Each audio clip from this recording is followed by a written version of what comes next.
That chemical has a powerful kick. You think the motor will stand it? It's the strongest motor ever built, and the fastest. Thanks to your scientific knowledge. I am satisfactory as a valet, too.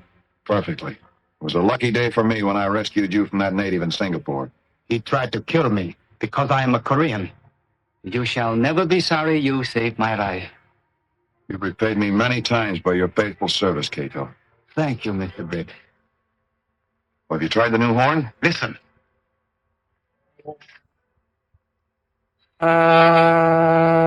Sounds like the giant Green Hornet we encountered in Africa. Everything about this car is most unusual. Yeah, you're right. It was all built here in secret.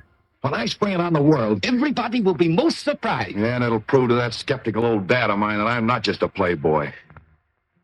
Uh-oh. We've got to leave. Axford will be looking all around for us.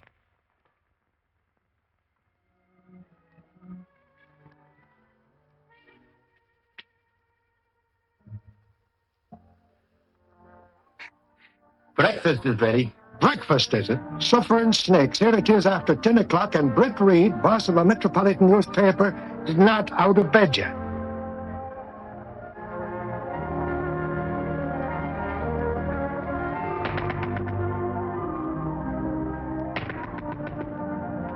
Morning, Michael. Breakfast ready? Why didn't you call me? Call you? Sure, I've been knocking at your door for hours. Michael, my father originally hired you as a reporter. Yes, sir. And somehow you became my bodyguard? Yes, sir. And under the circumstances, do you think it's right to try to wreck my father's building by breaking down the doors? Go on, would you? That's no way to treat an old cop like me.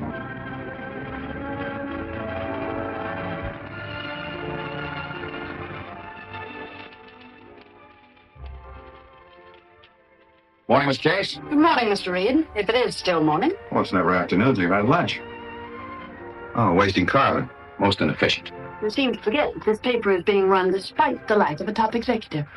To think you were my father's secretary for 5 long years. Which reminds me, you have an appointment with 2 of your father's old friends at 11:30. Judge Stanton and the police commissioner. I wonder what they want to see me about. To compliment you, no doubt, on those scathing editorials attacking the racketeers of our great city, which you haven't written. Well, which if I had written would have been a very ineffective gesture. Jenks is in there waiting for you. Morning, Jinx. Oh, I got the drop on a great scoop, boss. What is it? The Billings Dam project. Old stuff. No, it isn't. I got it straight. The whole project is being constructed with cheap undergrade material and condemned machinery. Where'd you get your information? From one of the foremen. Disgruntled employee, huh? Oh, no, boss. This is straight stuff. Let me take clicker bidding and go out there and I'll... Your feet wet. Forget it, Jinx. Okay, but we're missing a bed, I tell you. The men are here for that appointment, Mr. Reid. Show the law in, Casey. All right, gentlemen. Straight on. No bread.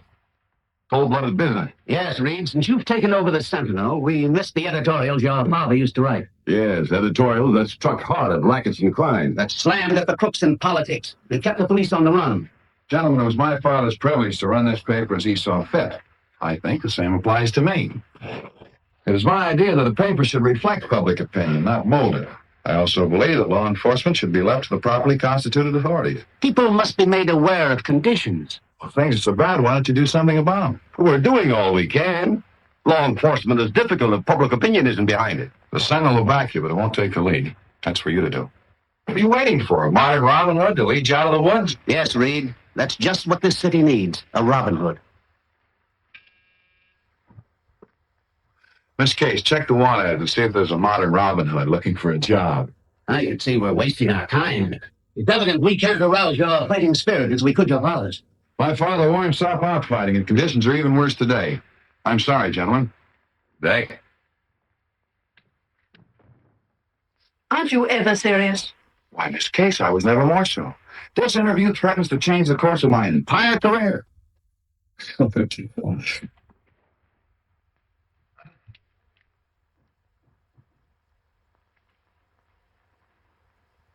Modern Robin Hood.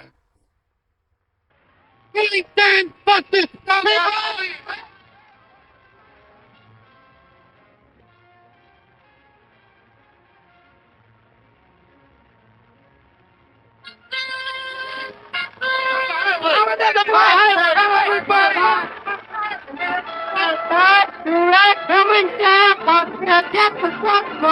Oh, I tried to give you the inside story on that the other day.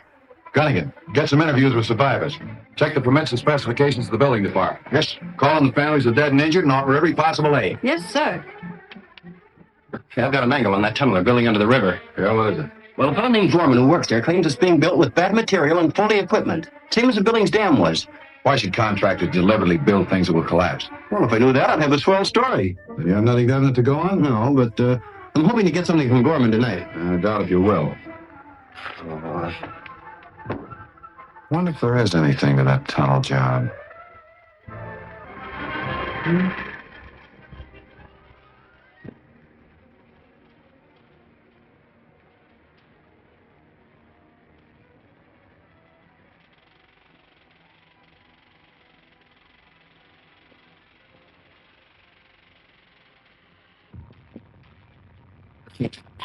You're fired, Gorman, for talking to a Sentinel reporter against orders. You bet your life I talked to a reporter. And I'm meeting him tonight to give him the rest of the story. I'll tell him this tunnel project is as big a death trap as that Billings Dam job of yours. That won't do either you or the job any good, Gorman.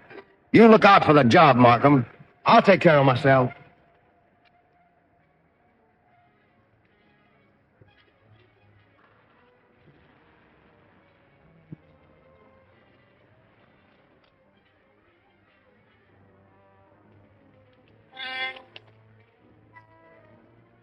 You'll have to take the lower road. This one's closed for a blast. All right.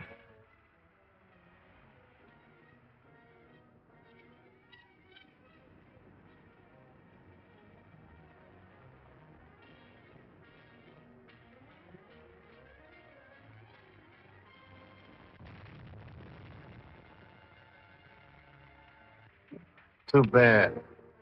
Gorman drove right into that blast. Yeah.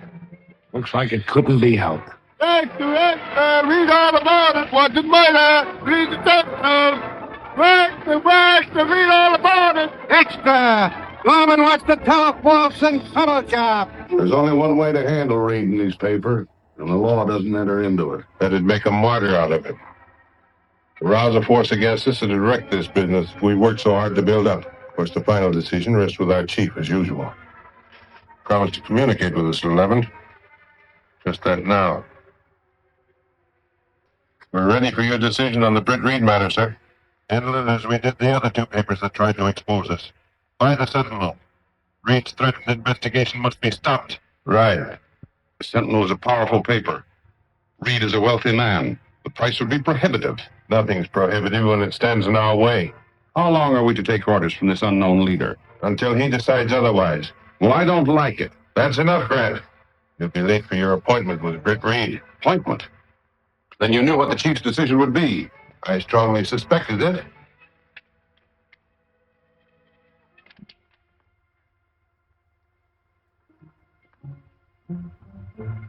You detailed 2 men to trail him? 2 of the best, with special orders to be sure that he wasn't followed from Reid. The offer is very flattering. But just who are the men that comprise this syndicate you represent? Well, we're not quite ready to announce our personnel as yet. Well, then we can't go ahead with any deal. But I can report to my clients that there is a chance to buy. Yes, when I find out who they are. Goodbye, Mr. Grant. Right. Grant? Look.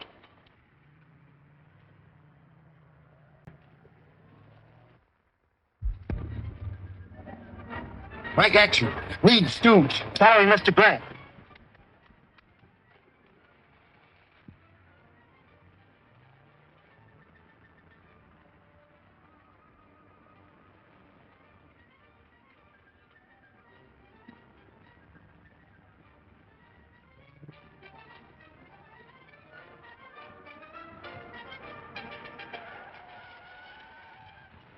How do you like the city, Rube? Rube, you said it. Why don't you look where you're going? Why don't you go where you're looking? Come on, break up the huddle. What do you think you're at, a football game? All right, get it out of there. Come on, move it. Yes, sir.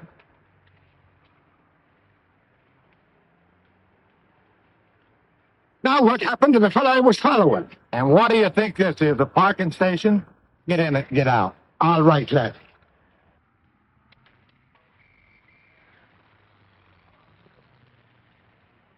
And when I looked around, Grant's car was gone entirely. Well, did you get the license number?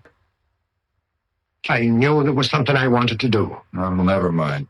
That confirms my suspicions about Grant. And Jenkins got a line on him. Reid tried to question me, but I was too clever for him. You're not as clever as you think, Grant. Why, what do you mean? You were trailed from Reid. If it hadn't been for my foresight, you'd have been followed to this office. That proves Reid's suspicions have been aroused. Chief phoned orders for you to get out of town and lay low. I'll go about it at once. Don't leave any dangerous papers in your office. Right.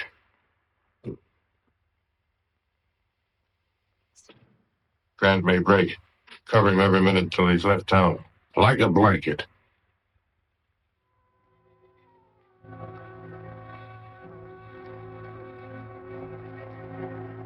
This the way you want the mask, Mr. Britt? It's a marvelous job, Kato. Here's the gas gun I made. Are you sure the bullets won't kill? They just put people to sleep for a short time. Oh, you're a wizard. And don't forget, when I give you this signal, cut the electric light wires.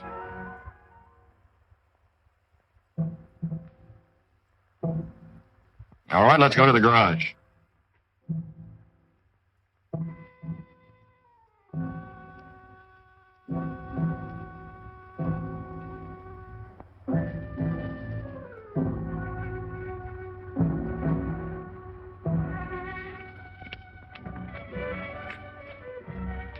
Funny, isn't it, Kato? What, Mr. Britt? When we built this secret garage to construct our super speedster, we never thought it would become the lair for a modern Robin Hood. Are you sure our photoelectric cells will close the doors after we've driven through? Yes, they did when I tested the car. How fast will she go? Better than 200. All right, Kato. We're going to introduce Mr. Grant and the world to the Green Hornet.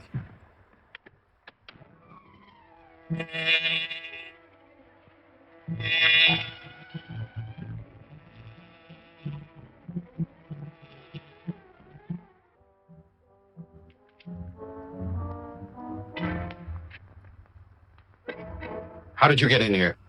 Who are you? The Green Hornet. Green Hornet. Yes, Grant. Not very well known as yet, but I have hopes for him. What do you want? The papers you were ordered to destroy. I've just burned them. All of them? What about these? Oh, I see you burned the important ones. What right have you to see them? They contained important evidence that I mean to have. Well, You're going to tell me who ordered you to burn them. I'll tell you nothing. You tell me everything now. Why should I deal with a masked bandit? Hello? Hello, Grant. Speaking. It's Lou Markheim with the tunnel job. Yes, Markheim. What do you want? How am I going to handle these reporters that are after the Gorman story? Why ask me? Who else will I ask? You're still attorney for this outfit, aren't you? Why not ask the chief? I stand as much chance of getting to him as you do. All right, Grant. You do the talking now. Who are you working for? No, put that gun away. Tell me. I'm an attorney for a syndicate. I take orders from it.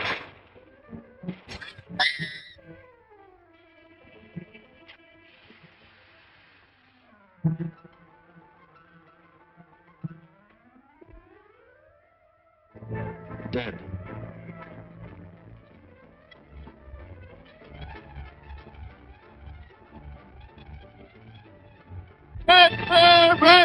Read all about it. This began flying. Extra! Oh, the Green Hornet. Read the Sentinel, vice terror, slash prominent attorney. Sure, the Hornet killed Grant. But why, and who is he? Well, I'm betting he didn't kill Grant.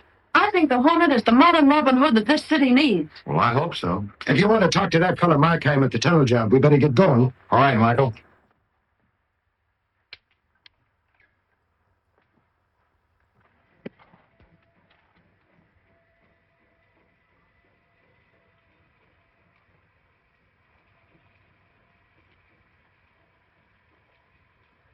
Get those pumps going to number 2. Okay, MacRae.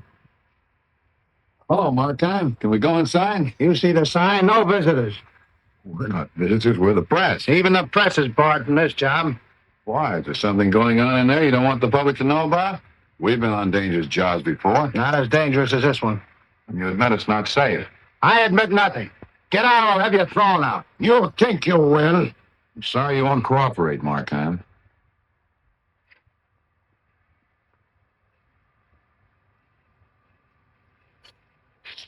Judging from MacRae's manner, I'd say there was something wrong here. So what'll we be doing about it? That, my pugnacious Michael, remains to be seen.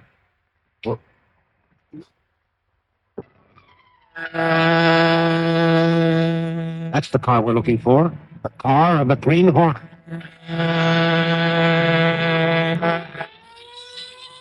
Police car following us, Kato. Turn on the energizer.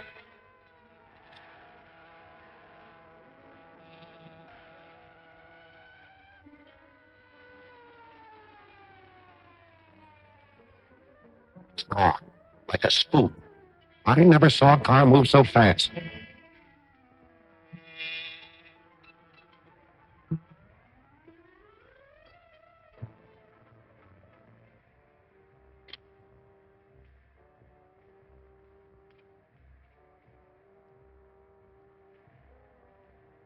Ten men will whip Gorman on number 4 quick. Yes, talk scared them off. Listen. Have the new men been signed in the usual way? Good. I'll keep the night shift to number 4. Bye-bye. Who are you? Green Hornet? Yes, Markheim. It was you who killed Grant. You know better than that. What do you want with me? I want you to take me to the compression lock and into tunnel number 4. I can't. My job's here. You're taking me into tunnel number 4.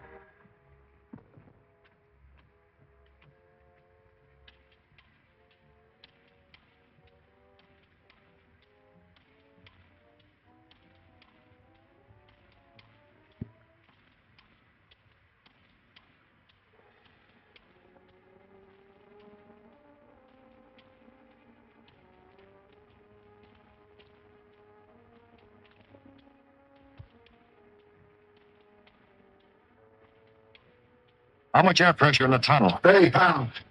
Now we can go in there and see what's wrong.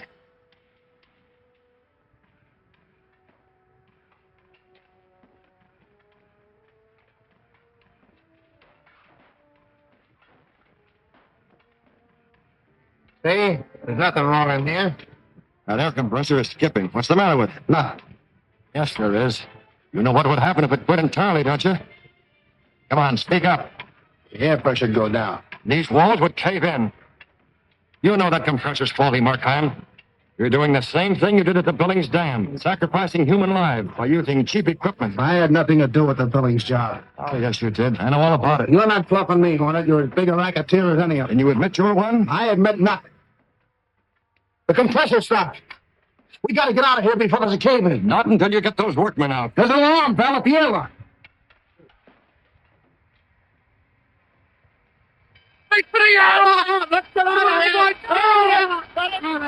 You're not doing your job, Markheim. Don't make any sign to those men. Don't take them. We'll be killed. We're staying until you tell me what I want to know. What is it? Who are your partners in this inspection racket? There's 12 of us. The others are... Yeah, come on. Who are they? I'll tell you outside. Take me out quick. The tunnel. We're staying here.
You all right, Mr. Britt? Yes, I'm all right, but we gotta get Markheim to a hospital.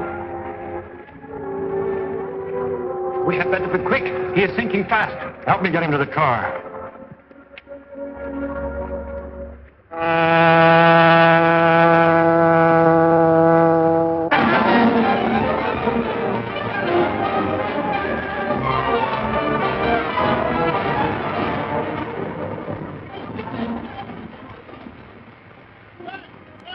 Read all about it, Faster, little tunnel changes. Faster, Green Hornet suspected. Get your Sentinel. Faster, read all about it. Briggs dying contracted to county hospital. Read all paper, Rexter, yes, sir. That must involve someone in the city building department. Oh, I'll say it does. The Commissioner of Public Works has disappeared and the state has taken over the job. And the Sentinel certainly busted that racket wide open. You might give the Green Hornet some of the credit. You certainly admire that night-riding masked bandit, Miss Keye. Morning, Chief. Morning, Jinx. You're late, Mr. Reid. And I do admire the Green Hornet. I like any man who knows what he wants to do and does it. Maybe he's clearing away competition so he can start his own racket. I don't believe it. The Green Hornet is just what this city needs. Anyway, he's just what the Sentinel needs. Have you seen the circulation figures? Well, that helps. What about those men that escaped from the tunnel? Have you located any of them? Nah, that bunch won't talk. After what happened to Gorman and Grant. I found out one thing, though. Every one of them was covered by a big insurance policy written by a named Mortensen and payable to the company that employed. So that suggests a good editorial. Shoot. Cunning can put this in a box on the front page. And head it, Profit in Debt. They haven't accused Mortensen of anything. That doesn't mean they don't suspect him. We've got to stop these Sentinel attacks. What have you done about Britt Reid? We've got two of our best men watching every move he makes. Watching him? With instructions to eliminate him when it can be done safely. Mortensen ought to be here now. I told him to come in at this time. Mortensen, you're late. Late? Of course I'm late, with reporters lying in wait for me everywhere I turn. Who spilled the story about the insurance on those men? Markheim, maybe. Or the Green Hornet. You suppose Markheim told him the names of the rest of us? No, if he had, we'd have heard about it before this. Chief's waiting to give you your orders. Mortensen's here, sir. All right, Mortensen. Take all papers pertaining to the tunnel job and hide out at your country place until you hear from me. Wait. Get him back. I want to know what protection I'm to have against the Green Hornet. There are 12 of us in this thing together. Only 11 now. Markheim's gone. You'd better obey orders, Mortensen. The chief's taking steps to identify the Green Hornet.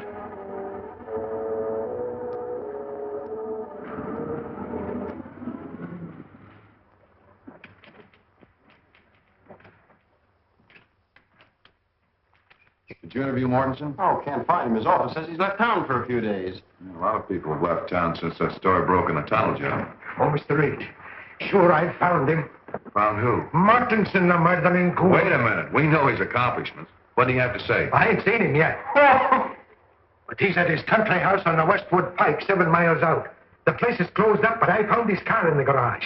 So that's what makes you think he's there? Yes, sir. And when a couple of thugs made up like gardeners run me off the place, I knew he was there. So now I aim to get my friend Captain Ridge of police headquarters. Wait a minute, Michael.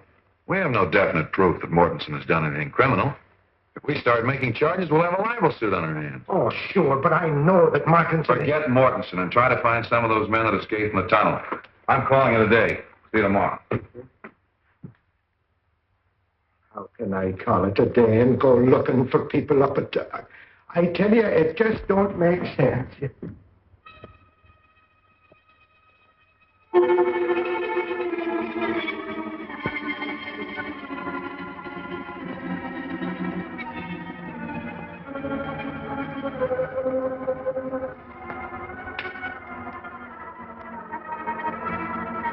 That's all for tonight. Reed's gone to bed. We'll report to Monroe.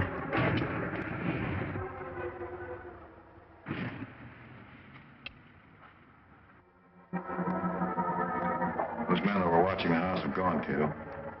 And the Hornet will talk to this Mortensen tonight, Mr. Britt? Yes, I believe he and his associates are taking out insurance on men in dangerous jobs so they can profit by their death.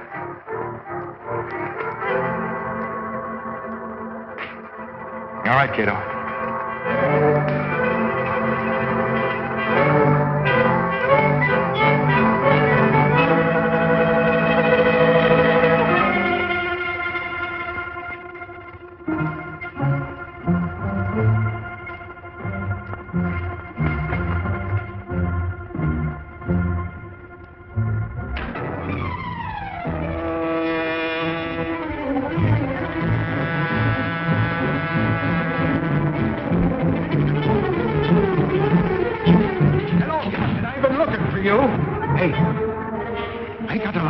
Mortensen, and I want you to get out of him and question him. Still playing detective, are you, Mike? There's no evidence against Mortensen to justify an arrest. Well, I'll get it. With the force behind me, I can shoot some tough questions at this guy. All right, Mike, take Tim with you and see if the man will talk. I'll send a couple more men after you. Okay, Captain. Let's go. I'll pick up Tim round and back.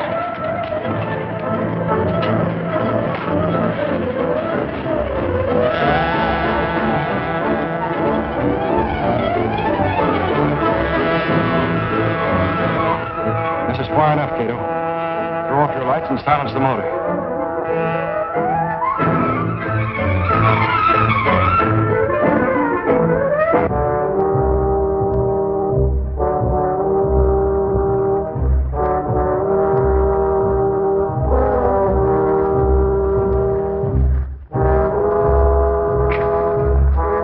Stand by and be ready for a quick getaway.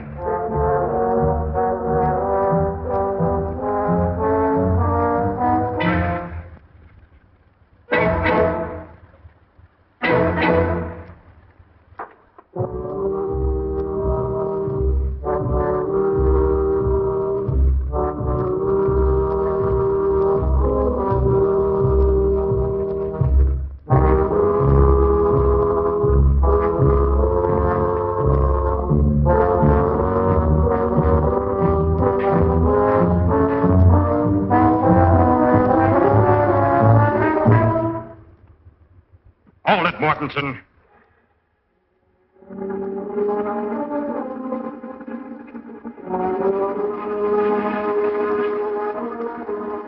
The Green Hornet. Right. What do you want? I know you're one of the 11 racketeers in this criminal ring. I don't know what you're talking about. Come clean, Mortensen. There's enough evidence in those envelopes to send you up for life. Who's the big shot back to this racket? Wait. I'll talk.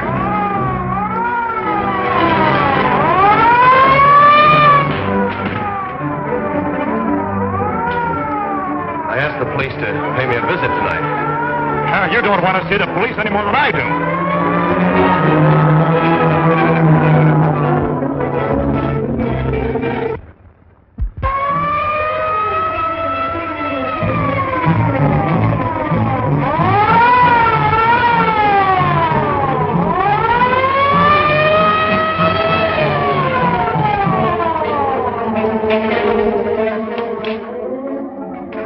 What do you want? I'm the caretaker here. There's nobody home. Don't give me that line. We know Mortensen's here. Go in, Tim. I'll keep this guy here.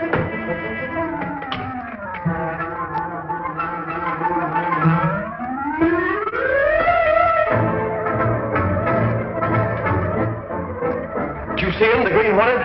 He held me up. Sit down. Who's that the cops bringing out? Not yet, wait. I tell you, he was trying to force me to open my safe, and your siren sounded, and he ran out. Yeah? Well, that's a good story, but you're coming down and tell it to the chief. Come on.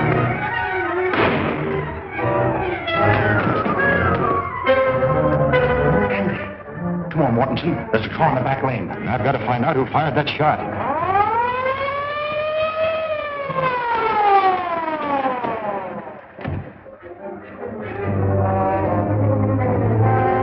Why, you dumb mug, you'll get us all hung. Clear out, I'll handle this.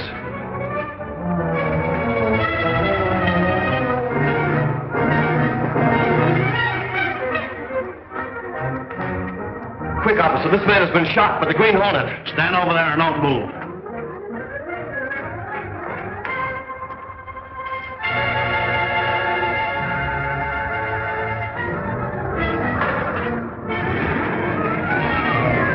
Mortensen must be making a getaway.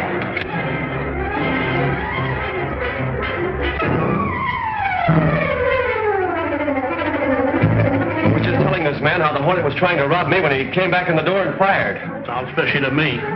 That's right, Lieutenant. Mortensen didn't shoot me. It was...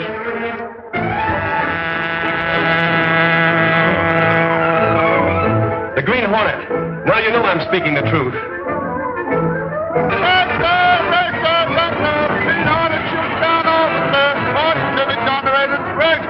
Police dragnet is out for the Hornet, but so far nothing is known of the identity or whereabouts of the mysterious night-riding bandit. It's a good story, Jenks. Oh, thanks, Chief. Not so good. I don't think the Hornet did the shooting, if he was there at all. Oh, he was there all right. Plenty of witnesses heard that Hornet siren of his when he left. Listen, Chief. I think the Sentinel ought to offer a reward for the Green Hornet. Reward for the capture of the Hornet? Hmm.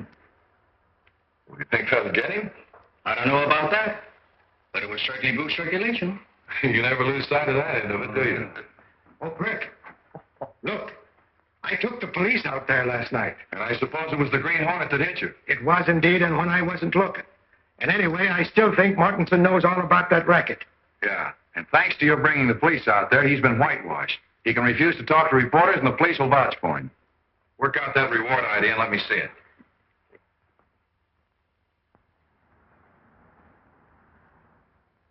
Those are orders, Mortensen, direct from the chief. And he'll be at your place tonight. Remove all evidence and head for the border. Why should I run away? I've got the cops with me now. The Green Hornet against you, since you laid that shooting to him. Yes, I guess you were right. Both Andy and I had better clear out. And remember, don't leave anything that points to the rest of us.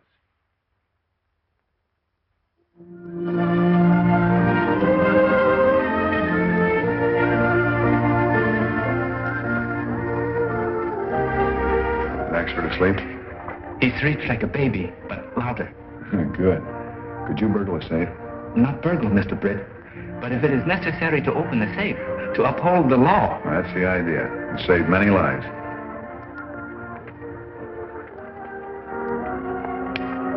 You ready? Yes, sir.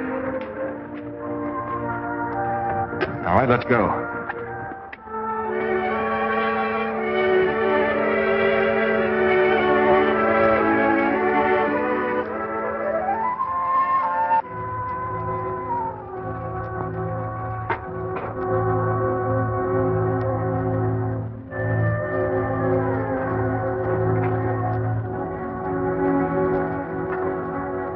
All right, Andy, do your stuff.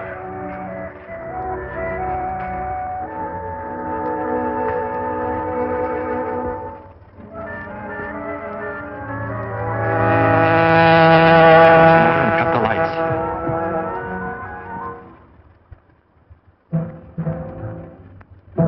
If the Green Hornet opens that safe door, he'll never open another one.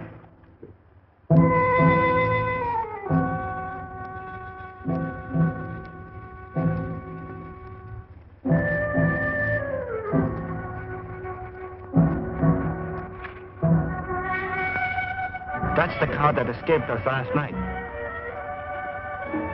He won't escape us tonight. Shall I catch him? Later. He's headed for the state line and he'll stick to this highway. We'll take a look at his safe.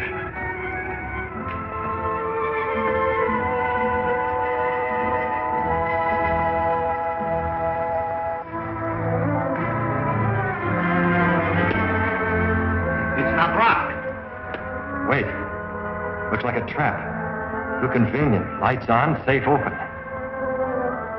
Hand me one of those curtain cords.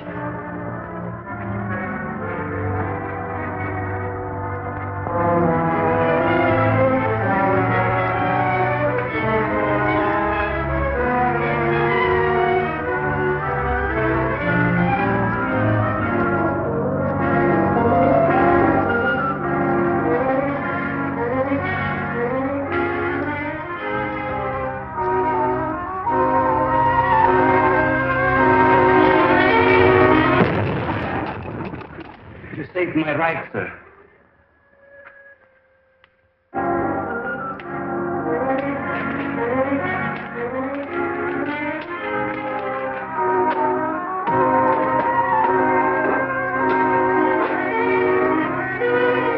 I guess Mortensen must have taken the papers we want. Let's go.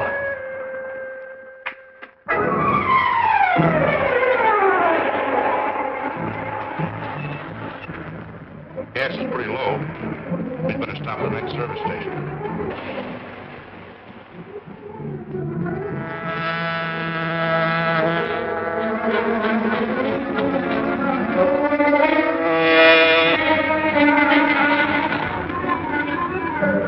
The Hornet, step on it.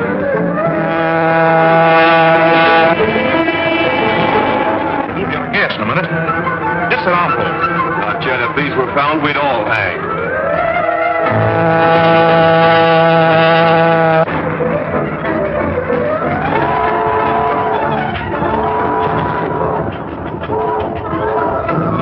He's going up to take on water. Walk near the tank.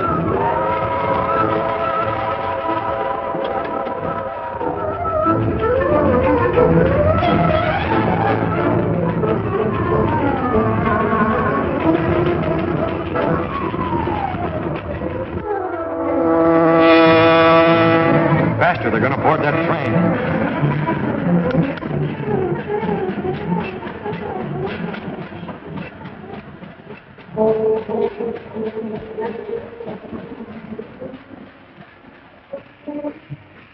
Keep going.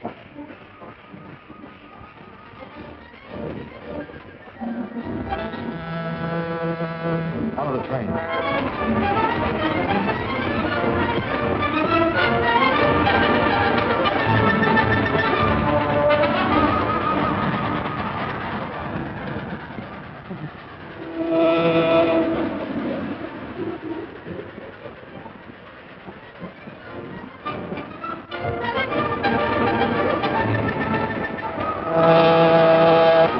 The Hornet's still following us. We're all wide open. We want speed.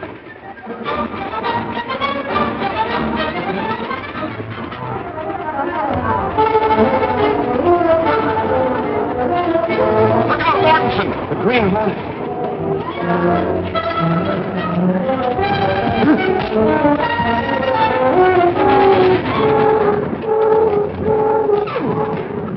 No use, Mortensen. You have a chance in a million.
Are you hurt badly, sir? Now, just shaken up a little. Is he... Still alive, but unconscious. Here, help me get him to the car. We must get him to the police hospital. At once.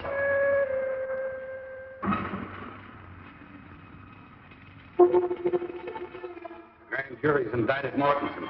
Go on, what else? The indictment was based on evidence mailed to the district attorney by the now famous Green Hornet. The district attorney expects to uncover the higher-ups for whom the insurance broker acted. They know you at the county jail as an attorney. Get to Mortensen and keep him quiet. That'll be easy. Mortensen thinks quite a lot of his wife and that boy of his. When you get through with Mortensen, go out to the flying school and check with partners on those aviation policies. I've seen student flyers do worse, Mr. Jenks, but I can't remember when.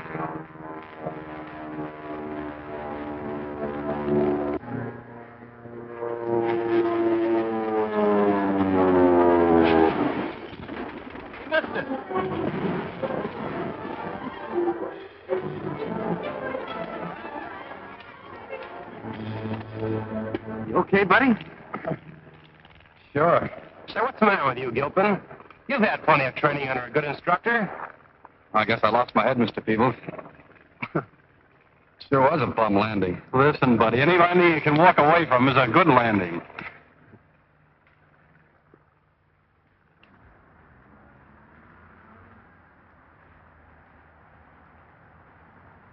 Every time you bring in a story, I can feel the circulation going down. You worked with the papers. I can already see the Boteler flying school camping on our doorstep to cancel their advertising contracts. Shanks is diagnosing our advertisers again, Miss Kay? Say, Mr. Reid, I was out of the Boteler field this morning. Believe me, that place ought to be investigated. Why? Why, they've had 4 fatal crack-ups. They don't give their students enough training before sending them out for solo flying. What's the idea? Well, the students pay for a training course which ends with their first solo. Believe me, they rush them through. Government regulations require a student to have 8 hours in dual control machine before being allowed to solo. Sure they do, but with the school keeping the records, who's to know whether they have 8 hours or 5 or 6? Well, students should know. Oh, all they care about is soloing as soon as possible and getting the certificate. Tell you, Mr. Reid, that's a racket of some kind. I'll go out there and take a look at it myself. Okay. You ain't figuring to do any flying out at this parklet place, are you, Reid? No, I just thought I'd go out and see how a flying school was run. Maybe you'd like to go, Michael. Not me. You couldn't get me up in one of them things if all the snakes in Ireland was after me. Airplanes are safer than autos. Oh, yeah? Well, take a look at that one.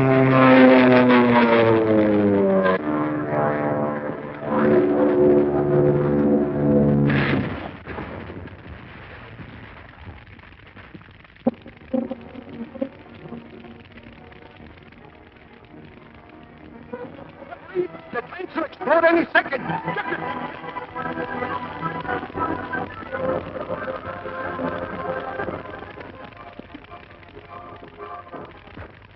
Crash must have killed him, isn't it? Maybe he inhaled the flame. No, I don't think so. There's something funny about that fire. Those flames didn't come from gas. But if there was no gasoline in there, what caused the fire? I wish I knew. Get a blanket from the car. Have you any proof of that? She wasn't Dick Barber's fiancée. I was. But Miss Weaver, our reporter, was informed by officials of the flying school that Miss Josephine Weaver Allen was his fiancée. They lied. Dick and I were secretly engaged for months. Where does this Josephine Weaver Allen come in? I was told at the school that they had named her as Dick's beneficiary.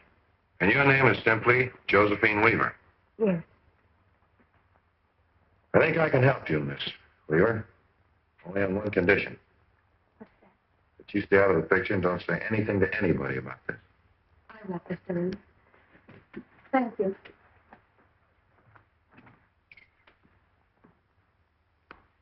Miss Case, get hold of Axford for me. Tell him I want him to do some undercover work at the flying school. Anything else, Mr. Reid? Yes, get Bartlett on the phone and make an appointment for me. Yes, sir.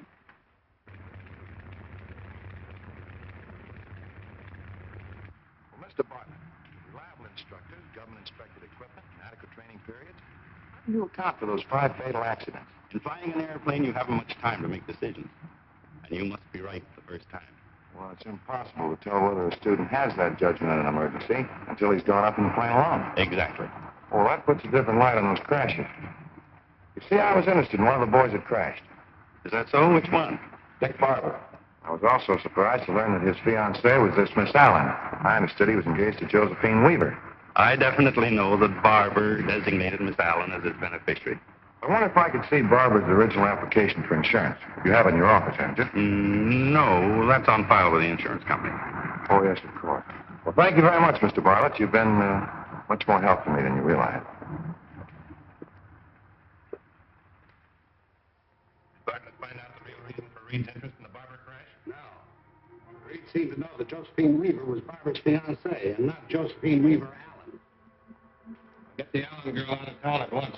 Right, I'll put Beebe and Corey on the job.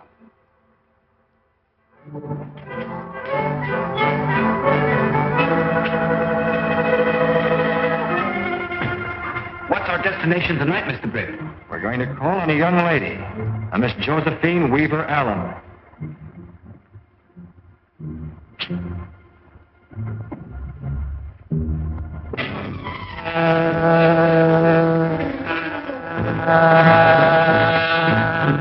Bill Bartlett?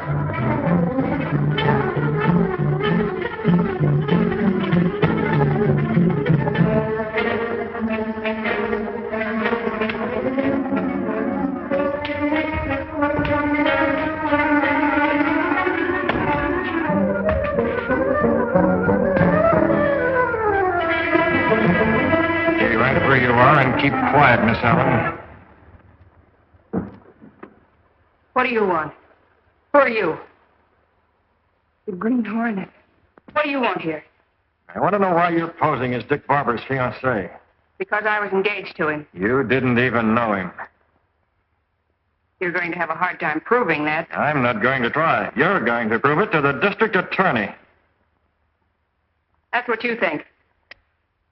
All right, listen to this. I've talked to Bartlett. You saw Phil Bartlett? Yes.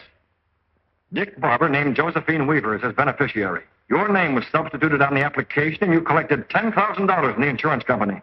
Did Phil Bartlett tell you that? I want that money. The double-crossing rat. Did he tell you I had to kick back with $9,500 of it? To whom did you give the $9,500? For whom were you working? All right. I'll really give you the lowdown. But first we've got to get out of here. You're telling me here and now. But they're coming for me to take me out of town. We've got to move fast. Are you telling the truth? Well, what do you suppose I'm packing for? You've got to get me away from here so they can't find me.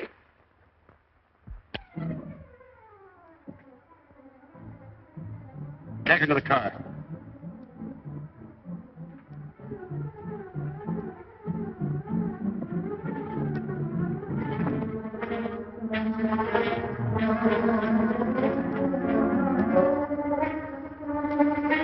She's trying to make a getaway.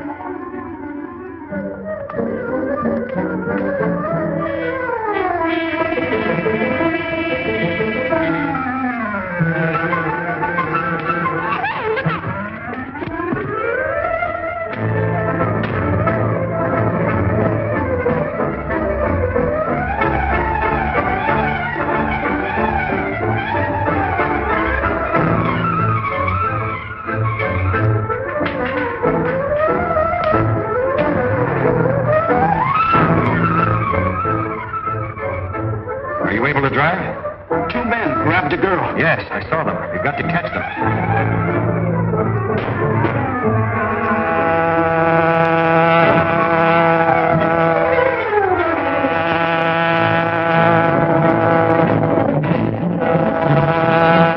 Hey, Corey.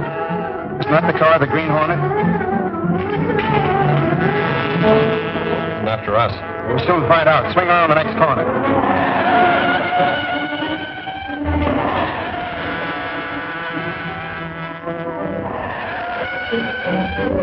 It's all right. All right, Chance, just keep turning corners. Step on. The Green Hornet. That's me, Joe.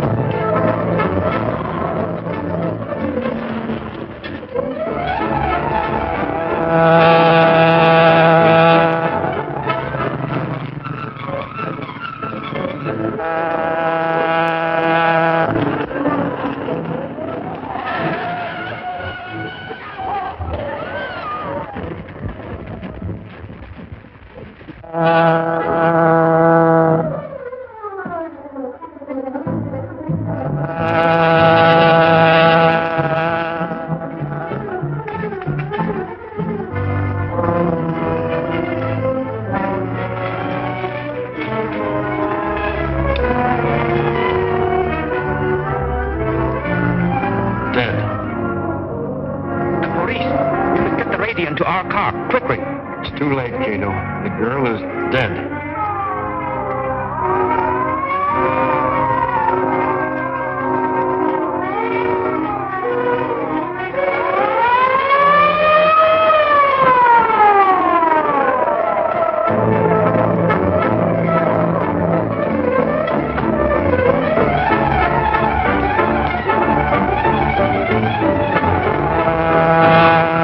Green Hornet, you go after him. I'll stay here.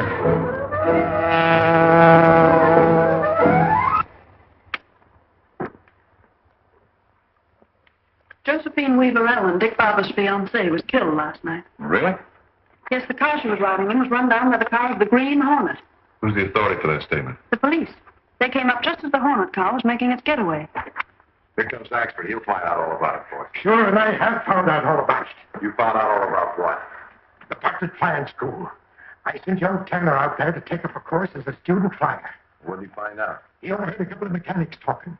One of them says to the other, Gilpin's going up for his first night solo flight tonight, and the boss said to have 2824 on the line near Hangar 2 at 10 o'clock. Service special. Is that all he found out? It was not. The other mechanic says, boy, they're sure crowding it. It was only the other day that Dick Barber's plane was service special. And, laddie, it was Dick Barber's plane we saw crash. So it was. Go to the cashier and get a check for Tanner. But Reid, this special service means murder. Go on. You've been reading detective stories, Michael. Yes, sir, but... Oh, but that... I told the body's losing his mind.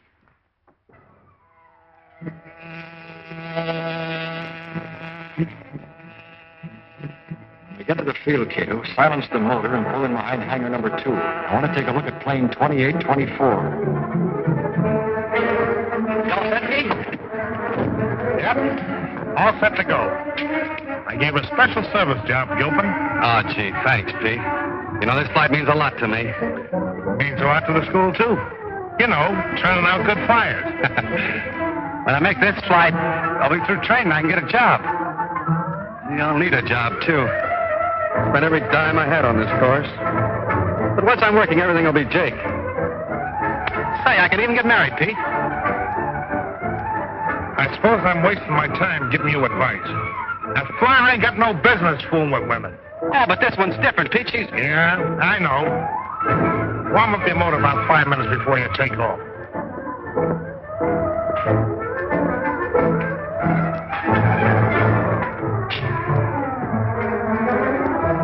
Hello, Mr. Bartlett, sir? This is Pete out at the field. Gilpin's warming up his motor to take off in 5 minutes. Yes, sir. 2824's been specially serviced, sir. Don't worry, Mr. Bartlett, sir. Excuse me. You haven't? No, sir. The blow I gave him will leave him paralyzed for precisely 30 minutes. You're a mark. Mr. Bartlett, sir, this is Pete again. You gotta get out here quick. No, I can't tell you over the phone, but you gotta get out here. You're hangar number 2, and hurry. He said he'd be here in about 10 minutes. We've got to... Gilpin must be in his plane now. I must stop him from taking off. You hide behind that desk. When it comes, you know what to do.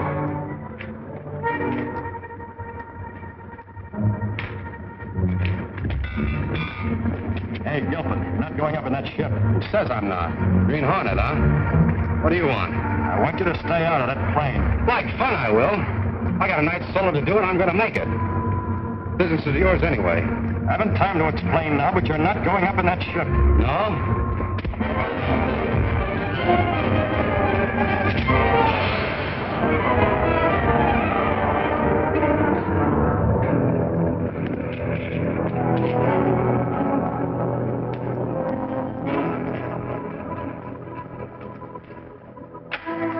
Young Gilpin has nerve.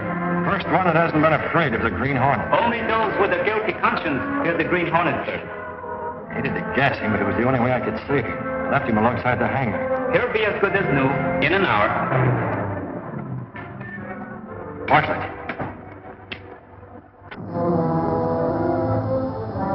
Pete! Pete, where are you?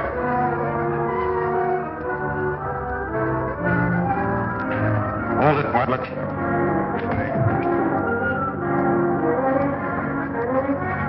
Green Hornet? What are you doing here? I want to have a little talk with you. That's why I phoned you. So it was you tricked me out here. Well, what do you want? What's wrong with plane 2824? Answer me, what's wrong with plane 2824? There's nothing wrong with it. You're lying, Bartlett. You know there's something wrong with it. What is it? Nothing's wrong with it, I tell you. What is this all about, anyway? I'm up. Excuse, please. Bring him on out.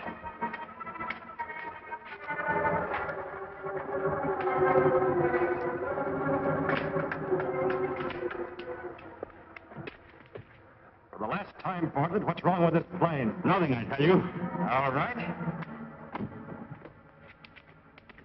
What are you going to do?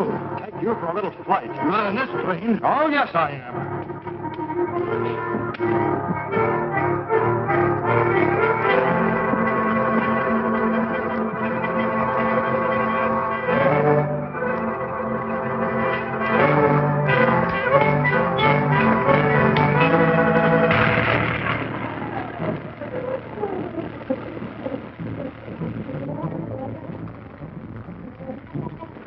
See how 2824 flies with its special service. Get this plane back on the ground. Why? It's a perfect flying order. No, it's not. It's suicide to fly this ship. Listen, if you set this ship down, I'll tell you what's wrong with it. You tell me before I set it down. We're staying up here until I find out. Put it into a gliding line. The gas is gone. That's the special service. Insufficient gas. Get it down. Get it down. There's an incendiary bomb hidden somewhere in the plane. It's been fired. That's your racket, huh? Well, you can collect insurance on both the plane and pilot. I'm forced to. I'm just one of the syndicate. Who's the head of it? Listen. You think you're going to get some information and bail out. But it won't work. If you'll untie me and let me bail out with you, I'll tell you what you want to know. All right. There. Now tell me who's the head of this. What in the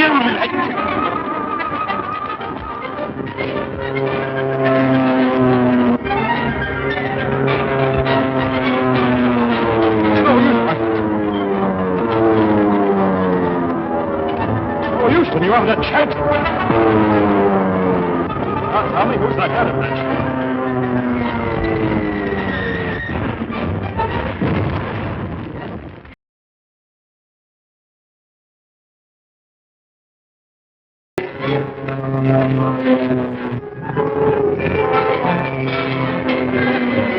Oh, Houston, you haven't a chance.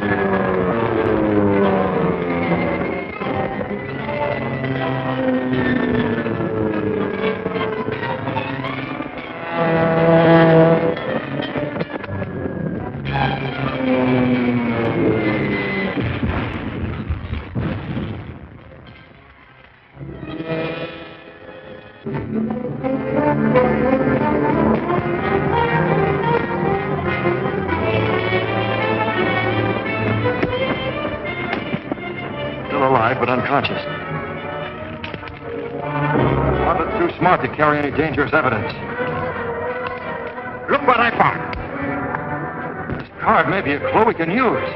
Pete. He's the mechanic that phoned to Bartlett. Let's get him back to his flying field. We may get enough evidence there to smash his racket.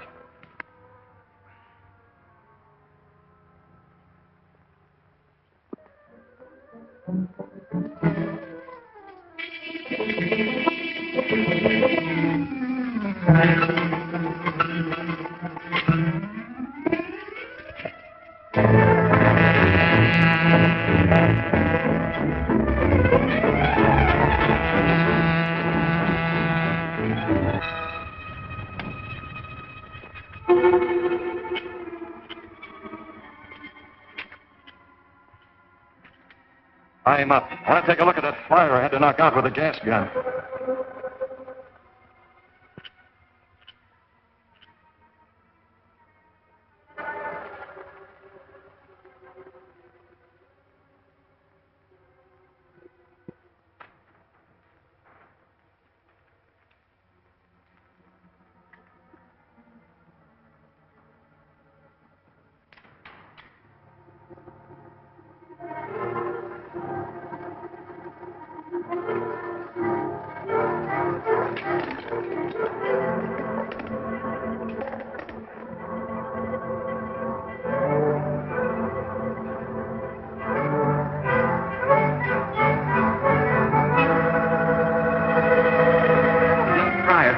wake up soon and be none the worse. This is what I hope to find. Evidence of how they made their incendiary bombs. This should convince even the district attorney. Carry this to the car.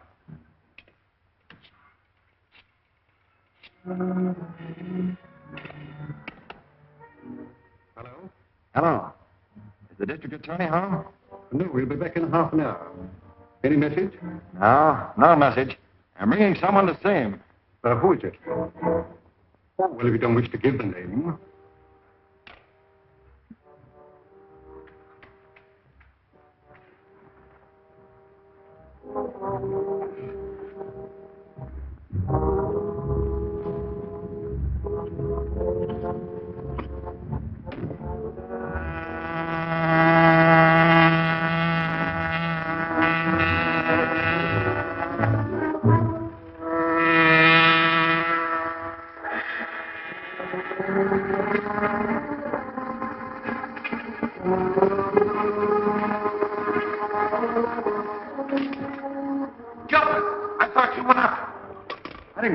Pete?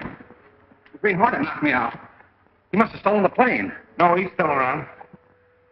Too tough for me. I'm getting out. You better do the same. Yeah, I know, but he said that. Never mind what he said. Beat it while you got the chance. And keep under cover.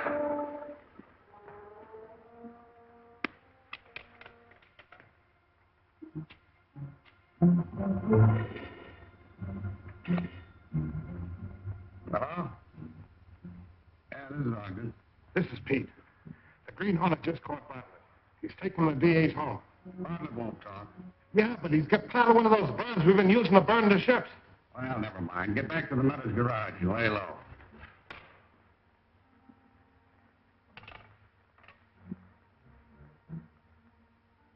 Dean, get a hold of Corey and a couple of boys and take him down to the car right away.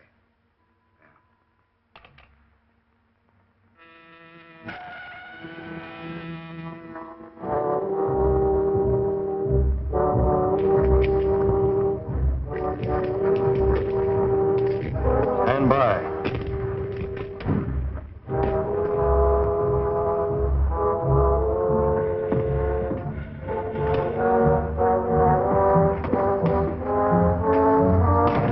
I want to see the district attorney. He's not in. Stop lying and take me to him.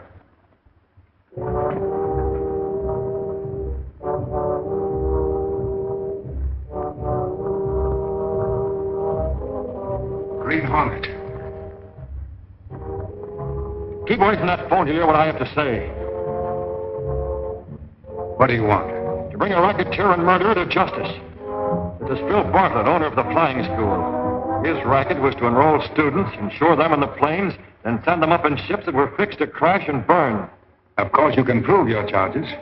Find parts of an incendiary bomb in here. There are more in a locker out at the flying school. I'd advise you to send men out there to pick them up before they've been removed. I suppose your object in bringing this man to justice is to eliminate a dangerous rival. Perhaps. The only thing that concerns you is that I brought him.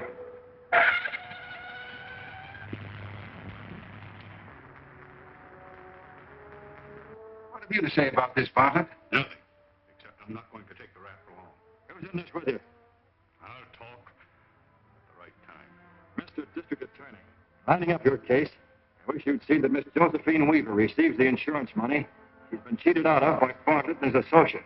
Don't forget to send men to the flying field to pick up those bombs. You can also find a man tied up out there who's just as guilty as Bartlett.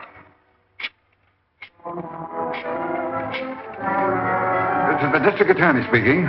Send a squad car to the Bartlett flying field immediately. Close the field and hold anybody you find there until I arrive. And send a radio car to my house. I've got the Green Hornet here. I admire a public official with courage. Calling car 92, calling car 92. Go to the district attorney's home. The Green Hornet is there. Sorry, that is all. Well, good luck with your case. Sure that breaking up another racket will greatly benefit your future political career. Oh, don't go. There are 2 or 3 things I'd like to ask you.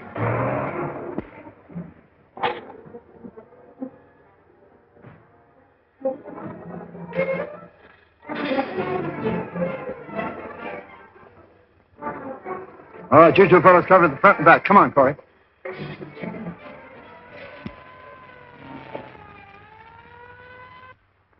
You'll have to get the rest of the information from Boteler, since you insisted on calling the police. Not a sound out of you. Hold it, everyone. Now we're going to see who you really are, Mr. Green Hornet.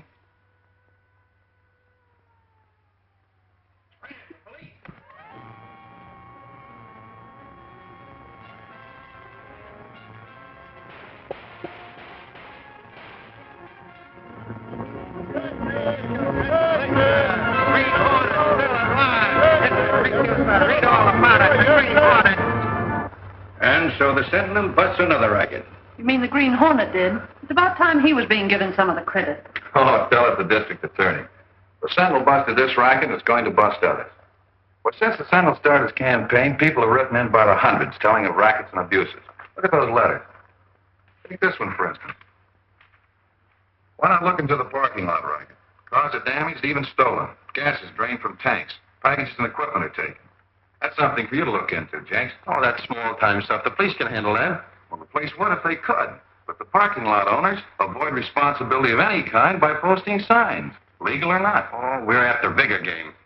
Most of the complaints concern one particular lot, the metal park lot, especially in regards to cars disappearing. Perhaps I'll take a look at that one myself. I feel like I've been missing a lot of fun. Don't get your nose punched, boss. Well, it hasn't been punched for some time. Might do it some good. Say, find Axford for me and tell me to bring around now my old car and his car, too. Okay? Why not let Jenks handle this? Oh, his heart isn't in it. Besides, I own a place, huh? I'm going to take Michael with me. Now, I know you'll be heading into trouble. Well, I hope you're right. Too bad about Boteler. But at least he didn't get a chance to talk and involve us. Have you heard anything from the chief about it? No, not yet, but I'm expecting to. There he is. Yes? Who's there? Monroe and Ogden. The Hornet is crippling our syndicate. I want to take in all lines stepped up. I'm offering $5,000 to the man who puts the Hornet out of business. Pass the word along. $5,000? The boys will sure get busy when they hear about that.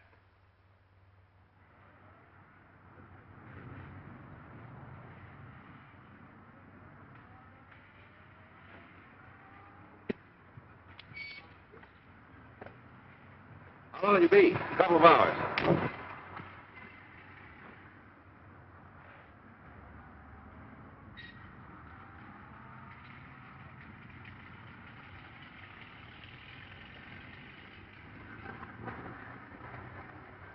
All right, Corey, I got a hot one for you.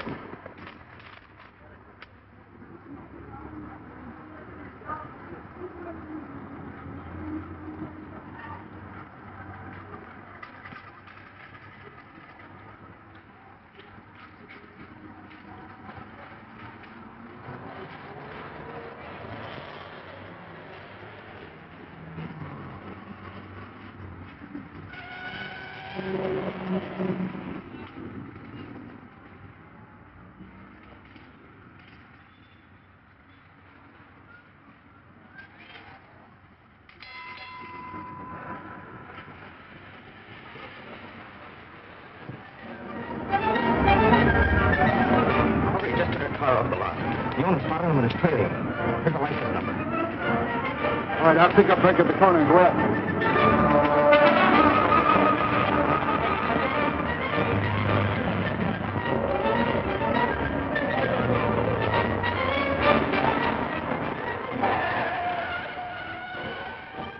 What's the idea? You blind spalpeen! I teach you to look where you're going. You think you will?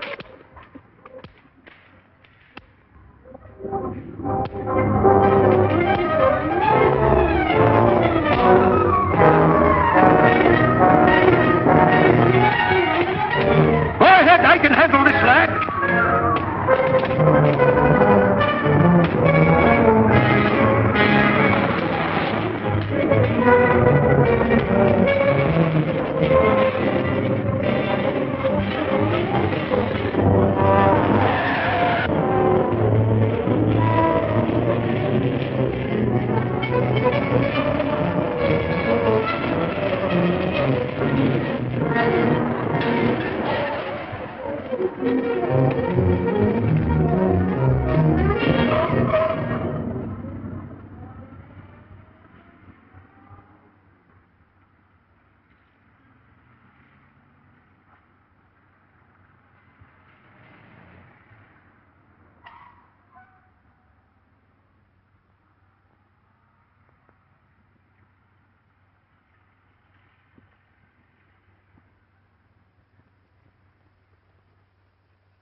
Say, buddy,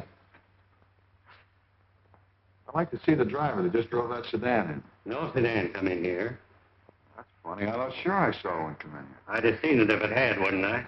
Yeah, I guess you would have. Is the boss in? No, he's out of town. Be back next week. Oh, I don't suppose that you saw a sedan come in here either. You're supposing right, mister. Huh. I guess there must have been a mistake. Thanks.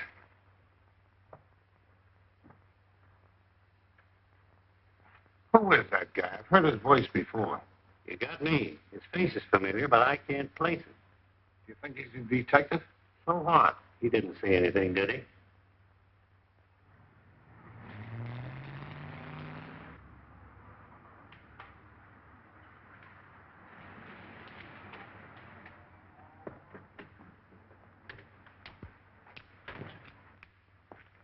Well, what happened to your friend? They run off. One of them yelled to the other that you was Britt Reid. And about that time, I tripped over the curb. Did you get their license number? By golly, I did not. Well, never mind. I did, but I don't think it'll do us much good. Come on, get in.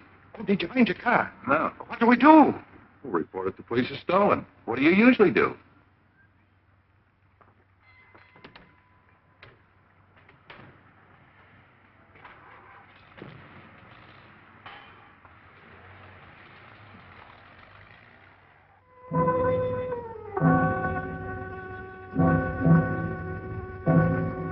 I was sure my car went into that garage, Kato.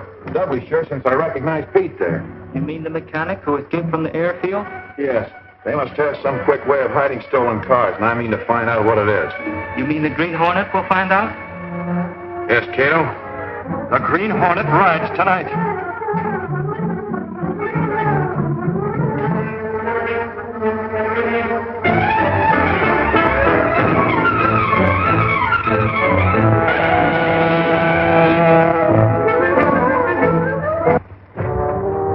Going inside, Kato. You stand by.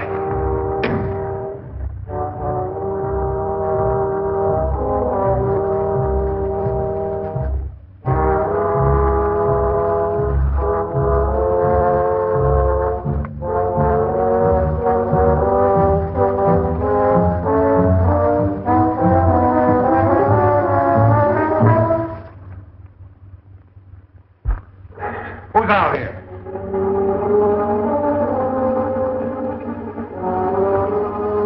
Take your hand off that light switch and come over here. Green Hornet. Right. What do you want? Information. About what? Where do you hide your stolen cars? I don't know nothing about stolen cars. You're lying. Oh, no. Green Hornet, I'm not going to beat it. It's too tough for me.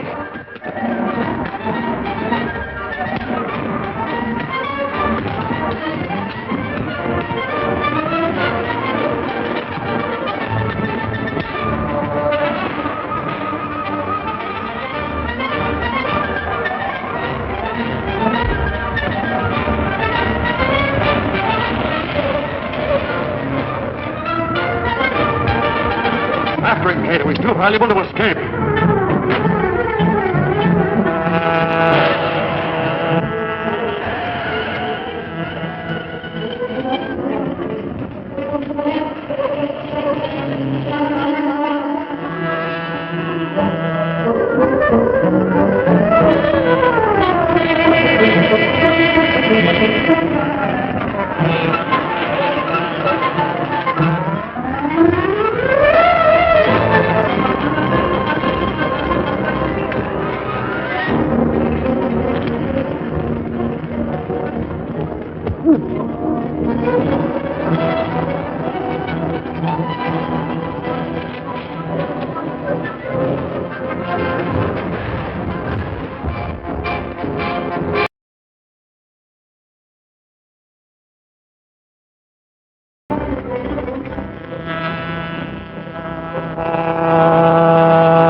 Hornet.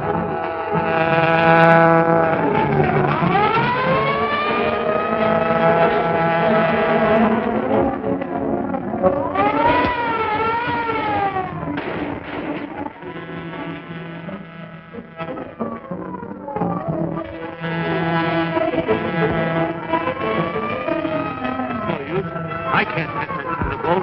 Catch it. That thing travels faster than the bullets I send after it.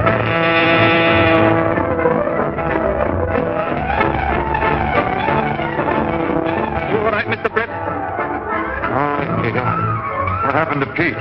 There was no time to find out. The police came. Head for home.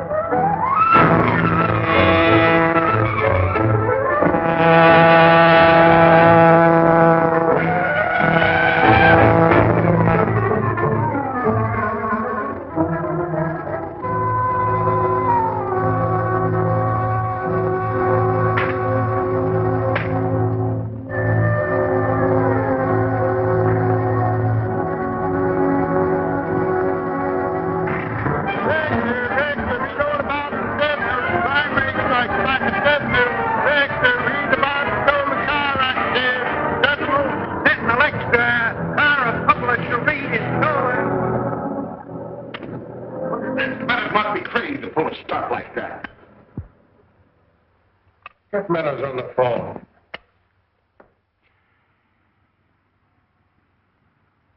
I counted the Hornet, but saw that crash coming, and I had to jump. What makes you think he was killed? The car of his come roaring up, and the goggle chauffeur jumped out and dragged him out of the wreck. As limp as a wet rag. Yes, Meadows speaking. Hey, which one of your men was fool enough to steal Britt Reid's car? What's that? Well, it's on the front page of the Sentinel. Weren't you in enough trouble letting the Green Hornet find your place without stealing that car? I didn't know it was Reid's car. I'll get it out of here before it can be traced. You needn't worry about the Hornet. He's dead. Dead? What do you mean? Good. Get Reid's car off your hands and we're setting pretty. Right. The job that Corey brought in yesterday belonged to Britt Reid. Yeah, I know, but What's been done to it? nothing. It's still in the shop.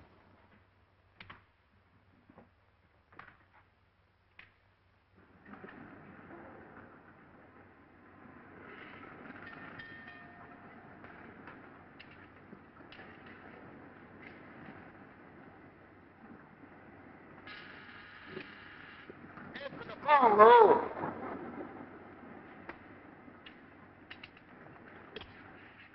Hello. Hello. Meadows speaking. Yes, Mr. Meadows, this is Lou. Don't alter that black sedan that just came in. It's Britt Reid. She's so hot it smokes.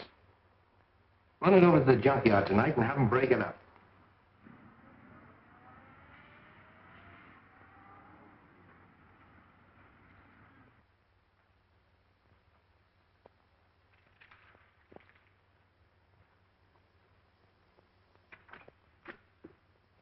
The police commissioner is here, Mr. Reid. Oh, send him in. Hello, Commissioner. What can I do for you? I just want to pin a medal on the Sentinel. Your tip on the medal's out of park will enable us to smash the accessory racket wide over. The accessory racket? Sure. These crooked auto parks strip cars of accessories and replace them with inferior articles. Then they dispose of their loot in their own stores. Don't you think there's a connection between this racket and the outfit that are stealing cars? Sure there is. The small fry we've caught either can't or won't give us a lead to the higher-up. Maybe it's the Green Hornet himself. No. What do you know about the Green Hornet in this case? Well, nothing, but I don't think he's a criminal. He's had a hand in breaking up every one of these rackets. The district attorney thinks he's just clearing away competition. After all, he has a couple of murders to his credit. That's not been proved. He's helped the police in every instance. And as a reward, this paper puts a price on his head. All right, Miss Kate. But when I catch your bandit boyfriend, I'm going to charge you with being an accessory. You can quote me as giving the Sentinel credit for smashing the accessory racket. Thanks, I'll do it. Goodbye. Goodbye.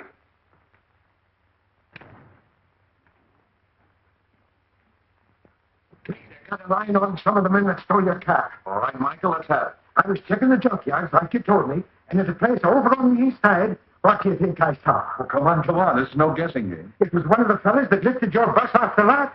You Sure? Sure, I'm sure. Of course, he's not there now. He was just driving away when I spotted him. Let's go take a look at that junkyard. Sure.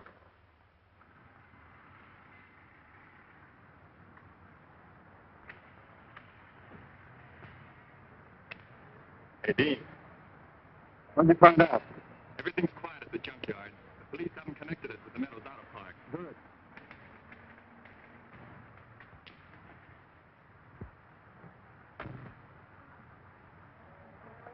Hey, Reed's leaving.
What can I do for you? I'm looking for a motor that would do in a powerboat.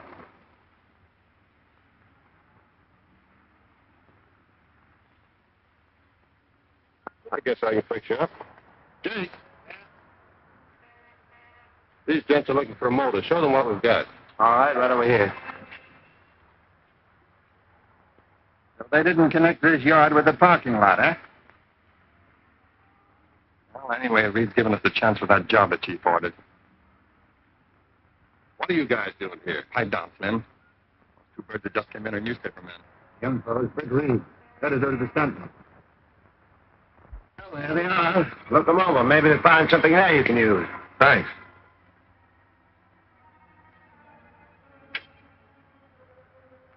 Give me that list of numbers.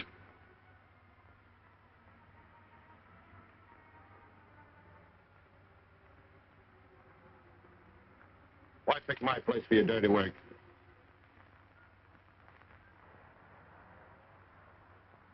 I don't like those kind of accidents.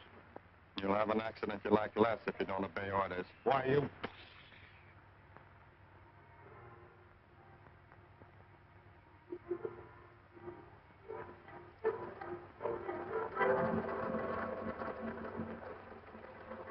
Suffering snakes. Wait a minute, Michael.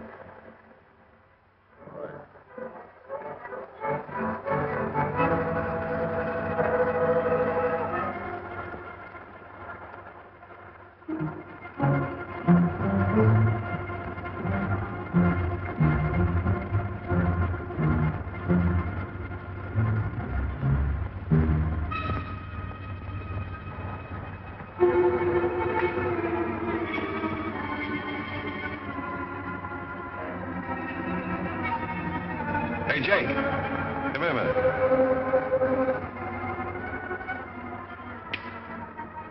Yeah? This one ought to be all right if the cylinders aren't scored. This is a junkyard, not a showroom. You've got to take them as you find them. Can't you find what you want? No, they all seem to be in pretty bad shape. Well, take a look at this one. Practically new.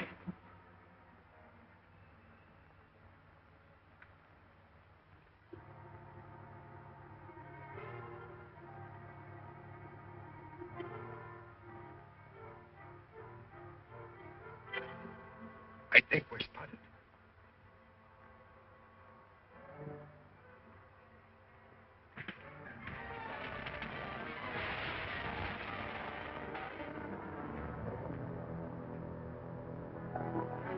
Come down out of there, you murdering blackguard!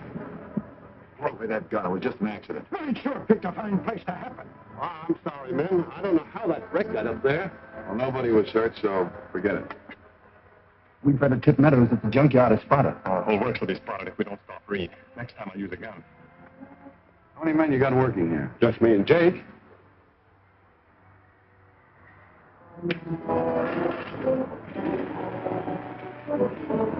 Well, I guess you haven't got anything here we can use.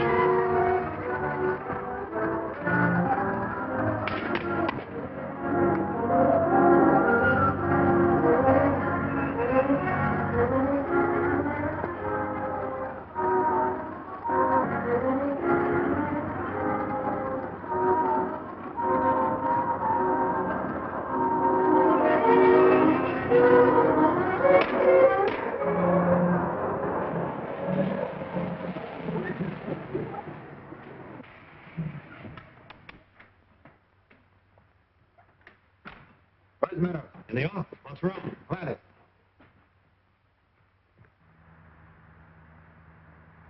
I tell you, Reed, that was no accident. It was attempted murder. You're right, Axford. Only you didn't get a bullet in your back when you lugged out that gun of yours. Ain't we going to get them? Job for the police. You and I are in the newspaper business.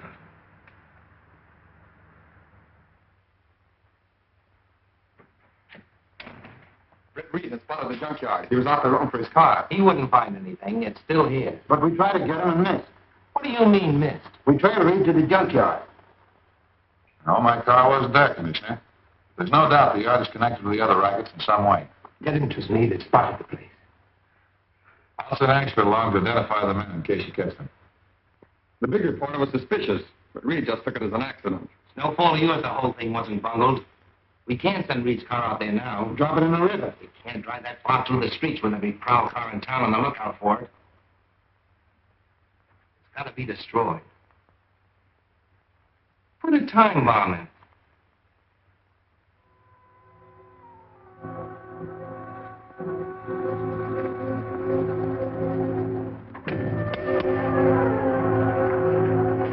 Axford has gone with the police, Mr. Britt. Well, we must get back before he returns. The Green Hornet will hunt Mr. Meadows. I'm convinced that garage is the headquarters for the car-stealing racket. Meadows must face The Green Hornet tonight.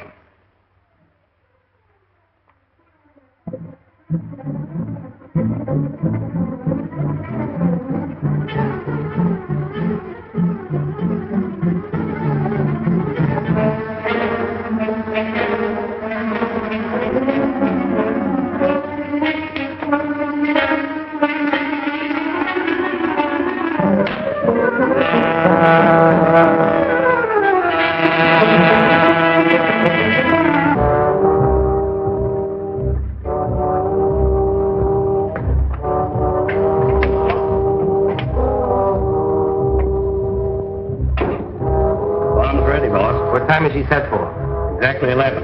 Just gives me plenty of time to get the car to that vacant lot. Keep it here a little while. What for? Why not run her out now? If we keep on that vacant lot too long, the police may find her before 11 o'clock.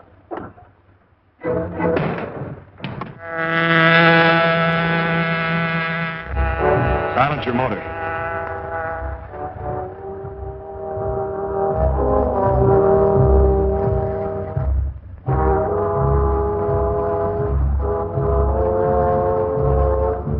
Wait here.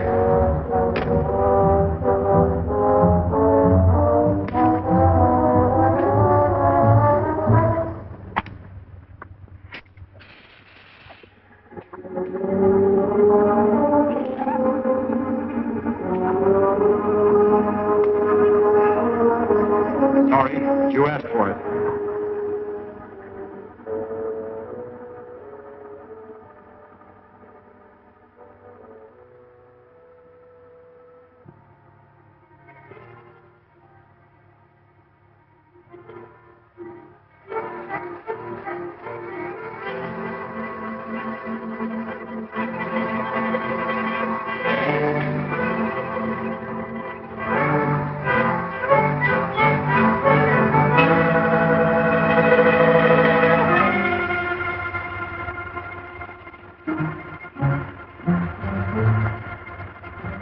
Hold her here a little longer. I'll tell you when to go. All right, Mr. Meadows.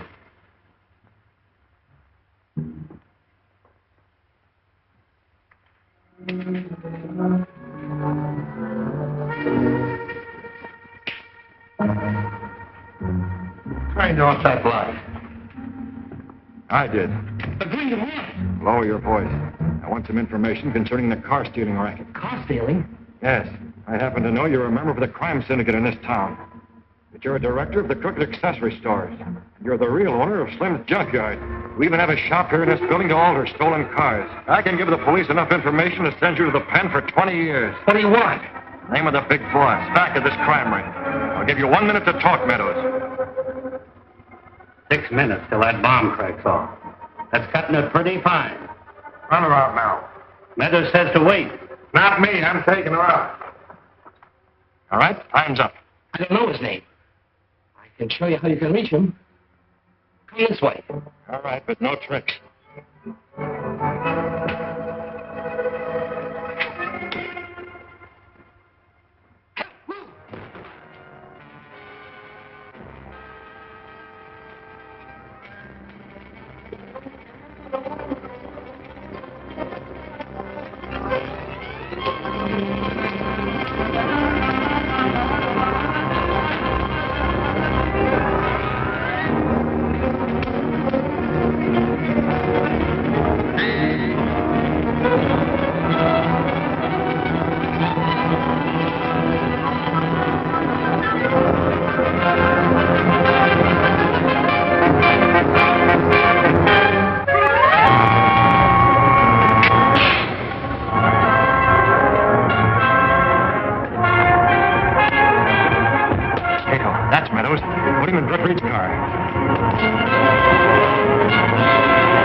That's Meadows. We'll put him in Britt Reid's car.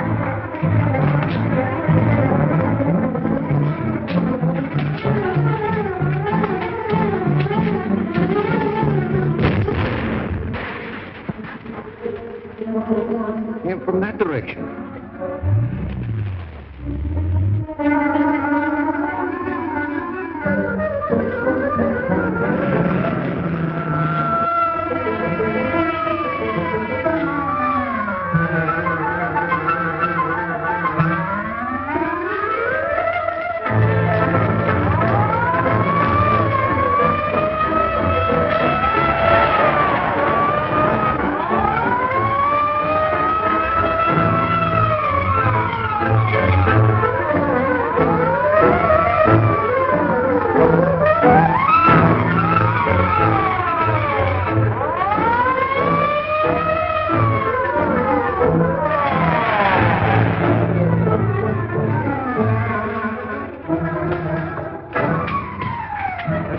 All right. Look, there was someone in this car.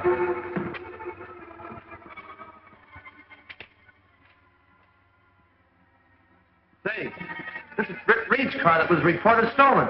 That's right. A stolen car and a homicide. Say, we stumbled onto something big. I wonder if there's a phone in this place. There must be one in that office over there. You call headquarters.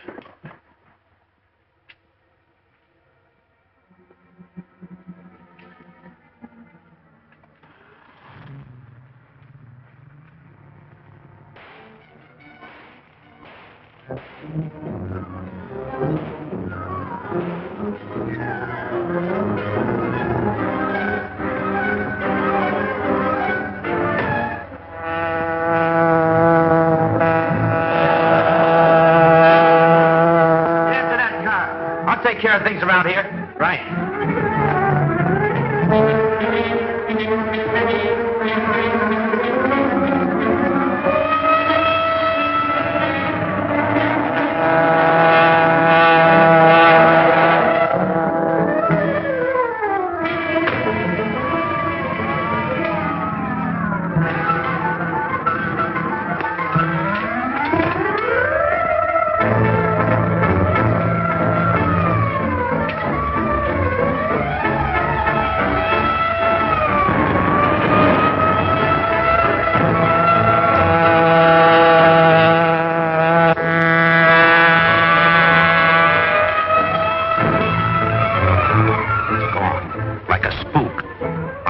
saw a car move so fast.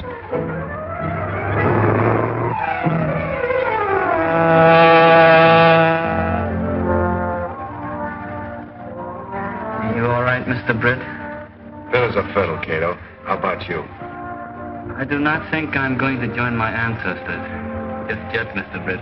Oh, you'll be all right.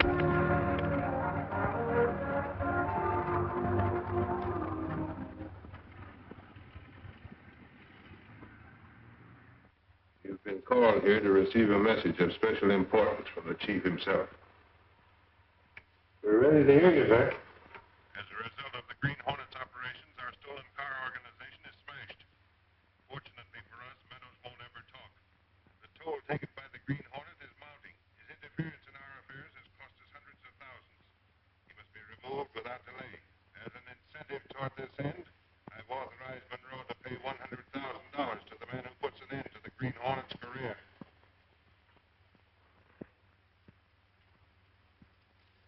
That's all, gentlemen.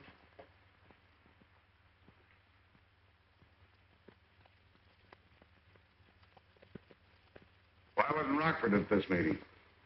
He was busy moving the headquarters of the Blue Streak bus lines out to the old Martinson place. Oh, I see. Getting ready to give the whip line buses to work, sir. That's the reason he moved out there. It's near their repair garage.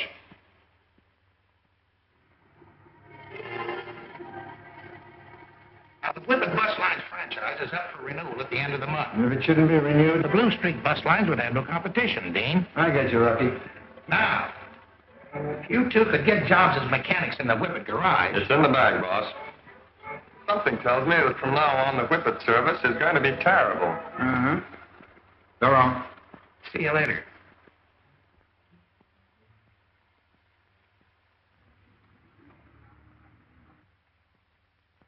Case? Just a minute, Mr. Reid. Tell Mr. West that Mr. Reid will see him in a minute. Donegan is waiting downstairs with Mr. West. He wants to see you. Mr. West. President of Whippet Bus Lines. Oh, send him right up. And for 12 years, the Whippet Bus Lines have maintained an enviable record of service and safety. Well, perhaps your employees are coasting along on that record, Mr. West. Just getting careless. No, that's not it. I believe the Blue Street Bus Lines want us to lose our franchise so they won't have any competition. Surely you can't blame them for accidents to your lines. The Blue Street Company is an old-established firm, too. Now, it may only be a coincidence, but the fact remains, our trouble dates from the time the Blue Street Company changed management 6 months ago. What do you want me to do? I'd like to see the Sentinel do something about the matter. Sorry, Mr. West. The Sentinel has never interfered in squabbles between competitors. I'm sorry you feel that way about it, Mr. Reid.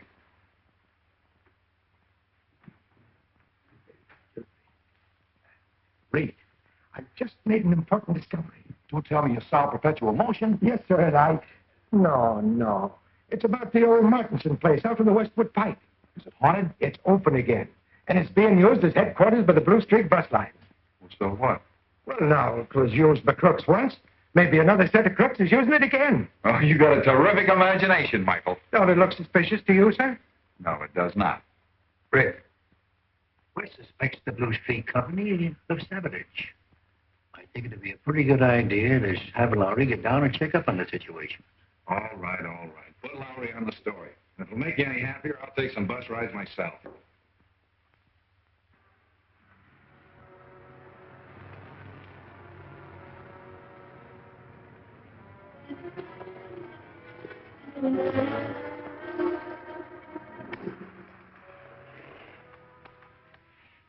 There.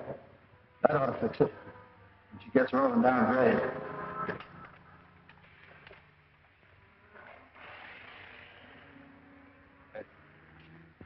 You're sure this bus is going to the terminal empty? The boss said there was to be no accidents to people. Don't worry, it'll be empty. I checked with the dispatcher. Okay, 16's ready to roll. Where are you going? Suburban terminal empty.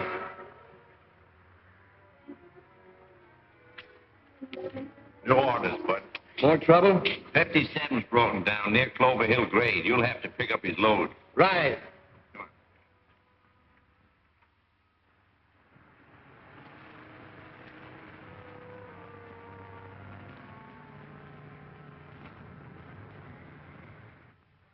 Discovered what's wrong? Yeah, there's a couple of bearings shot. What's the matter? Whippet Lines operating buses with old motors?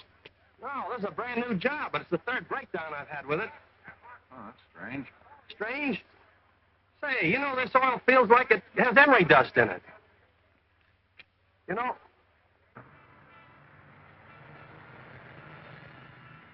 Say, here comes number 16 now to pick up my load.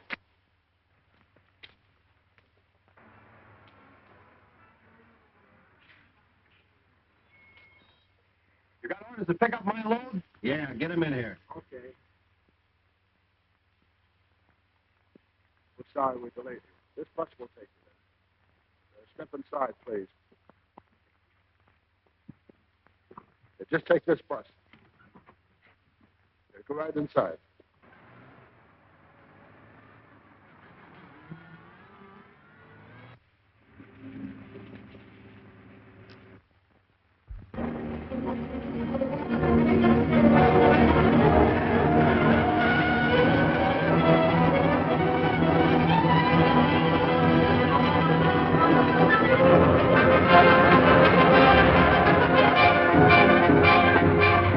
Going pretty fast down the grade. Don't tell the passengers, Mr. Reid, that my brakes are gone. What can you do? I can handle the grade, but I'm worried about the bridge at the bottom. One is being repaired? Yeah, there's a bad dip and a detour, and at this speed we're liable to tip over.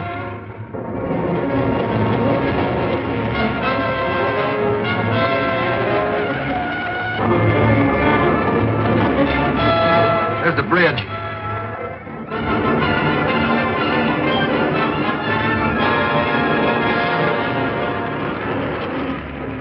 You make it? All I can do is try.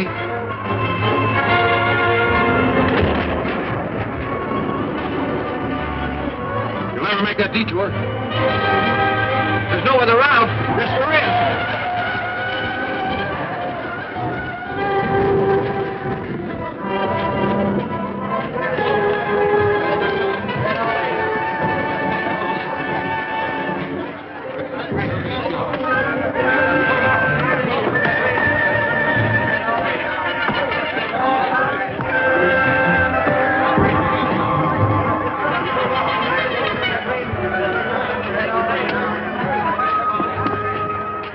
feel your brakes starting to go? I started to slow down on the downgrade. How long has it been since they've been inspected? This bus just came out of the shop less than an hour ago. Let's take a look at the brake rods. This rod has been almost cut in two by a hacksaw. The failure of your brakes was not accidental. That's right. There's no mistake about that. How do you like that? I don't get it. Every time a whippet bus breaks down, there's always a blue streak on a job to take over our passengers. Mr. Reid just came in, Mr. West. I'm sorry you had to wait. That's quite all right, Miss Case. I guess he was delayed getting into town. Thank you. Hello, West. Hello, Reid. Last time we talked, you hinted that the Blue Street people were trying to cripple the whippet lines. I'm convinced of it. Have you any proof? No, I haven't. All I know is our buses have experienced a large number of breakdowns lately, which look like sabotage. But you have no tangible evidence. And that's what worries me. This is a case that even the police can't touch. I see. What do you figure these breakdowns have cost you? I can't estimate what it's cost our reputation. But I should say our repairs have run about $12,000 over normal. Well, thank you very much. I think the Sentinel will look into the bus transportation business thoroughly. Good. Miss Case. Will you tell Axford I'm ready to go home? He went out just about the time you came in. Where did he go? I don't know. He just said he had a hunch and he was going to follow it. Well, didn't want to lead him into trouble.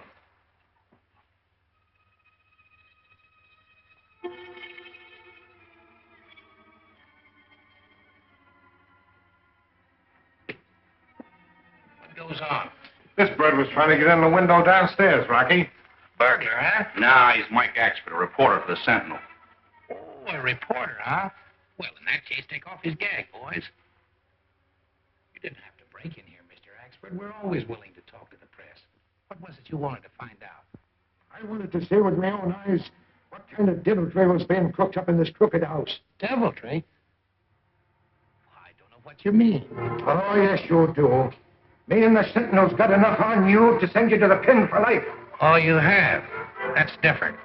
Here, time up. Else, well? Wouldn't you like to know? Yes, I would, and I'm going to find out. Let's go downstairs and take a look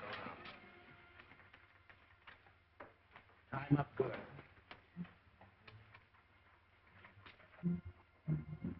That'll hold it. Take care of this snooper a little later.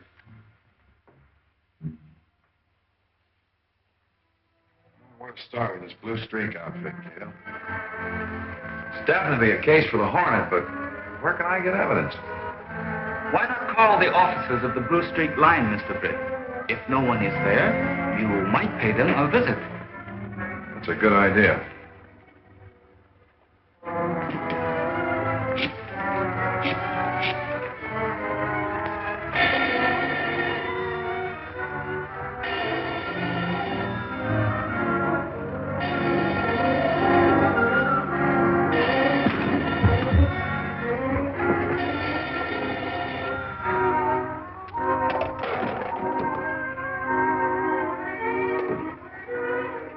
Hello. Who is it?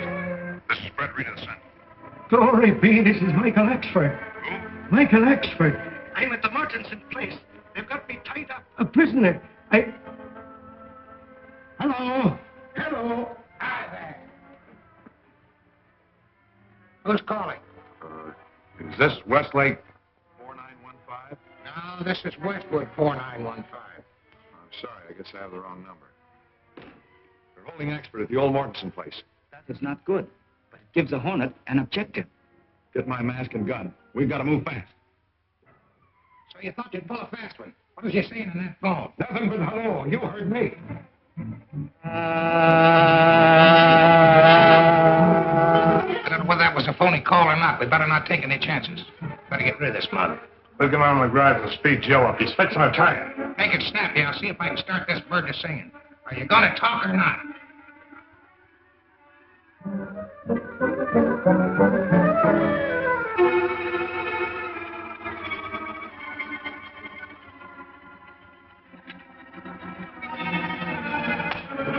For the last time, you're going to tell me what Reid sent you up here to find out? I'm I'm telling you nothing, Rockford. Get away from that man. I said get away from him. You're the Green Hornet. Exactly. Why have you got this man tied up? Why, me? Never mind. I'll release you and then you bid it.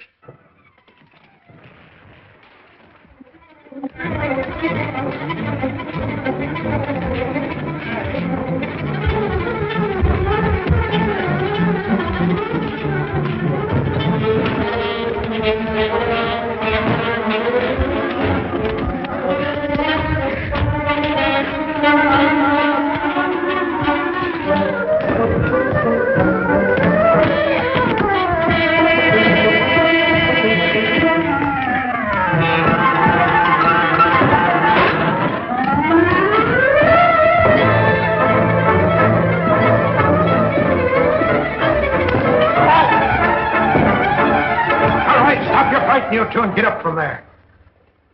It's a happy day this night is.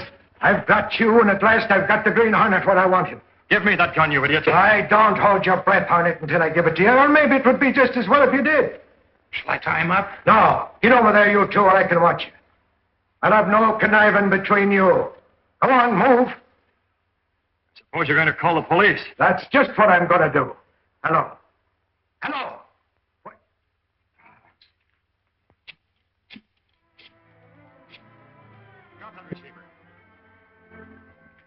Now get out of here. Yes, sir. Now I'll deal with you and your racketeering bus line.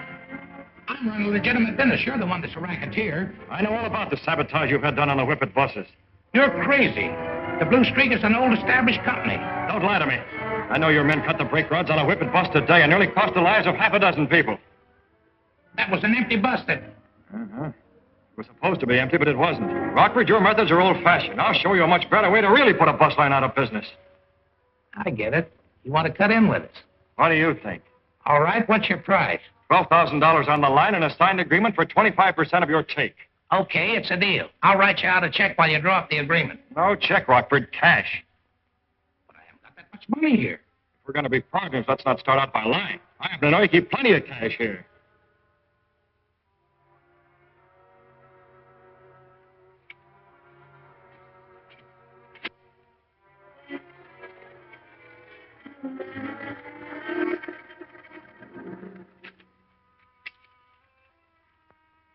All right. Tell me how you want the agreement to read, and I'll write it out and sign it for you.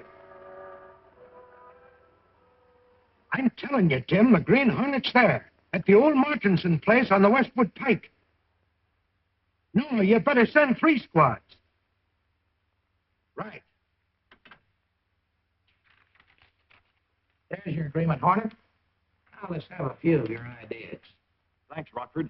That's just the evidence I needed to smash your racket. Now I'm turning you over to the police. Why, you crook, you said you was going to show me how to put a bus line out of business. I am, and it's your bus line. This $12,000 will just pay the repair bills on the Whippet buses. And now I want to know who's the head of all your rackets. Come on. Don't use those guns. You'll hit Rockford, and I'll get you both before you can fire again. No, don't shoot. The chief's orders are to get the Hornet regardless. Too bad, Rocky. Wait. Circle around. He can't cover all 3 of us. Down the floor,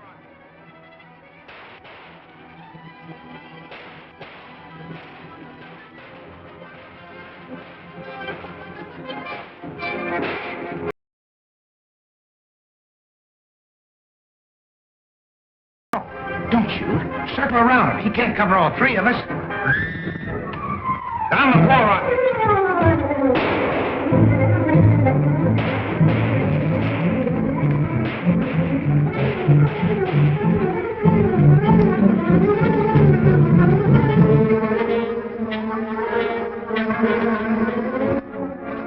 The police are coming.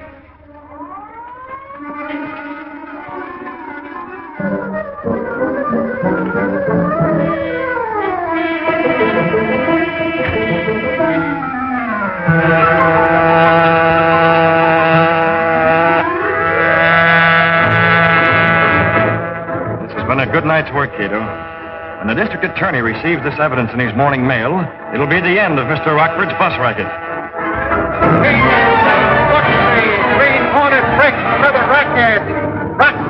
righty. Put straight.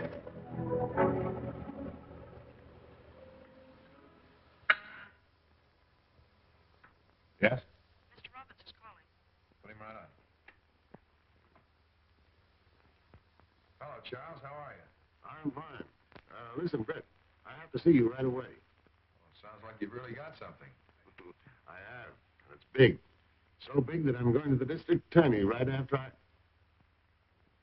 Hello? Hello? Charles? Hello? Operator, I've been cut off. There's no one on the line now, sir. Thank you.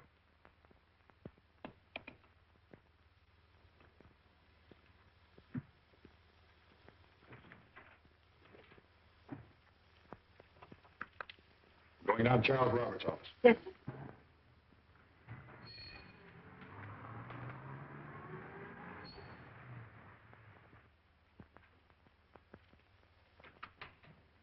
Mr. Robertson. Well, hello, Johnny. What are you doing here? Hello, Mr. Reid. Well, I just got out of school. Charlie's teaching me the trucking business. Won't be long before it's Roberts Brothers Incorporated. Oh, that's swell, John. Is Charles in? Sure. I'll give him a bite. Guess it's out of order. Is there anybody waiting? No, I'll take you right in. It's funny, it's locked. Charlie! Hey, Charlie! You got a key? Yeah, I've got one.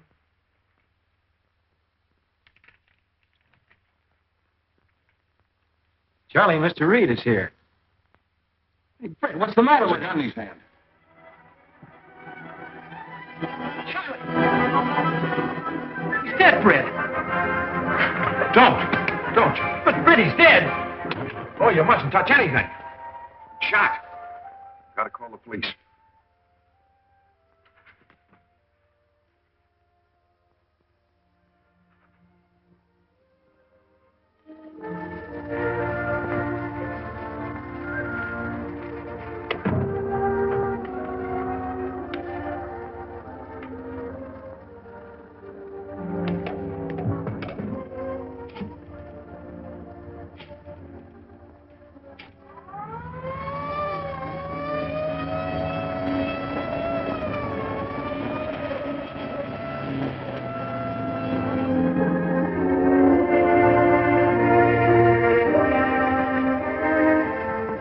Just a plain case of suicide, Reid. I can't believe it.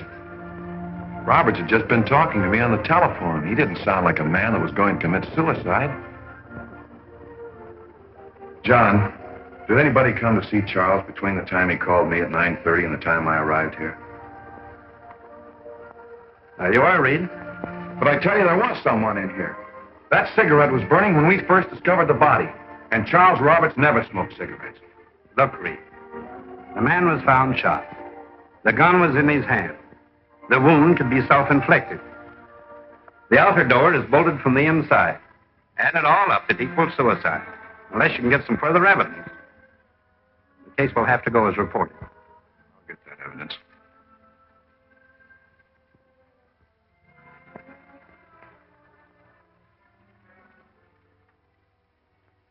John.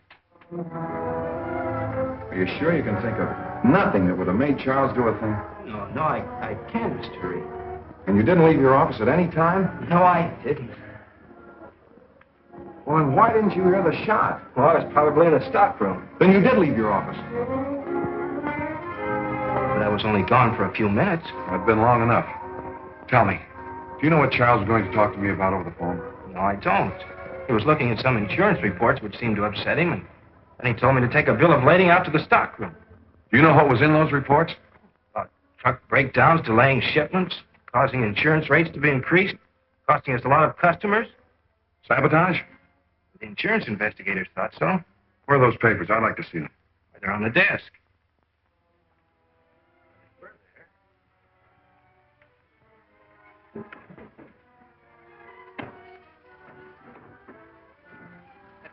Hey, they're gone. That's enough for me. Charles was murdered. The man that did it took those papers.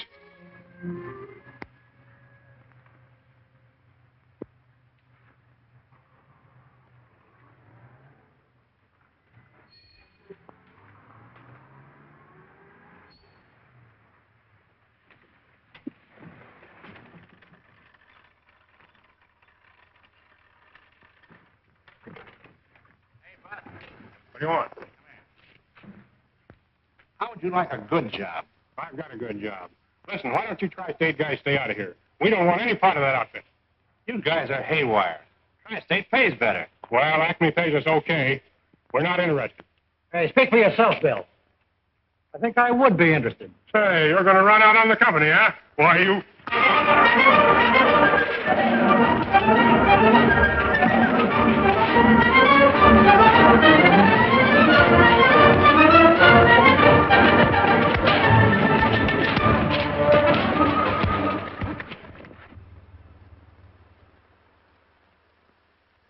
Mike, I want you to get me all the information you can concerning the recent accidents at the Acme Transportation Company. You mean the Jinx Transportation Company, don't you? Why do you say that? On account of all the accidents that's been happening to their trucks. Don't you read your own paper? Check with all the Acme competitors. I want to know who's getting their canceled contracts. Yes, sir. And James, I want you to go down to our morgue and get all the dope you can on the accidents to Acme trucks. Right. Oh, boy, I smell a story. Wednesday, Central paper. Read about that big coming.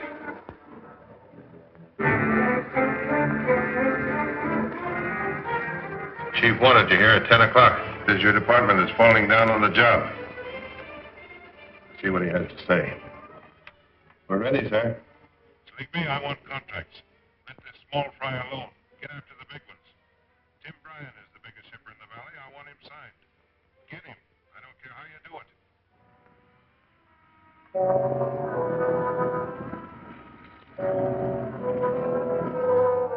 Mr. Bryan, Tri-State would like to handle your transportation.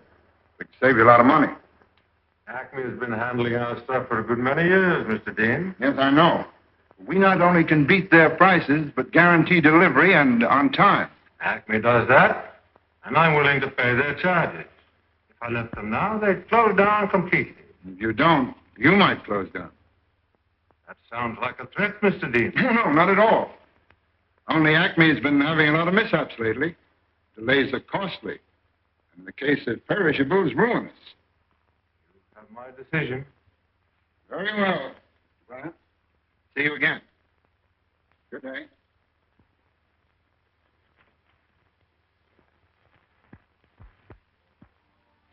Acme's biggest shipper, according to your report, is Bryan. He's got a lot of perishables going to Kentville today.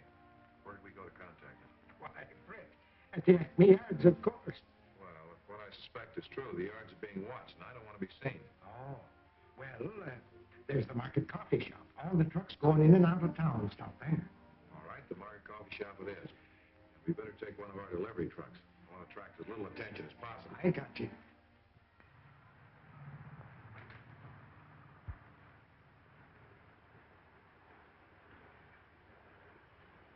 All right, give us anything that's gold, sister.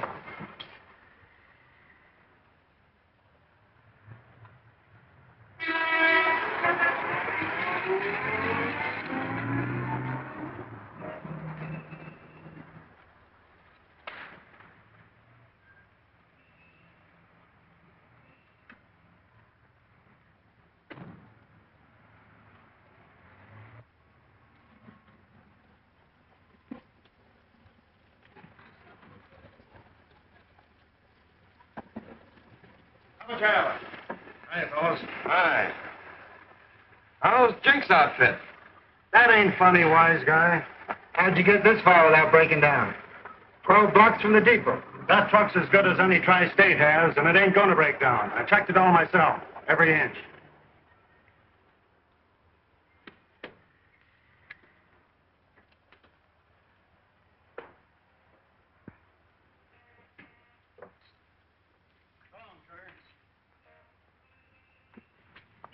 Tell up where you're going.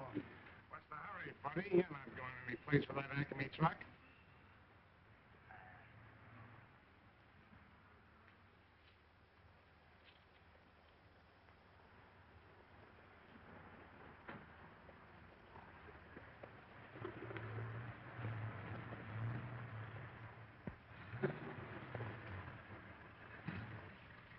Bet he doesn't make the bottom of the hill. Shut up. Come on, let's get out of here. Listen. Put a muffler on that big mouth of yours.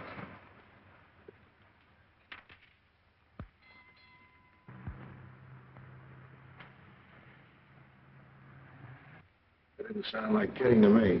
We better get out and take a look at that truck.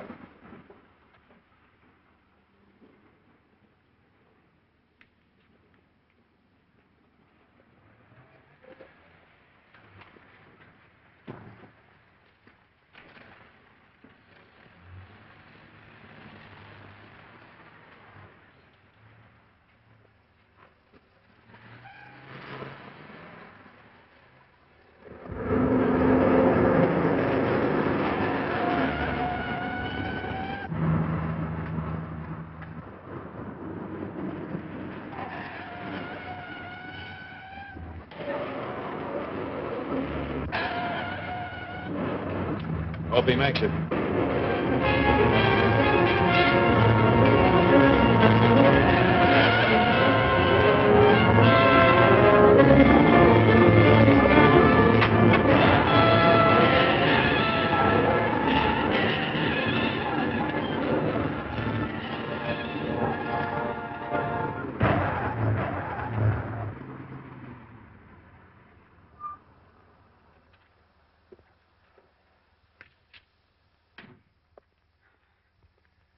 Yeah, that was a swell job of driving, buddy. What happened? Felt like I lost my brake fluid. Couldn't have been done deliberately, could it? Sure, in 2 minutes. Say, that tri-state crook told me I wouldn't get very far. Well, this is goodbye Acme Transportation Company. What do you mean? If I don't get this load in on time, we lose the Bryan contract. You won't lose the Bryan contract. Get a tow rope and we'll pull you. Okay, buddy, let's go. Good evening, Mr. Britt. Hello, Kato. Get the gun, mask, and car ready. We're going out tonight. Where to? The Tri-State Truck Depot.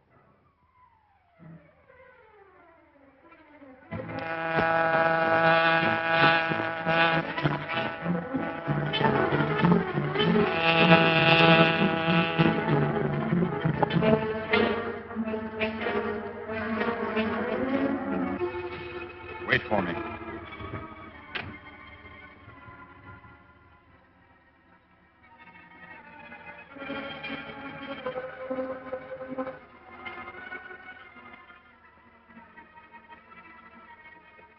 See this old bridge? Mm-hmm.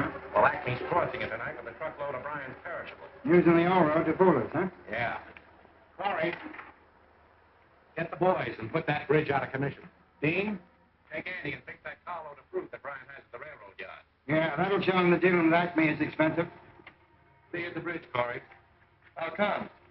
Thought you were laying low since you bumped Roberts. Lay off that Roberts business. No evidence against me.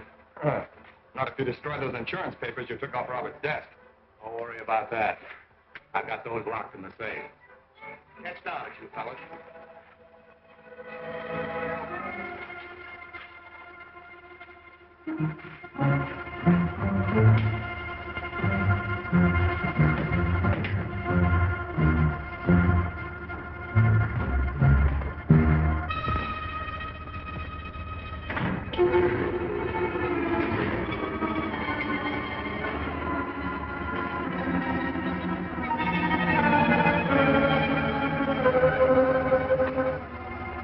Don't move, Slickby.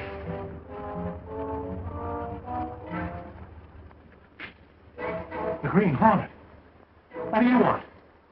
The insurance report you took from Charles Roberts the night you murdered him. I didn't kill Roberts. I know you did, and I want those reports. Okay.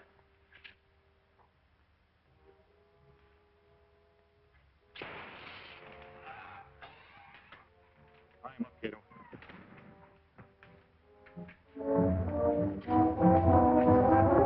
Police headquarters? Captain Ridge, send a squad car to the Tri-State Trucking Office. You'll find Robert's murderer there.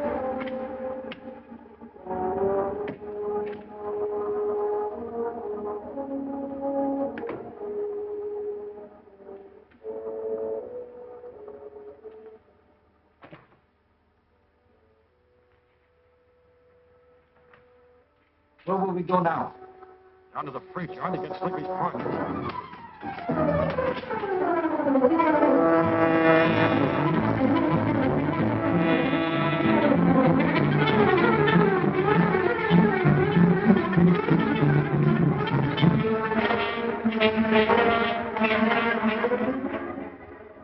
Open that car door while I get this fruit destroyer ready.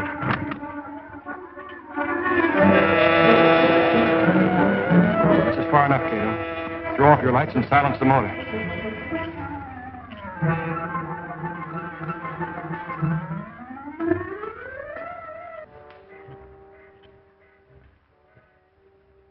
Stay here.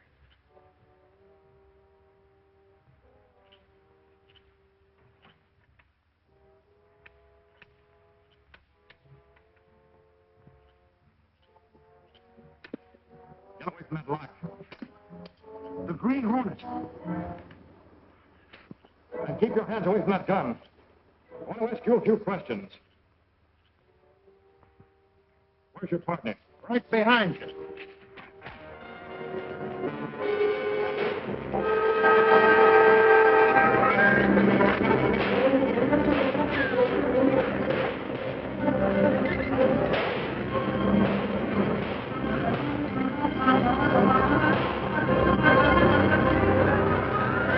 Give me your gun.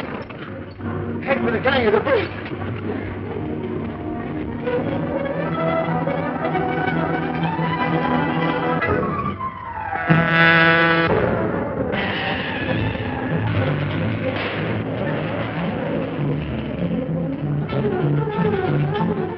Oh, Houston, you haven't a chance.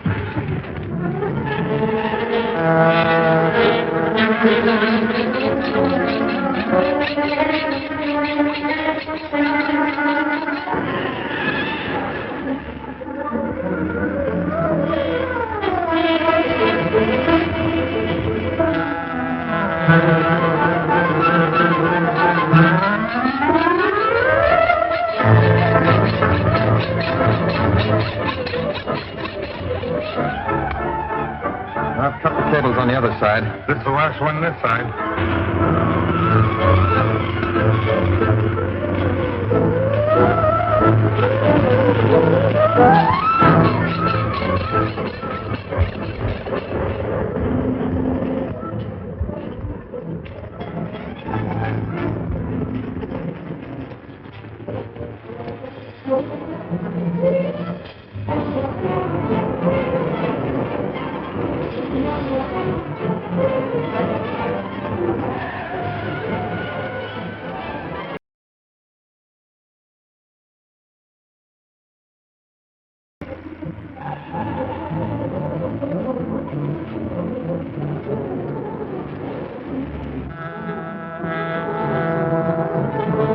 Oh, Houston, you haven't a chance.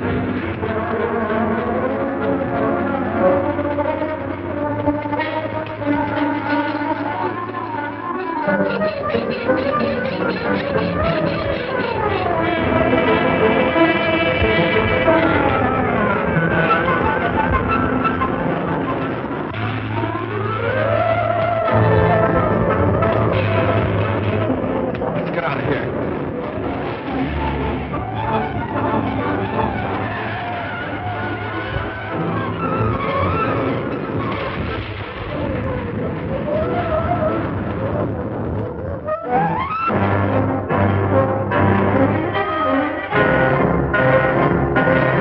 Are you hurt badly?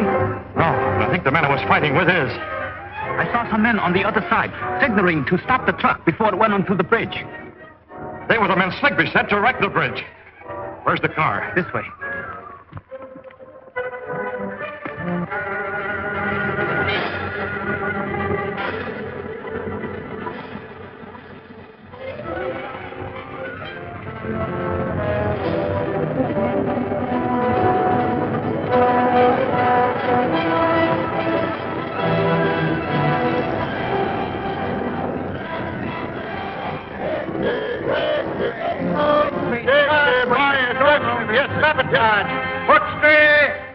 Bound hand and foot with the seal of the Green Hornet in his hand. Documents found in Sleepy's pockets are believed to be sufficient evidence to convict him of the murder. You don't have to read it to me, Casey. I wrote it. And boy, was it a scoop. If you wrote it, why do you keep calling the Hornet a crook?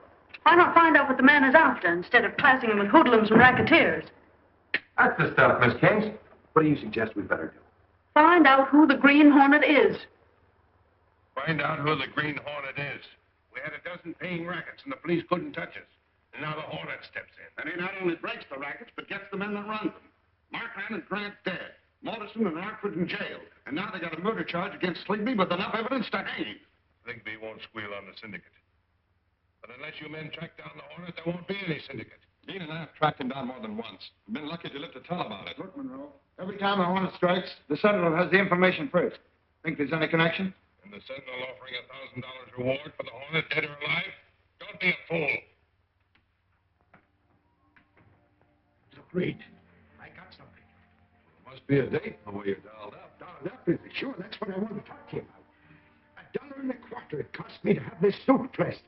6 months ago, the price was 75 cents. The price of labor has gone up. You mean the price of protection's gone up? Look at this. I found that in my coat pocket when I brought the suit home.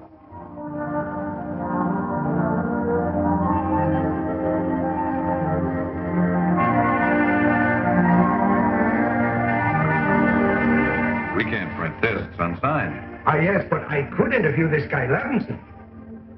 Well, even if it were true, he wouldn't dare talk. But I'll keep it on file in case something turns up. That's right, laddie. We better find it, sure.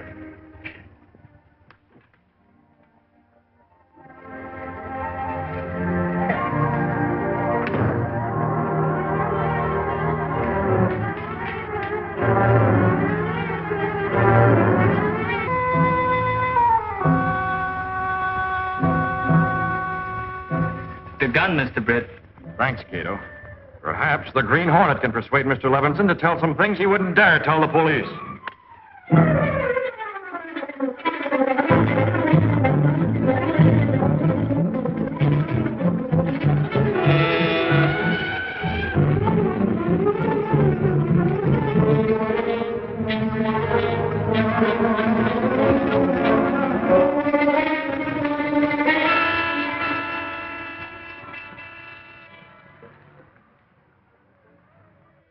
I've been waiting 20 minutes, man of action. What's on your so-called mind? Sure, I'm giving you a chance for a front-page picture. A man named Levinson. Is he important? After I've interviewed him, he'd be the most important man in town.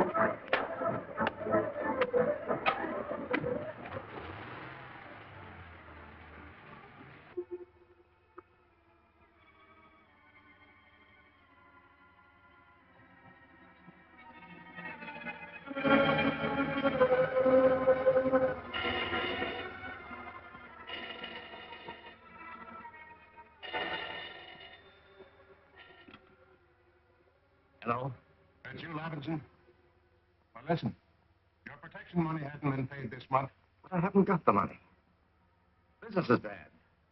My customers are all kicking at the raising prices.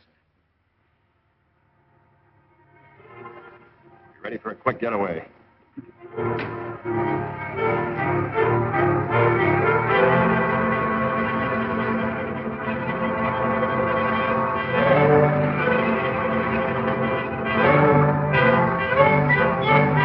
Never mind the excuses. You'll remember what happened to the others that didn't pay. Give me another day. I'll raise the money, Lynch. Somehow. Give me that phone. Hello? Hello? Who's on that phone? Who are you? Green Hornet. Yes. Who are you talking to? No, someone had the wrong number. Don't lie, Levinson. I know you and others are paying for protection. This is the place. Wait here till I see where the fella talking to. You'll probably scare him off before I get a lens on him.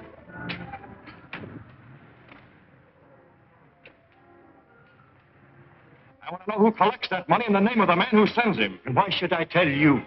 He would hijack him, and I'd have to pay twice. Then you admit you're paying. I admit nothing. Open that door. Come on, open that door.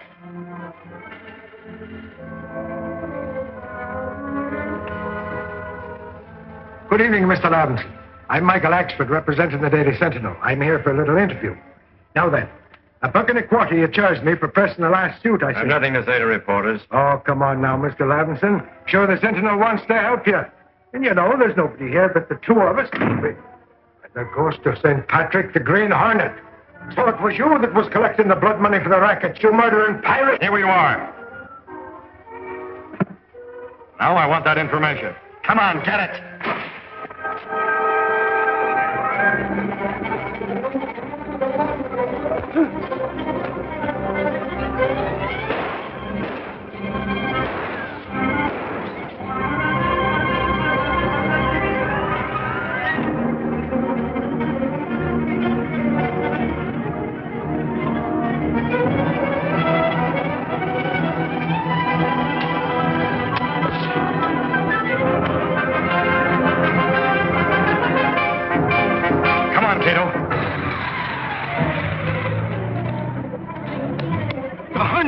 Himself in there. Did you see him? Did I see him? I'll tell the world I did. I took his picture. His picture? Well, which way?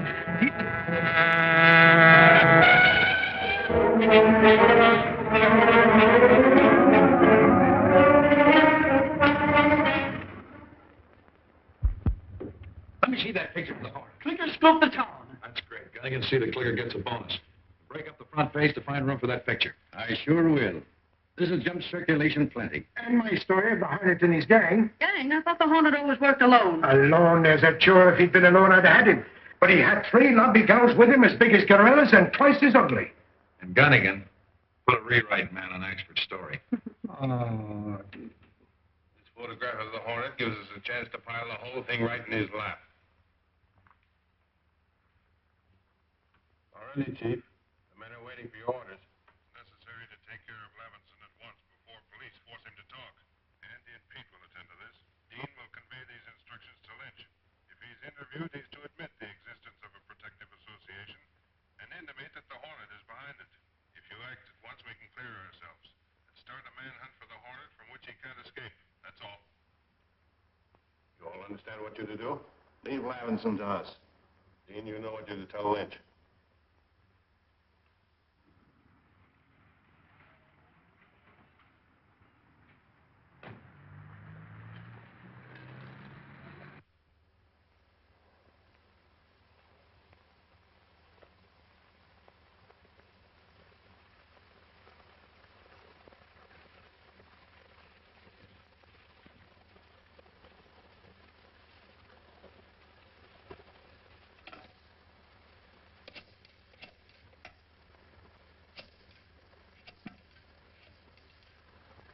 Hello.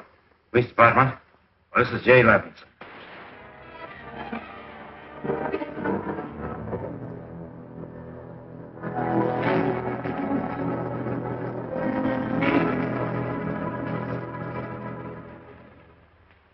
It's the calling card of the Green Hornet. There's no doubt now who committed this murder. It certainly looks conclusive. I still don't believe it. Since when has the Hornet been working by daylight? I'll ask him that when he's brought in. We're going to get him if I have to make a house-to-house search. Did you interview the cleaners and dyers on the list I gave you? Well, most of them, but they all deny any knowledge of a protection racket. I've left Lynch's place until the last. I will talk with Mr. Lynch myself.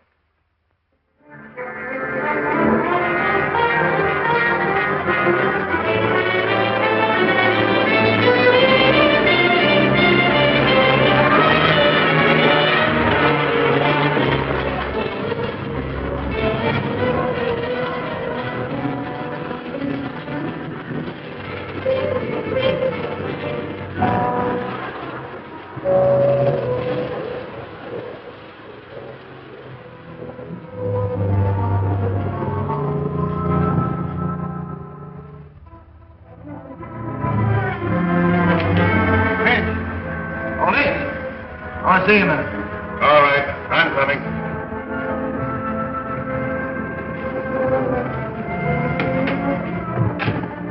What are you doing back here? The Sentinel's got men out interviewing all the cleaning plants in town. They haven't been here. Well, they will be. The boss wants to be sure that you have your orders straight. Now, I got them all right. And I don't like them. It'll leave me wide open to an attack from the Hornet. Oh, you're safe enough. Where they're dragging it out for the Hornet, he won't dare come out of cover.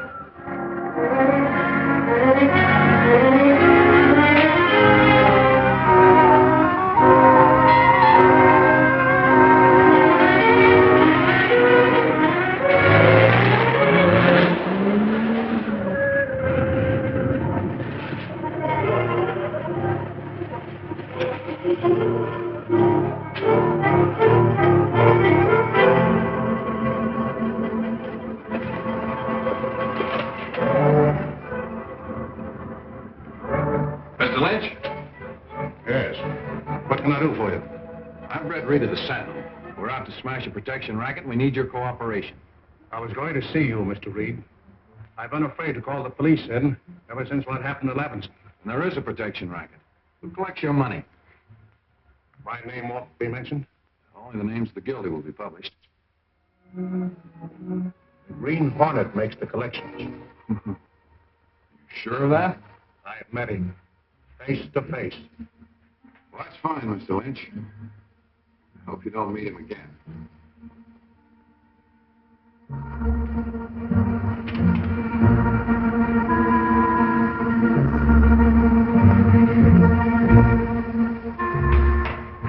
Lynch didn't like his orders. Won't destroy his plan.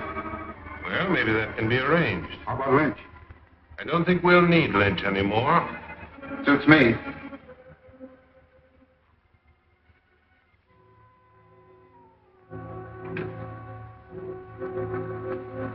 Did you phone Lynch? Yes, Mr. Britt, as you ordered. I informed him anonymously that the police would raid his place tonight. Did he believe you? He seemed frightened. I believe he is on his way to destroy his papers. We'd better be going.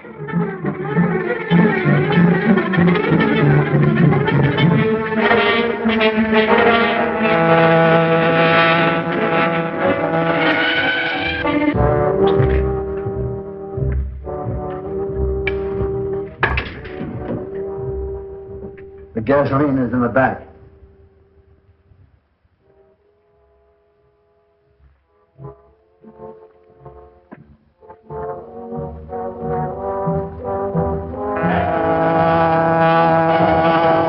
Faster, Kato, faster.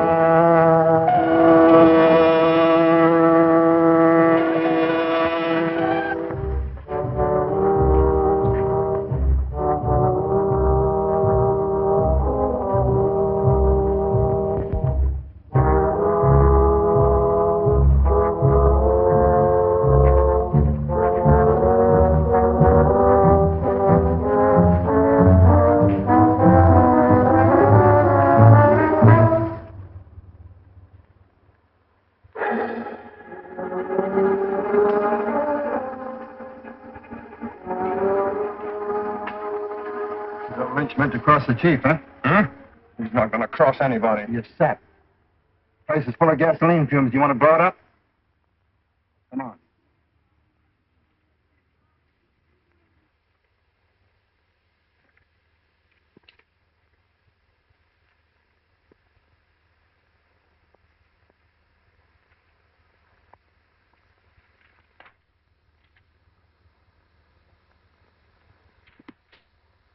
What do you want? Who are you? Green Hornet. Yes, Lynch. Your old acquaintance, according to the papers.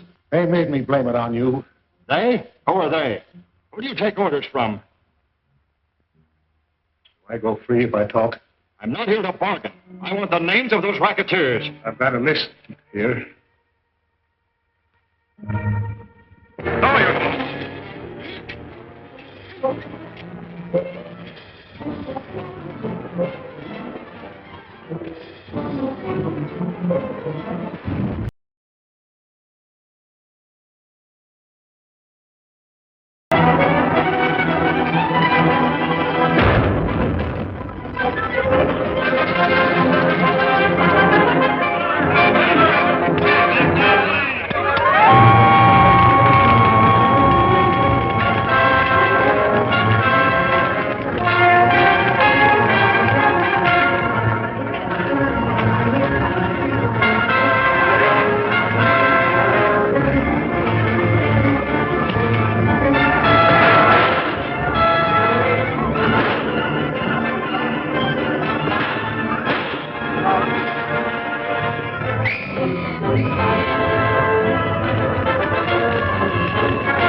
Let's get out of the fire.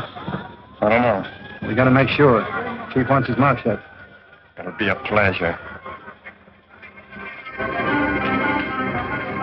Quick, Kato, they've spotted us.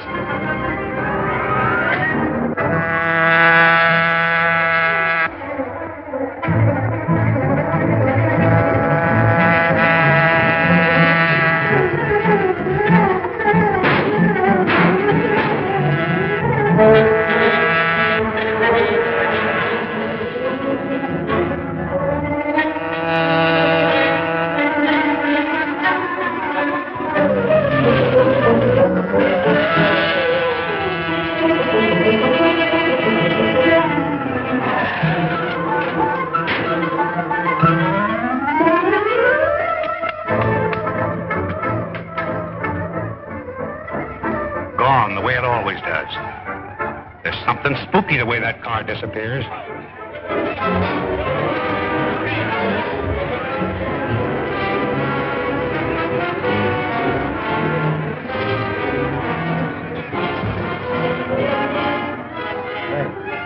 I have an idea how we can get a line on that guy, Lynch. Yeah, what is it? He's got an interest in his brother's business. But he escaped. He's just dumb enough to go to his brother's place to hide out.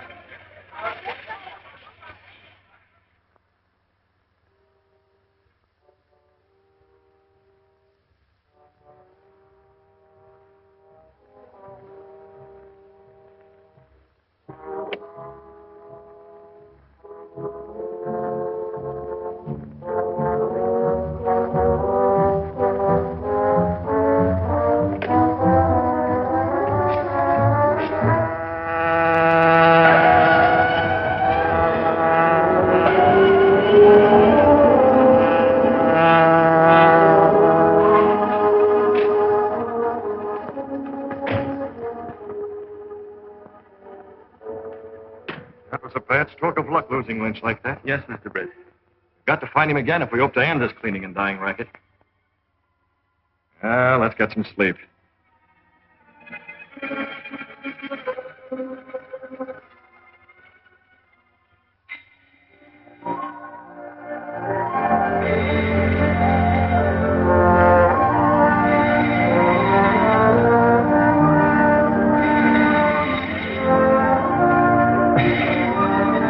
Hello? Yes, this is Mr. Reid's apartment. No, this is Michael Axford, his bodyguard. Yes, Mr. Reid's here, but he can't be disturbed. But I've got to talk to him. It's a matter of life or death. Now, look, I can't understand you. Will you calm down? Tell him it's about the Green Hornet. The Green Hornet? Well, why didn't you say so? Reid! Reid, wake up, will you?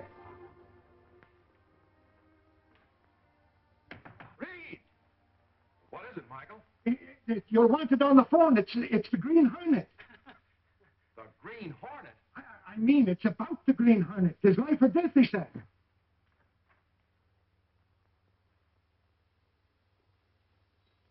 Britt Reid speaking. Who are you? Lynch. What Lynch? Oh, I see. What do you want? I just got a tip that my associates are going to kill me. I don't dare go to the police. And the Green Hornet is after me, too. What do you expect me to do about it? You've got influence, Mr. Reid. I'll tell all I know about the cleaning and dyeing rackets. And it's plenty. But I want to guarantee your protection. Well, I can't promise you anything, but I feel the district attorney would be interested. Where are you now? My brother's office, 219 4th Street. I'm alone. Get over here at once. And my associates are hot on my trail. I'll be right down. Michael, we've got to move fast. Where's your car? It's in front. I was going to put it away, but I dozed off. Kato, my hat and coat.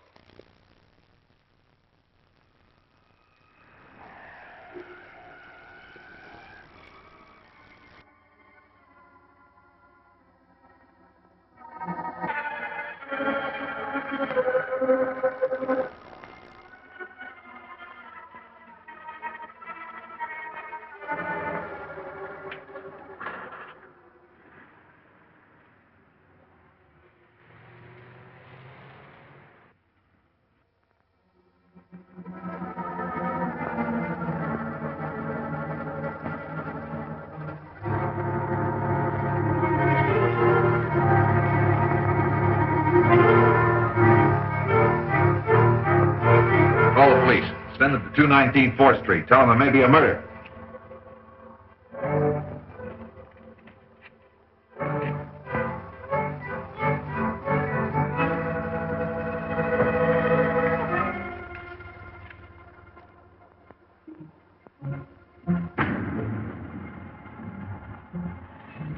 Who tipped Lynch he was on the spot?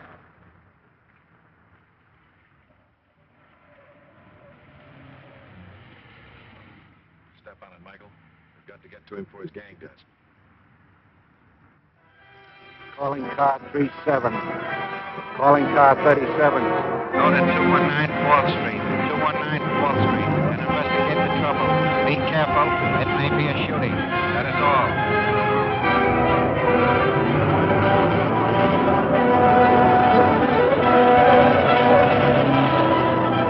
Calling car 42. Car 42. Go to 37 District.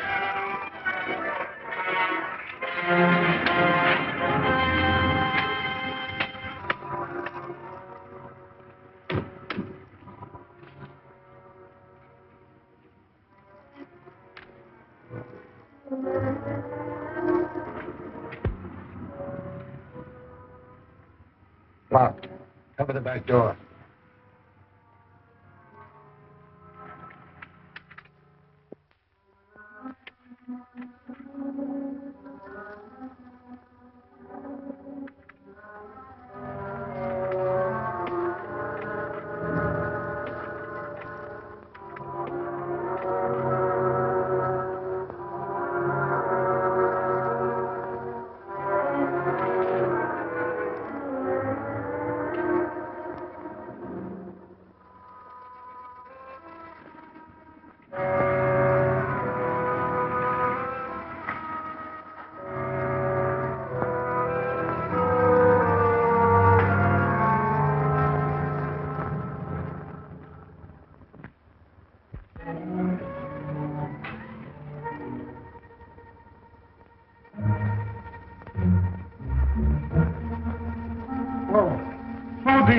Don't shoot!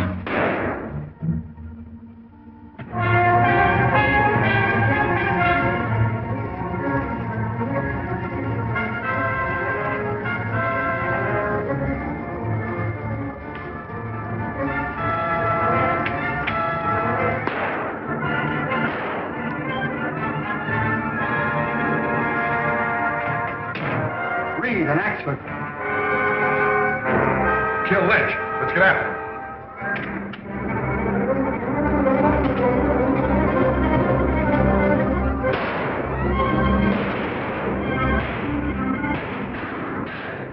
You're a rotten shot, Michael. Oh, it's this police ammunition I'm using.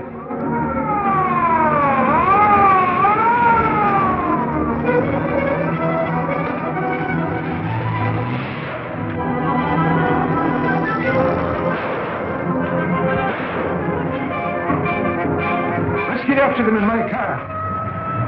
Oh, it's too late. They've got too big a lead.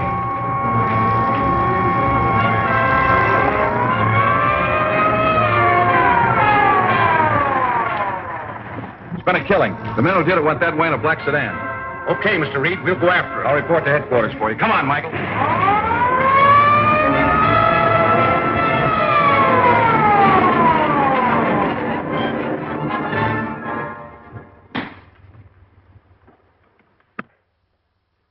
Call police headquarters. Yes, sir.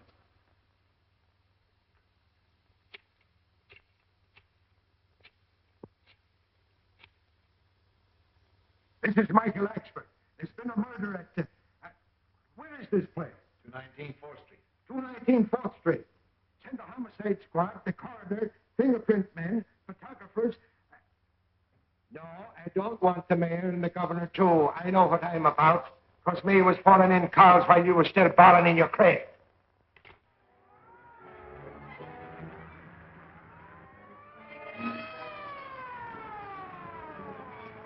Police car trailing.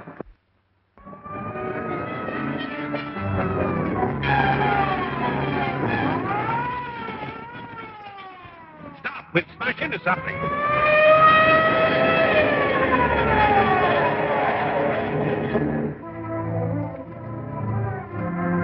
Hey, make of that? Oh, sure, Lynch was drawing pictures while he was talking to you on the phone. Men don't do that when they're excited. That's a picture of a wastebasket. Now, why would he be drawing that? To call our attention to it.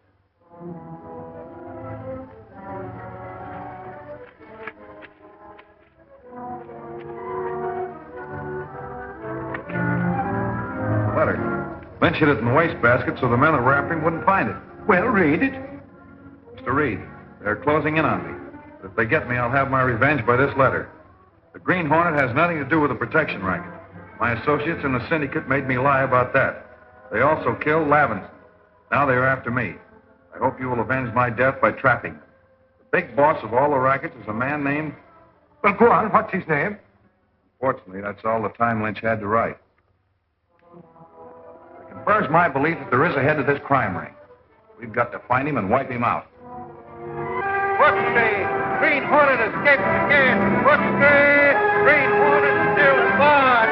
What's the all about the Green Hornet escape? What's the read about it in the first century? I've just been talking to the chief. He's pretty sore about what happened last night.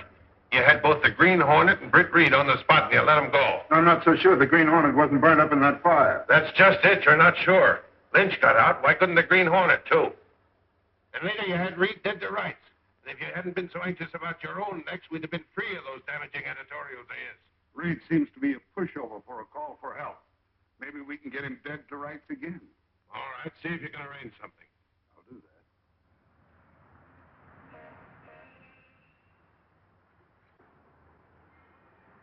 Lynch's letter proves conclusively, Mr. Commissioner, that the rackets are under one head. The thing to do is to find him. The police department is doing everything it can. We follow every lead, but they all fade out. The organization is too well protected. Well, the Green Hornet's doing his best to knock him over so he can be the big boss himself. By the way, have you increased the reward for him? Not officially. But I'll personally double it to anybody who can get the Green Hornet dead or alive. Put it aside for me. Sure, I'm getting closer to Mr. Hornet every minute. Seriously now, I'd like all this cleared up before the elections. Otherwise, conditions will be bad for an honest vote. I've got to see the boss. What's the rush, James? I've got the Hornet. Where? In your pocket? Oh, no kidding, Casey. This is a real McCoy. Mr. Reid is busy. Count on the Sentinel in every way. I'm sure of that, Reid. Thanks. Goodbye. Goodbye. Boss, I tracked the Hornet to his lair. I know where that big black car of his goes every night. How did you learn all this? That's an anonymous letter that came this morning. If you want the Hornet, you can trap him at his hideout. It is a two-story house 4 miles from the city limits on State Highway number 7. Don't tell the police that there may be a tip-off. I know that place. It's the old Martinson house. It always was a crook hangout.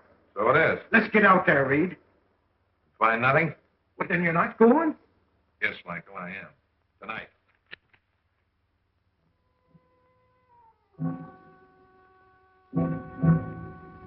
I'll go with Jenks and Axford. You wait behind the Mortensen house with Black Beauty and the Hornet disguise. But why do you take this risk, Mr. Britt? Because I feel that letter was a trap. Meant for me as Britt Reid. We'll let the Hornets bring it on and see if we can't catch somebody. Understand? No, sir. But if you say it is all right, it must be. You take the lower road. You'll be there long before we are.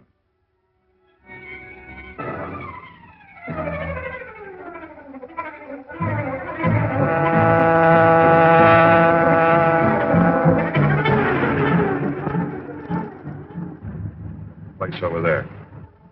Turn off the door and cut your lights. Close to the shadow of those trees.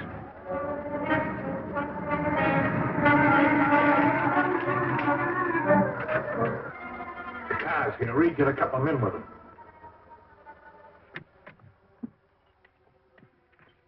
You cover the front and I'll take the back. Let's rush him. No, there's no need of anybody getting hurt. Besides, I want to catch whoever's in there alive. Okay, you scare him out and we'll grab him. Now, give me a couple of minutes to get set. Now, Reid, go easy, boy, will you? I'd never forgive myself if anything happened to you, and me not with you.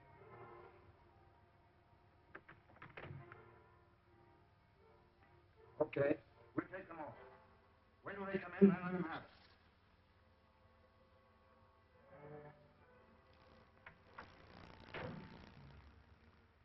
I'll try to guess whoever's in there, and then rejoin Jenks and Axford when they found them. Be careful, Mr. Britt. I will. You wait for me at that corner of the house. I may have to get out of this disguise in a hurry. Yes, sir.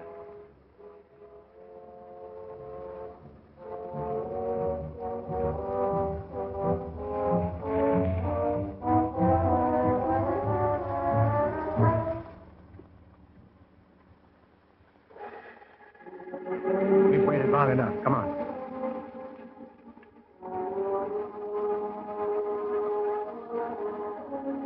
Hold it. Drop those guns. Green Hornet. Right.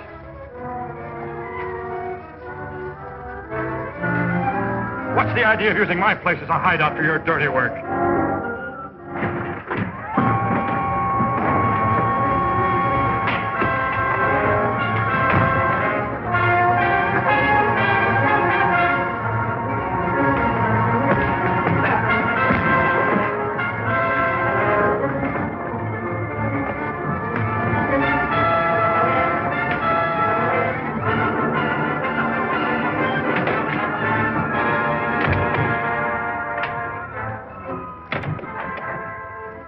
I've got you, Hornet. You better give up and come out.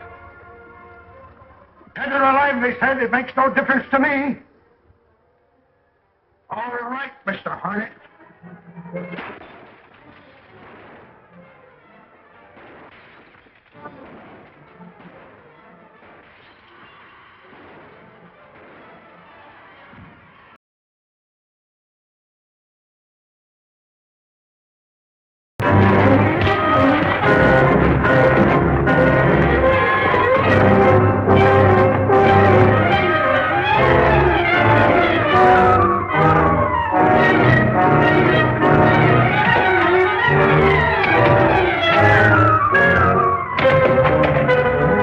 I've got you, Hornet. You better give up and come out. Dead or alive, they said. It makes no difference to me. All right, Mr. Hornet.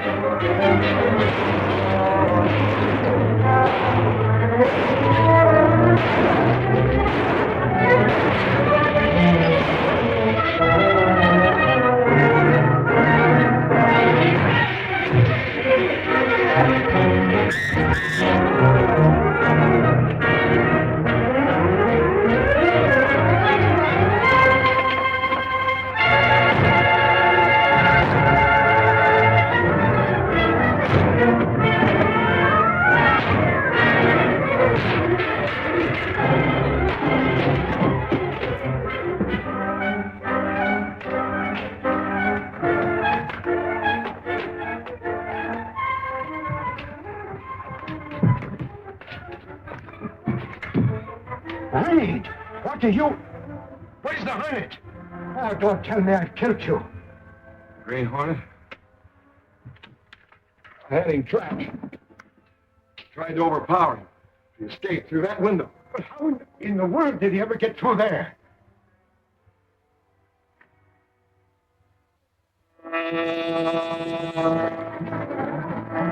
And there he goes. Sure, he must be the devil himself.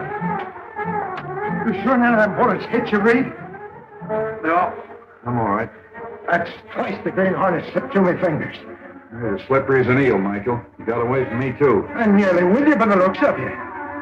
Well, I guess there's nothing left to do but be on our way. So you got the Green Hornet, eh? Nice going, Jinx. Yeah, you seem kind of glad he got away. Well, maybe I am.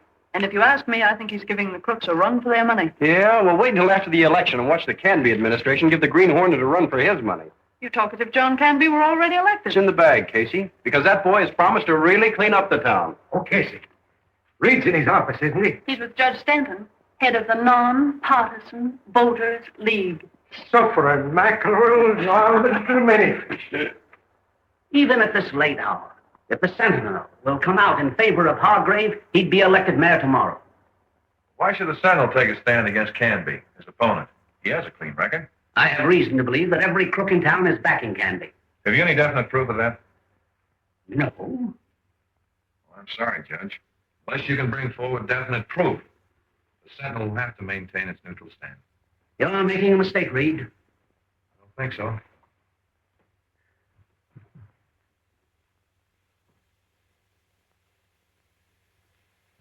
Ogden, these figures gathered from Canby's precinct captains indicate his election. What's in the bag? We've got to make sure. Sit down. On these wards here, we've got to muster more sure votes for Canby. Oh, that'll be a cinch. The boys have made enough false registrations to elect an alley cat mayor. Well, if we can make Canby mayor, our syndicate will clean up millions. Yeah. It'll be easier to get rid of Britt Reid than the Green Hornet.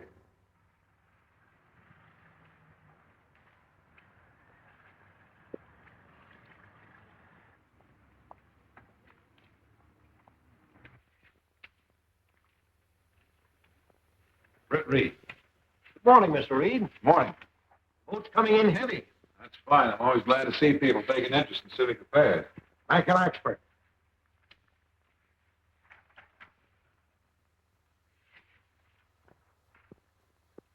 That's Britt Reid of the Sentinel.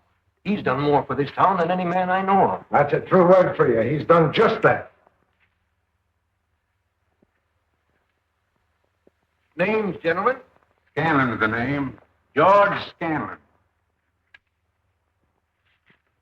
Here, you can't do that. Oh, no?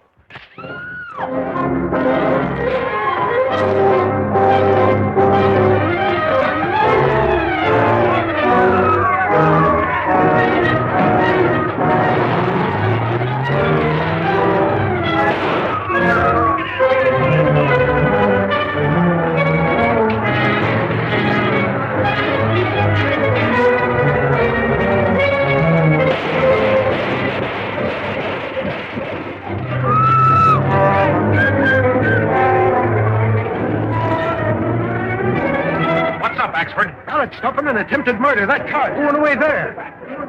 Michael, you call an ambulance and then stay here. I'm going after those crooks.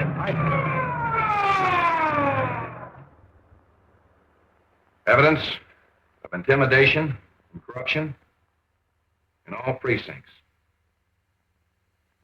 4 men have been killed, a dozen others sent to hospital. That's all in this case. Transcribe and get a rewrite man on it. Yes, sir. I want an extra on the street as quickly as possible. Judge Stanton was right. The criminal element of this city is lined up solidly behind Canby. No casualties among the Candy people, eh? Not one. That's not all. The Canby crowd are voting ghosts. You sure of that? Dead sure. Registration lists have names of people that have been dead for years. I want an extra on the streets quickly. On the way. Expert, get my car on in front, on the double. Yes, sir. Pick up a camera and meet me downstairs in 5 minutes. Hey.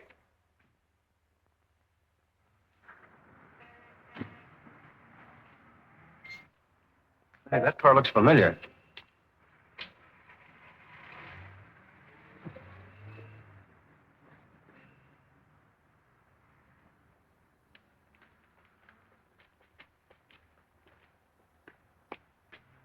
Thought so. Those birds are repeaters. That's the third polling place I've seen them go in today.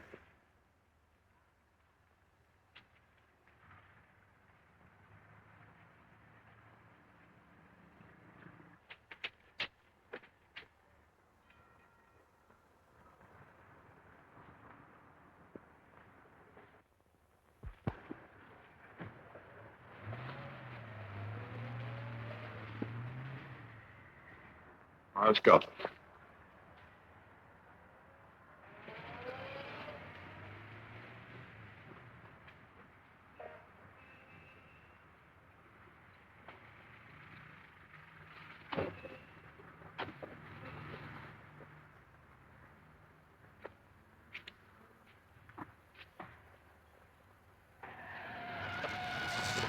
Here comes that same car. Look, man of action, don't point. It's good manners, and you're liable to get our blocks knocked off. You think that car contains the same men we saw voting at the last polling place? Absolutely. Oh, you're wrong, Jinx. That's the same car, but they're not the same men. They're not repeaters. Keep your shirt on, boss.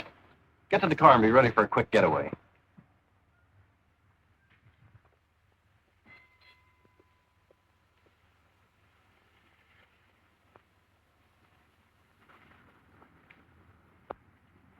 Hey, buddy. Got a match?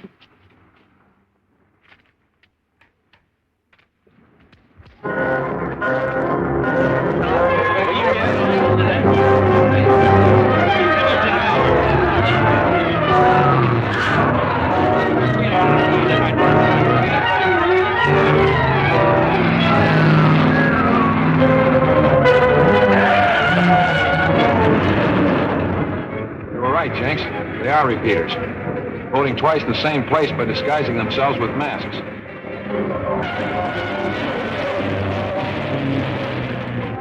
Well, what are we running away from? We've got to save these pictures. They're valuable evidence. Pull over that car.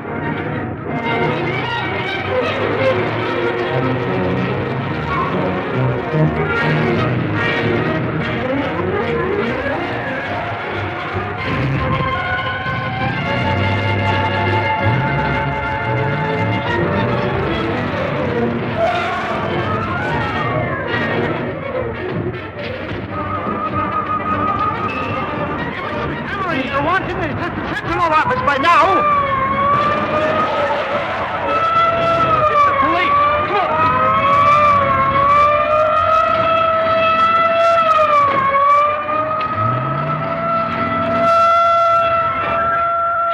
It's all right, Jakes. I run them hoodlums away. Watch me all about that election scandal. Watch me. Get that Sentinel X-ray. Ballot boxes stuffed with illegal votes. Watch me. Read about those stuffed ballot boxes. Watch me. John can't be elected mayor. Watch me. Read about the new mayor. Watch me. That John can't be elected mayor. Watch me. Congratulations, Mayor Canby. Come over in the morning and I'll give you a list of appointments I want you to make. You're the district attorney, and there's plenty of evidence to prove wholesale fraud in this election. What do you want me to do? Subpoena the ballots and put them in a safe place. Why? So we can fingerprint them and prove illegal handling. That's a great idea, but it'll take 2 days to obtain possession of those ballots through a court order. Well, that won't do.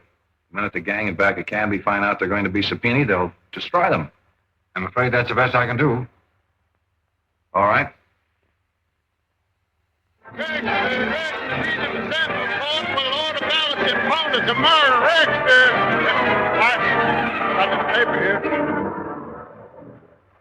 Ogden, those ballots have got to be destroyed tonight. Where are they now? Stored in the tri-state warehouse. The warehouse might burn down. No, the fire might be put out before the ballots were destroyed. You better have the boys hijack them out of the warehouse and burn them on the road somewhere. Okay. Dean will know how to handle it.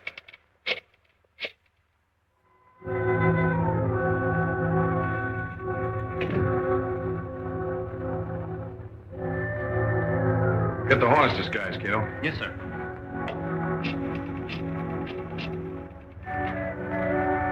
Hello, Banks Incorporated? Yes, sir. This is the Daily Sentinel speaking. We've had some heavy collections come in since the banks have closed. Want an armored car? Yes, that's right. An armored car at the loading platform as soon as possible. Yes, thanks. Goodbye. What you do now, Mr. Britt? I'm afraid, Kato, the Green Hornet is going to have to do what the law has been unable to do. Prevent those ballots from falling into the hands of crooks.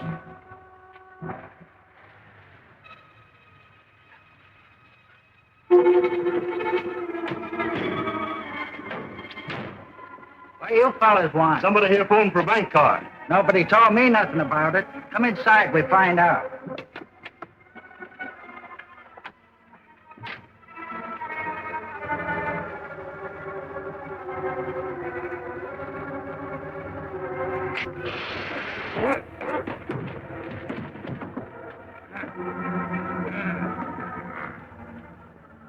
Sorry, old man, but you'll be all right in a few minutes.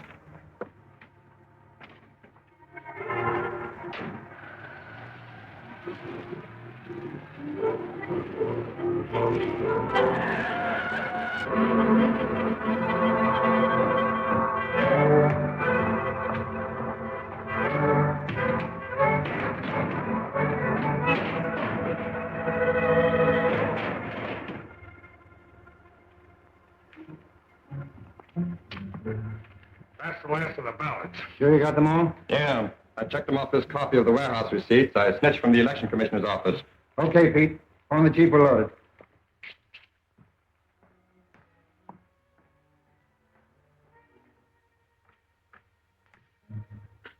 Hold it.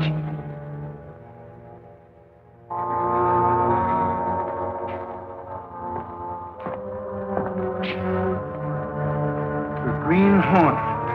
And what do you want? for you to do exactly as you're told. There's an armored car coming here. I want you to unload the cases from that truck and put them in the armored car. We are not. All right, you asked for it. No. Don't shoot. We'll do what you say.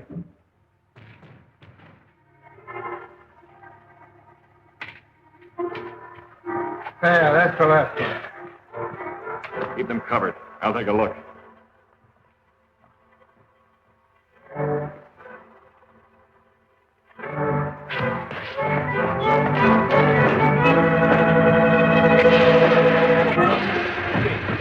Nice work. We'll be back for them later. I'll take the Westwood Pike to Valley Spring Road. Then use the cutoff. You follow me.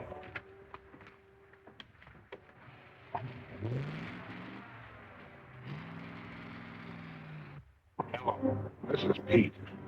The Hornet down Dean and Corey with that devil gun. He's on his way with the mallets. You poor saps. 3 against 1. You let that racketeer outspot you. I'm telling you, you can still stop him. What? Going by the way of the Westwood Pike to Valley Spring Road. Andy's up at the Morrison place. Phone him and have him get busy.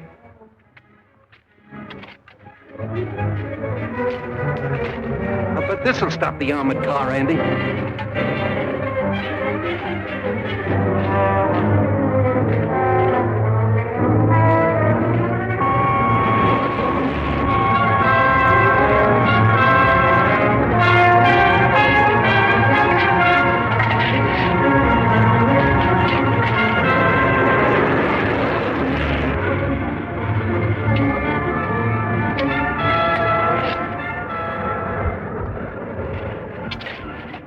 Here comes the Green Hornet now, in the armored car. Come on.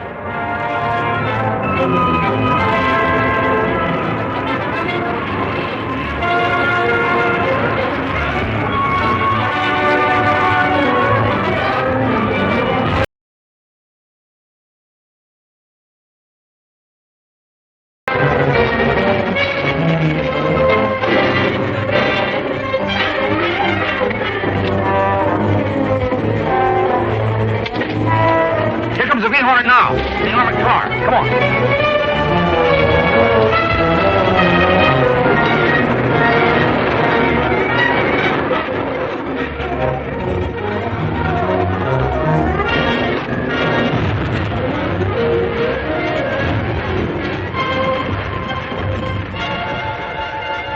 That takes care of the Hornet.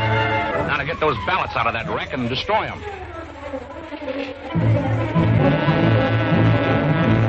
Bring 'em out of here, quick!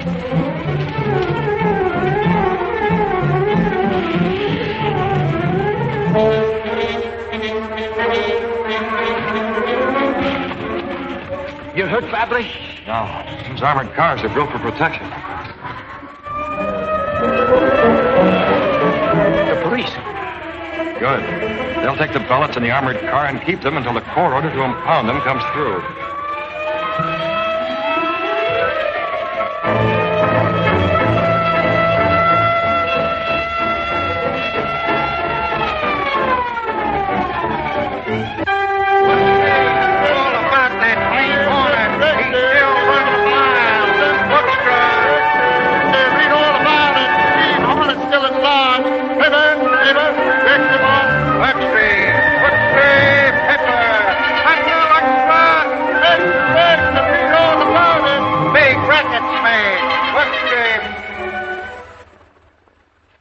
Closing in on us, Ogden. Every move we make is blocked by the Green Hornet. Better get in touch with Max Gregory and tell him to take it easy. If the Hornet discovers he's sending munitions out of the country, we'll have the G-men on us, as well as the police and the Hornet. Better get Max on the phone.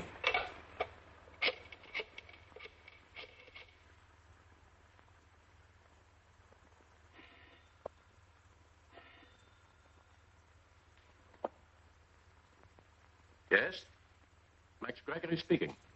All right, put him out. Here. Gregory, you better get that last shipment of munitions off your hands at once. Young Roberts is making things difficult.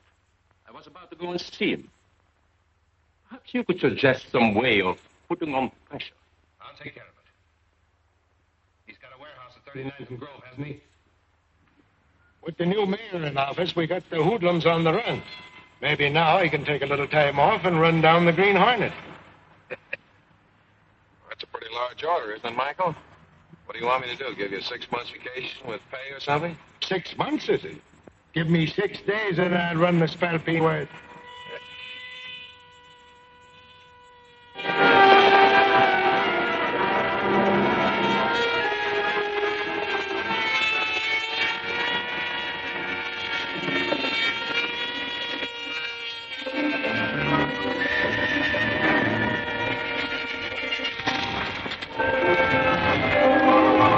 Take a look. It's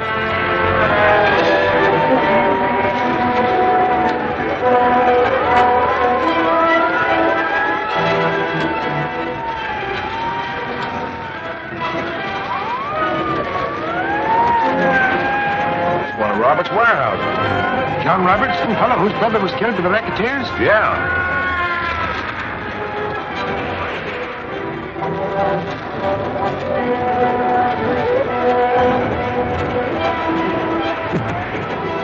Well, do you think the same gang maybe started this fire? Very likely. You go in there and find out all you can about who did start that fire. I'm going to John's office. Yes? Well, this is John Roberts. You say you've got the fire under control? You don't know how it started. All right. I'll have the insurance people come down. Thanks. Britt Reid, gosh, am I glad to see you. Hello, John. I overheard your phone conversation. So that fire did cause you considerable damage. Yes. Of course, my insurance will cover the actual loss. But I'll lose a lot of important customers and, well... Spell it.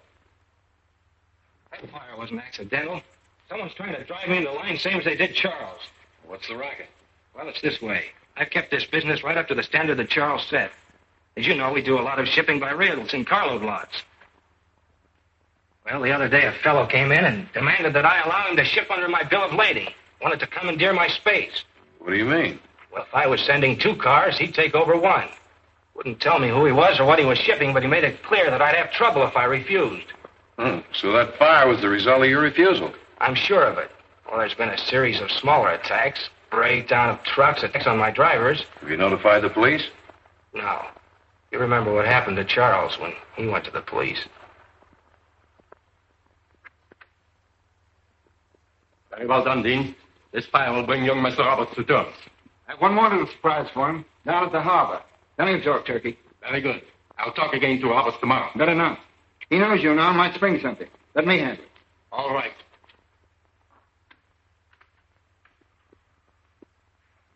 All right, John, you talk to him out here.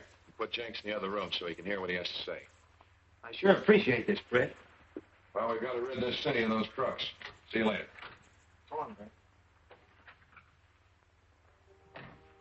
He's on his way up now. Better get inside.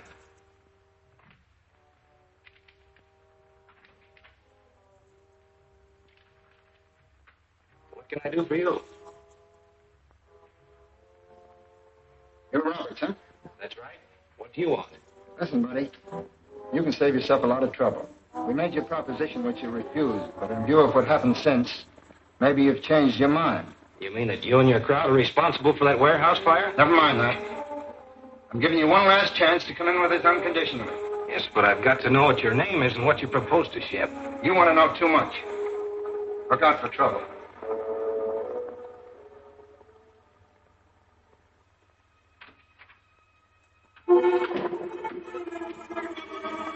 Careful, James. I think he suspected something. Okay, thanks.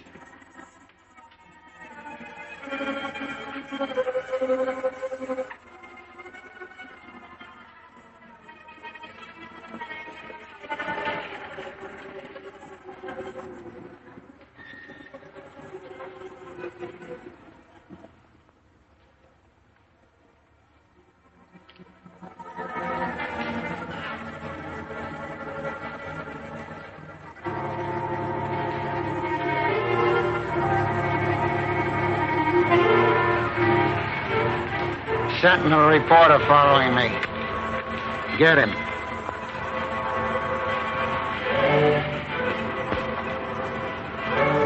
Follow him, Kato.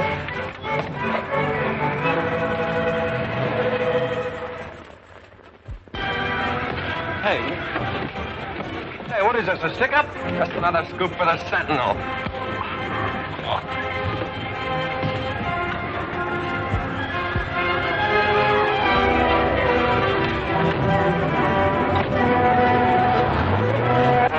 Jake, step on it.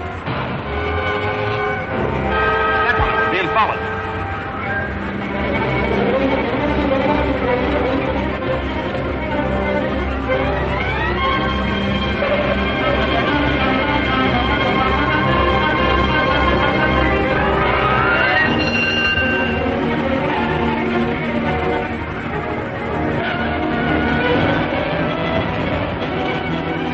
I have lost them. Maybe not. I caught the license.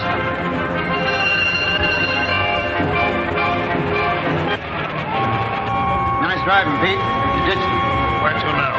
Max Gregory's office. Take him up by the freight elevator in the rear. And final negotiations with Robert are now underway. If all goes well, shipment of arms will go forward at once. That's all. Put it in code and get it off immediately. The private door, sir. That will be Dean with the report on Roberts. Let them in.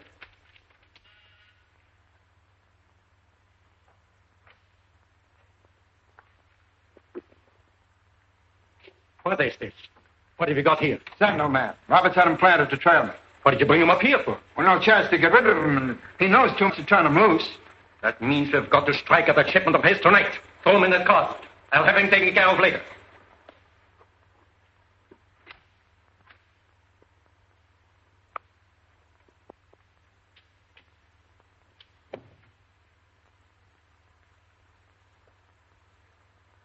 At Clearwater Junction, you board the train. You'll get your final instructions from Monroe.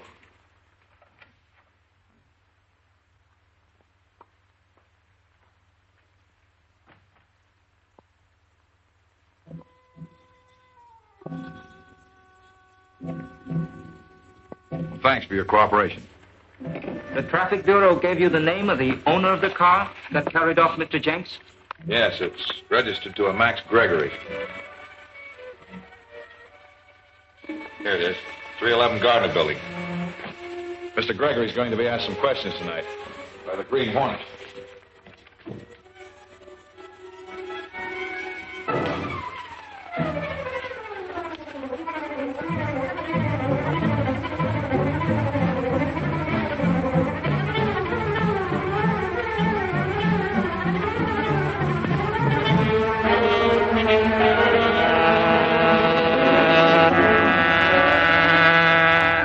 Take a message in wireless code. Roberts has again balked. The train carrying Roberts' shipment will be boarded at Clearwater Junction at midnight tonight. Roberts' cars and everything behind them will be uncoupled on the long grade west of Summit. That's all. Put it into code. Never mind the code. I'll take it as it is. The Green Hornet. Give it to me.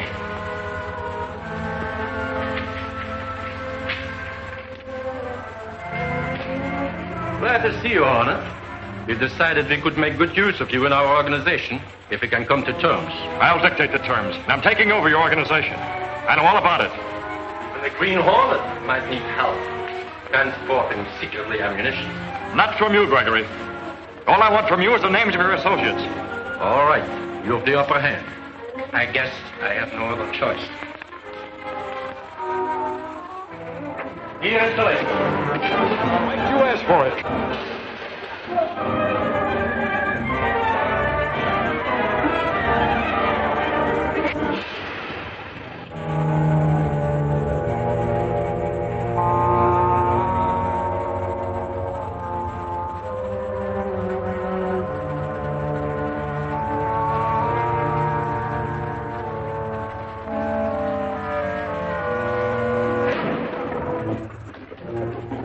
Another one, eh? What's your connection with this gang? I'm not for this outfit. I'm after them. I'm a reporter from the Sentinel. The Sentinel, eh? That muckraking reform sheet. I suppose you're after the reward for the capture of the Hornet. More than no reward. The Sentinel's out to get you and the rest of the crooks in this town. You keep me here, the rest of this gang's going out to wreck a train. And blame it on me, eh? Well, I'll take care of that. Phone the police. These men are wanted for munitions and gun running. And don't try to follow me.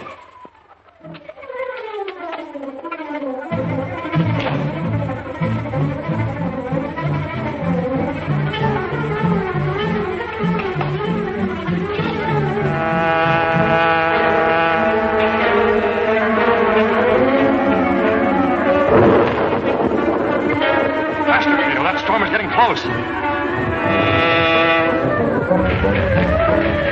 There she is. Toward the caboose.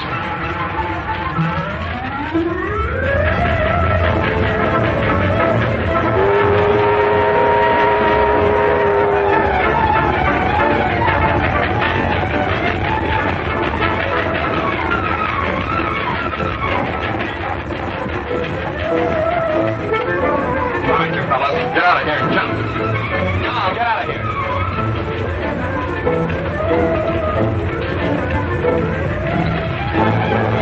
Get up forward, you two. I'll cover Robert's cars.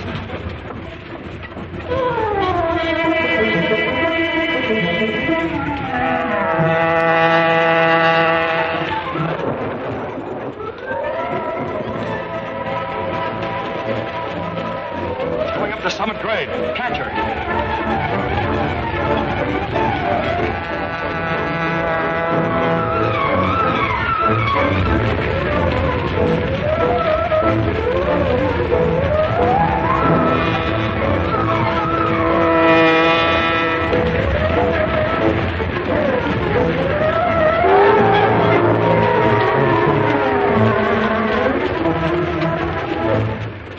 Drop that gun and stay where you are. Green Hornet. Talk fast. Who's on this job with you and where are they? What job? You got me wrong. I'm just bumming a ride.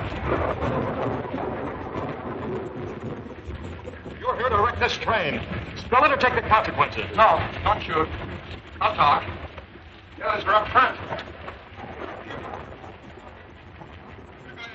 No, you don't.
You all right, Mr. Britt?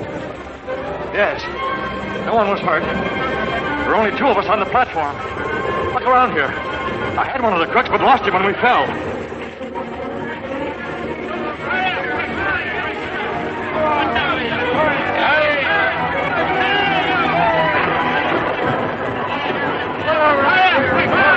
Some people are coming this way. I can't be found here. Where's the cars?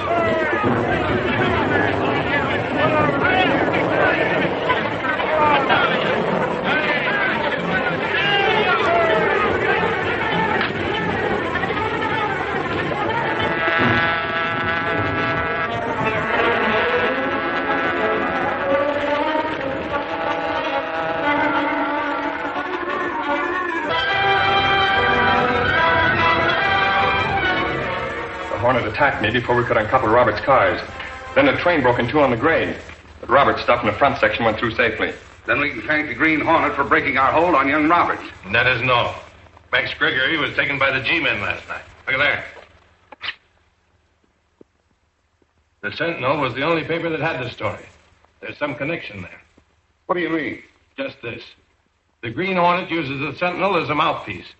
Makes a hero of himself through publicity. We've got to stop that by silencing the Sentinel.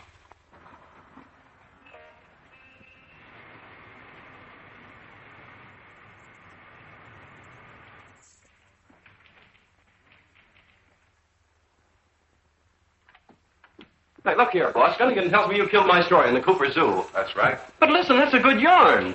The place is jinxed, I tell you. Accidents every few days. Some of the animals die without any good reason. A bear broke loose the other day and mauled a customer.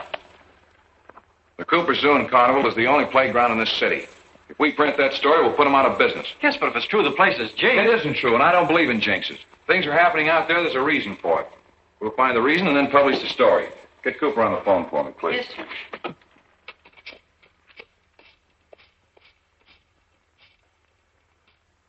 Mr. Cooper, please.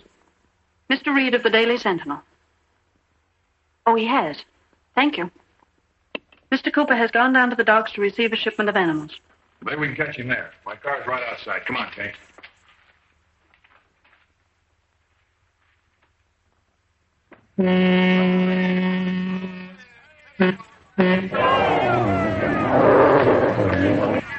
Oh, there, careful.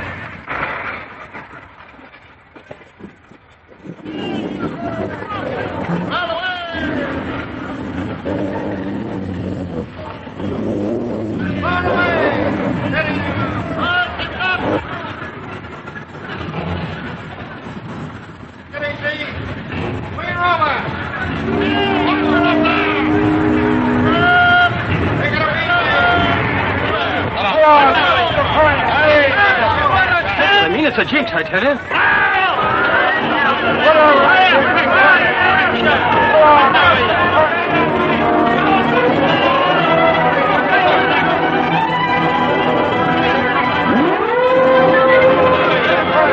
Somebody's got to stop that beast. He's gone in. Come on.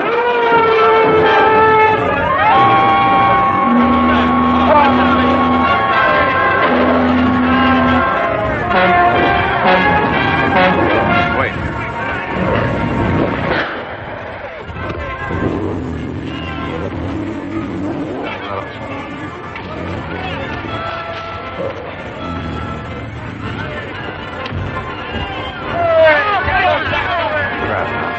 Yeah, but something else will happen. I don't think this is the right time to talk to Cooper. I'll make an appointment so you can see him at the zoo.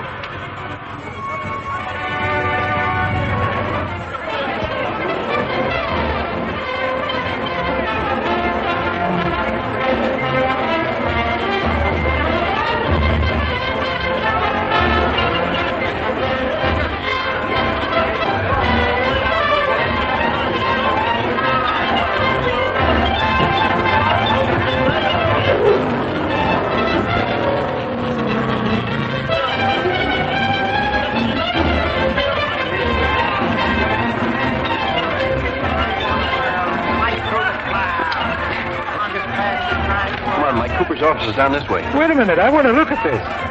You've got no business to see us. You came in on a press pass.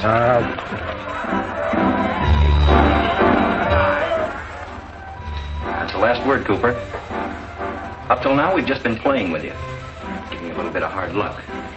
But unless you come across with $5,000 by tomorrow night, the Cooper Zoo is going out of business. But I can't raise the money. The shows haven't made a cent since those accidents started. I'm not interested in your hard luck stories. Unless you come across with $5,000 by tomorrow night. Yes? Well, the boys from the Sentinel. All right, I'll see them. Next. Wait a minute. I got an appointment with those fellas. Forget it. Tell them you can't see them. Okay. Tell Jiggs I'm sorry. I can't see him. That's better. Talking to those reporters from the Sentinel is as dangerous as talking to the police.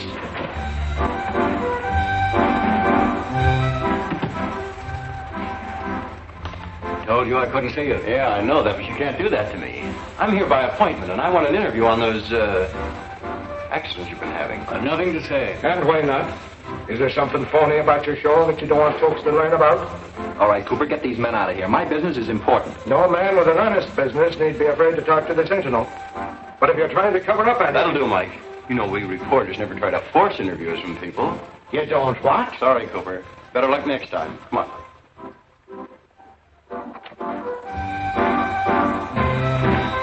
Forget those guys. The Sentinel's going to be taken care of shortly. Unless you have that money here by tomorrow night.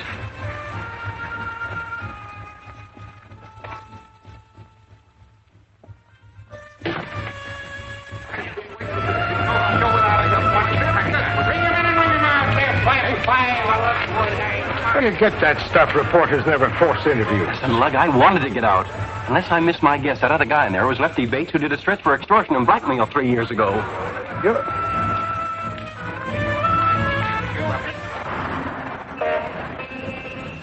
All right, Miss Case, take this. In regard to your letter, Here's the picture of Lefty Bates we made when he was convicted. what about the one Jenks took down to the He's zoo? haven't developed. Here he is now. There you are, boss. If that isn't a picture of Lefty Bates, and I'm losing my memory. Nothing wrong with your memory, Jenks. That's the man, all right. That's fine. I'll give the police a tip and... Easy there. Sure, he's an ex-con, but that doesn't mean that he's doing anything illegal now. But the guy's working some sort of a protection racket at the zoo. By the way he talked to Cooper, it's 10 to 1 he's got something on him. But you're probably right. Until you bring me concrete evidence, the Sentinel cannot make a charge. Oh, I'll get you evidence, all right. And a story that'll bust his racket wide open.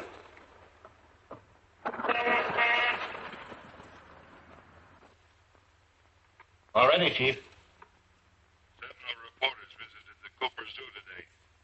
I've made arrangements for the silencing of Britt Reid. Bates will collect $5,000 from Cooper tonight. Have enough men at the zoo grounds to take care of things in case of interference. That's all. Dean will get in touch with Bates and find out what arrangements have been made, and then join the rest of you at the zoo. All right.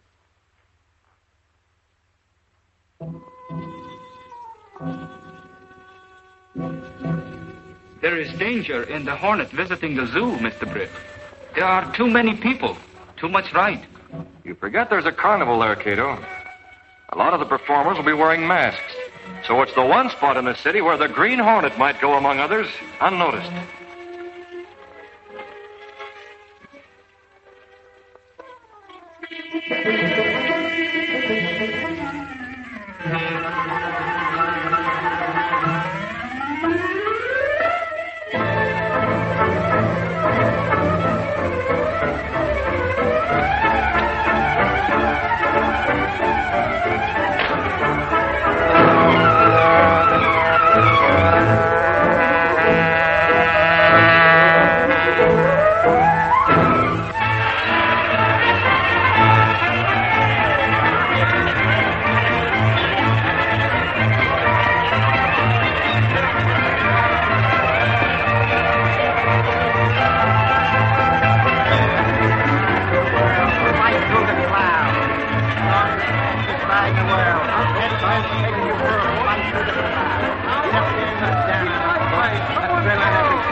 I want you to meet 640 pounds of tiny.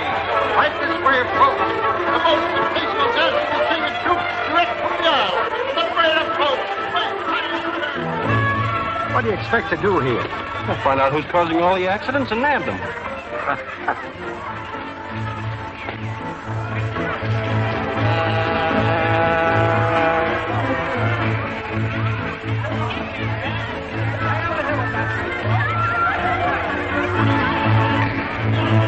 You'll be safe here.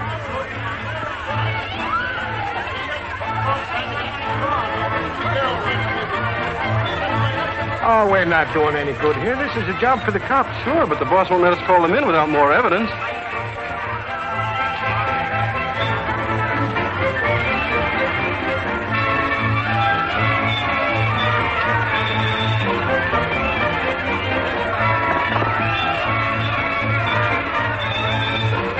Well, what's the matter with you? I could have sworn I saw the Green Hornet. Well, it's just one of those chumps running around in a mask.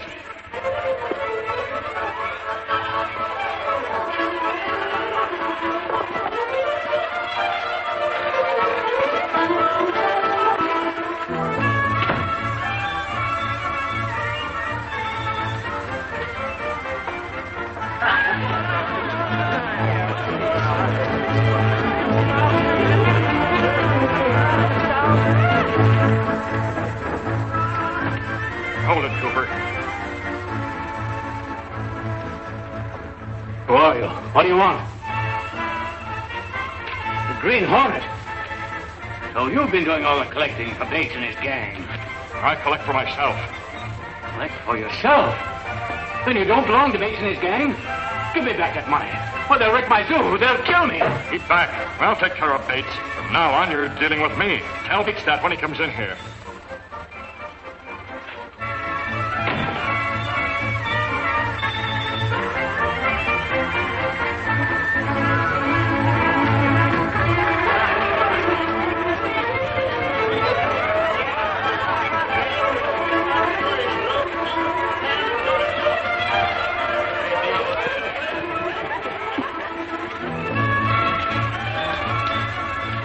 Where's Bates?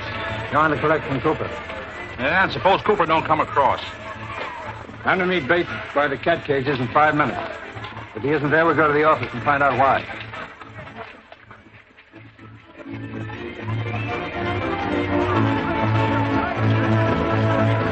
Ready, Mr. Britt? Not yet. Here, take this $5,000 protection money. It belongs to Cooper. Be ready for a quick getaway.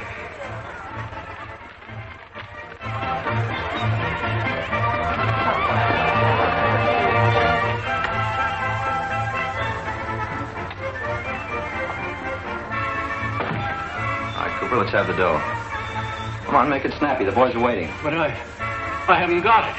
You're lying to me, Cooper. I've had you trailed ever since you left here today. My boys were in the bank with you when you cashed the check. That's true. But I gave the money to the Green Hornet. The Green Hornet? Yes, he was here ahead of you. I thought it came from you. You're lying. No. You can't stall me with that cock and bull story. Come on, or I'll tip off the boys and they'll wreck your show. I don't think you will, Bates. The Green Hornet. Take your hand away from that gun. What do you want? A signed statement concerning your protection racket. I'll sign nothing. I don't even know what you're talking about. Oh, yes, you do. You just heard what you told Cooper. I want it on paper, and I'll give you 10 seconds to put it there.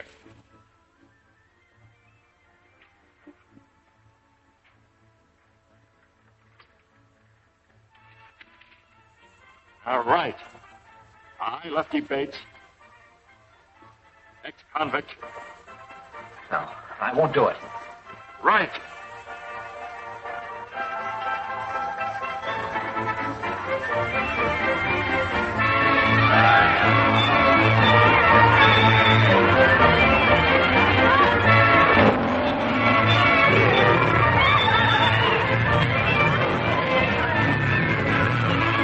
One of those babies get loose and it makes this crowd stir their legs.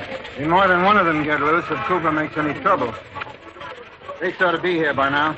Come on, Corey, let's take a look.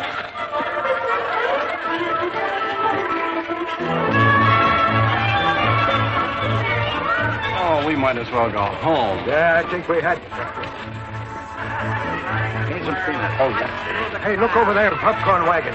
2 of them guys was in the car stealing racket. Thank you.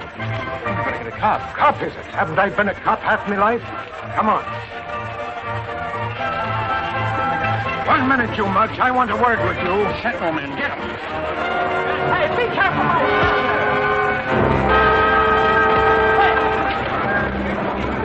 Hey, be careful now.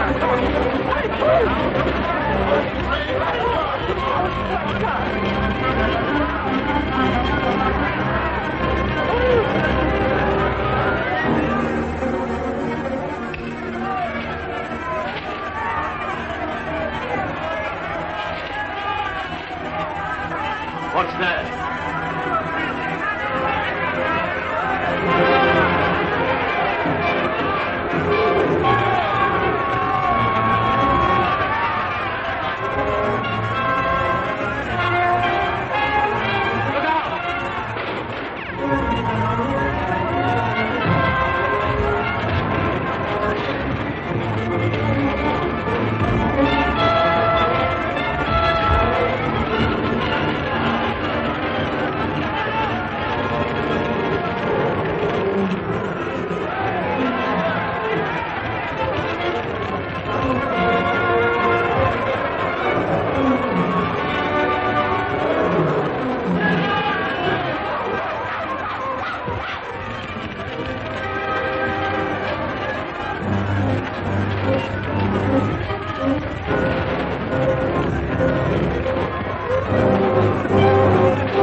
Snap out of it. That's you. The Green Hornet. Yes, Bates. You started this fire and stampede so you could collect more blackmail from Cooper. No. No, I haven't been doing any blackmail. Perhaps this will persuade you to talk. No, wait, don't. Don't use it. It's true. We're making Cooper pay protection. What do you mean, we? Who are you going to take that money to? Man, I don't know. I think his name is Ogden. Ogden, huh? Yeah. Is he the man that's ahead of all this? I don't know. I swear I don't. My job's just collecting the protection money. What did you mean when you told Cooper that the Sentinel was going to be taken care of? It was just a threat. You're lying again. There are worse things than being turned over to the police. Okay, all right, I'll tell you. The man's going to put a bomb in the Sentinel office tonight. At what time? It's set to explode at about 11 o'clock.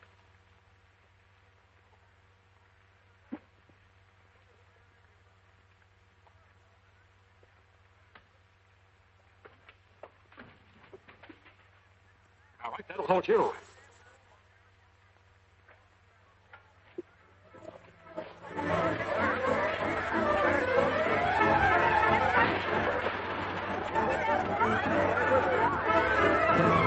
Quick, Kato, take me to where I can phone. Yes, sir.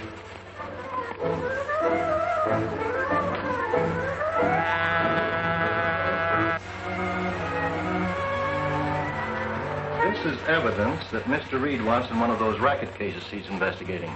It's strange he didn't say anything to me about it. I can't help that. He told me to bring it here tonight before 11 o'clock. Mr. Reid is hardly ever here at night. Meet me here.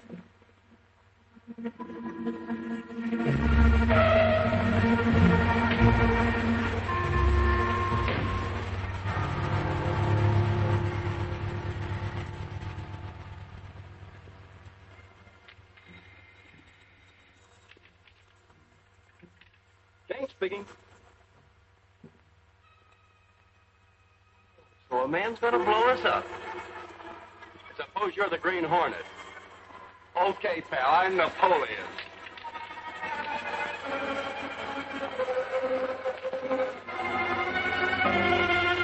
The Sentinel office, quick. This package contains very valuable evidence. Do you mind putting it in Mr. Reed's safe? Very well.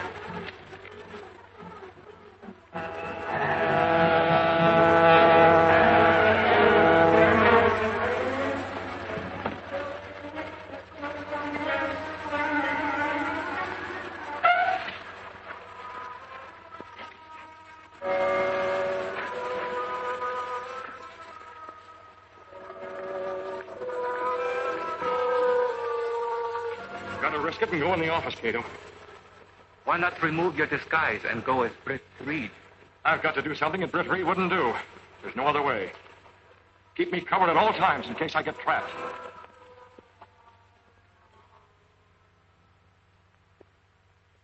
The Hornet got Bates and left him for the cops. I have a hunch that Bates is going to talk plenty. I'll get Monroe down here. It looks bad. You cover Williams at the Sentinel office in case the Hornet goes there before 11 o'clock. I can't wait any longer. You're sure you locked that safe? I took care of the safe. Stand where you are. Did this man bring a package up here? Don't tell him. He's the Hornet. He'll steal it. And you did bring a package up here. Would it induce you to find it if I told you that package contains a bomb to destroy this building at 11 o'clock? That's a lie. Where's that bomb? I don't know. Perhaps now you realize I'm in this. Where's that bomb? All right, if that's the way it is, I'll leave you tied up here to wait for it. If you know where that bomb is, miss, you'd better talk. It'll explode in 3 minutes.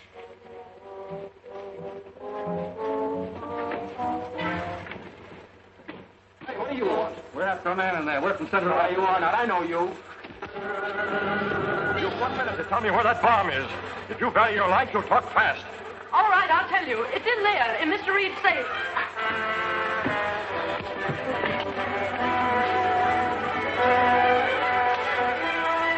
Open that window.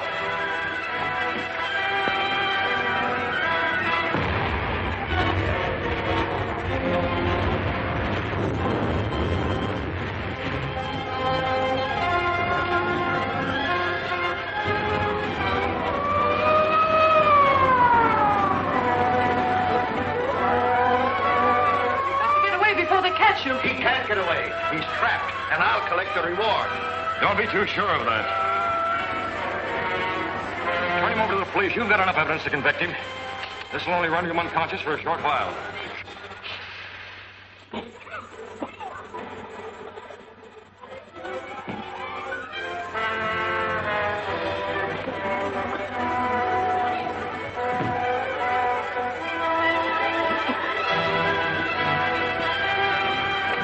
I won't let the police in until you get safely away.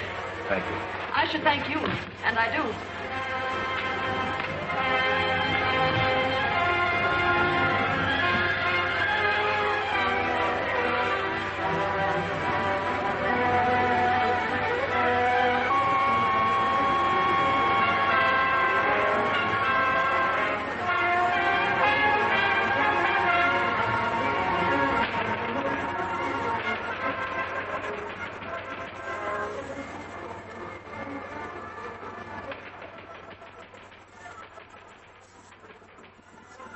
Say, what goes on? Who started the fireworks? Get those cops up here. I've got the man who tried to blow us up. Oh, I suppose you'll be telling me next the Green Hornet was here. He was, and he was wonderful. Oh, I give up.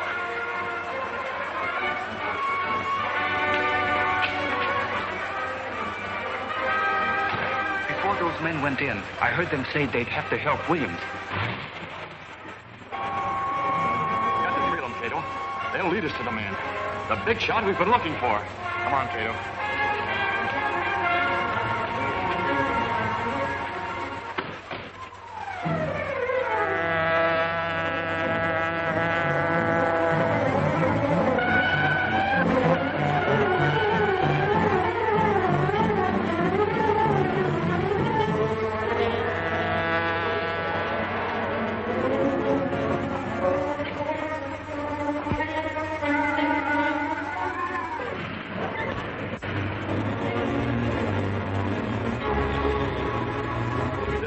we've been looking for.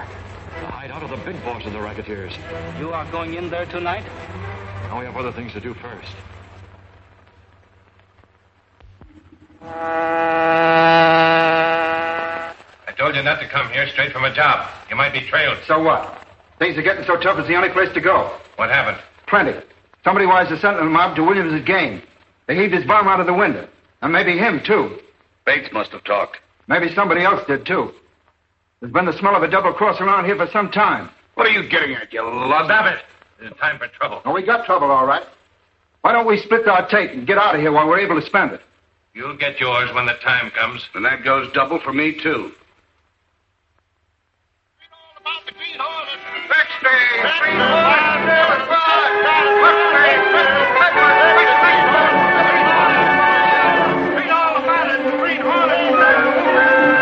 Can you imagine the Hornet gallivanting around and me not here to catch him and collect that reward?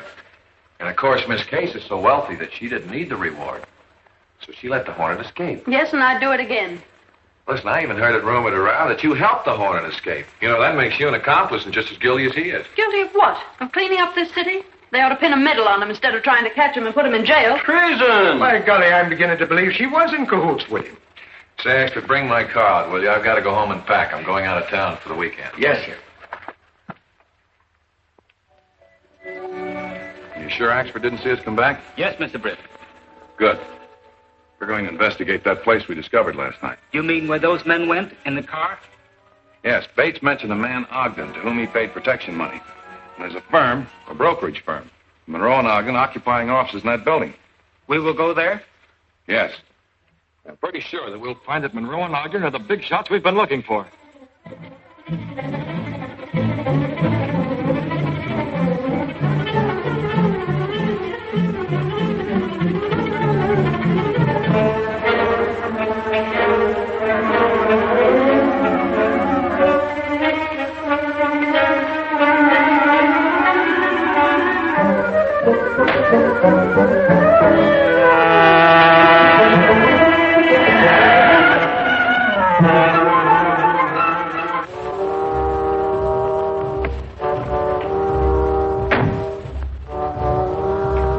Office is at the end of the corridor on the 3rd floor.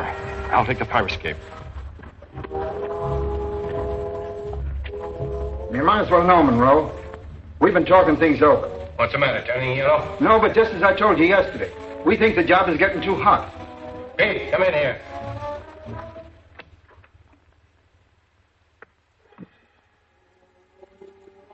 Dean's raising a squawk. Is he talking for all of you or just for himself? That's news to me. I'm satisfied, and I guess Andy is too. How about it, Andy? It's okay by me. That's the chief's signal. We'll see what he says. Yes, sir, we're ready. With regard to the question you put to me this morning, we have too big an investment at stake to give it up without a fight. The Green Hornet is giving us most of our trouble. He must be stopped, and the Sentinel must be silenced. We're carrying out the chief's orders. Well, I'm still for getting out while we can.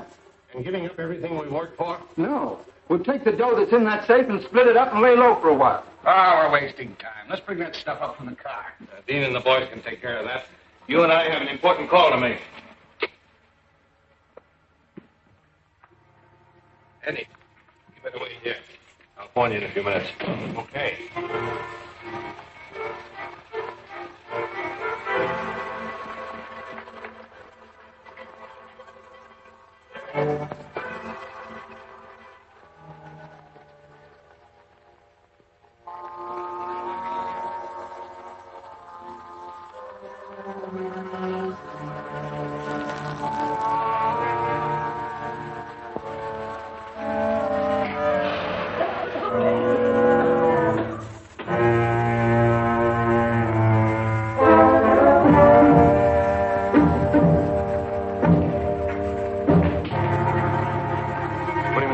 And watch for the return of the others. With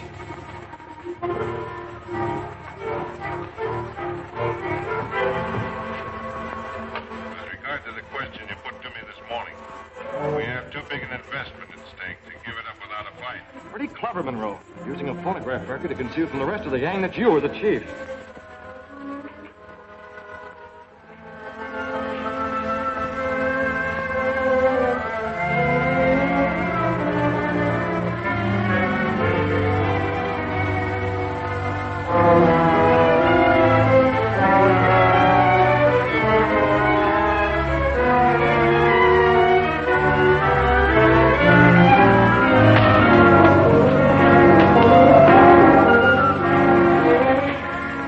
Kato.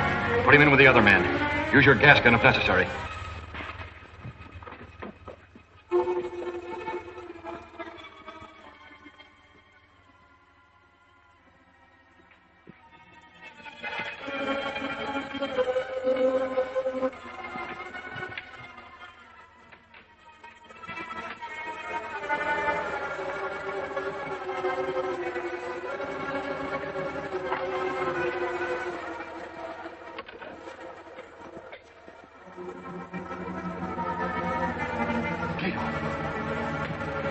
Any sign of the others returning? No, sir. Get in that closet and speak into the microphone you'll find there.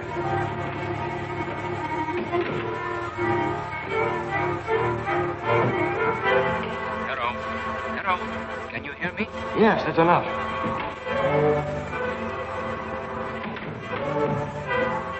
This gives me a great idea.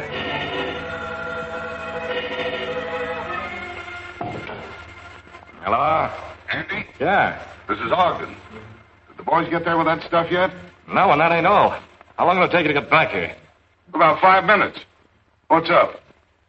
He just come back. Says he heard Dean and Corey planning to crack the safe and clear out. Are you keeping busy? We'll get right back there.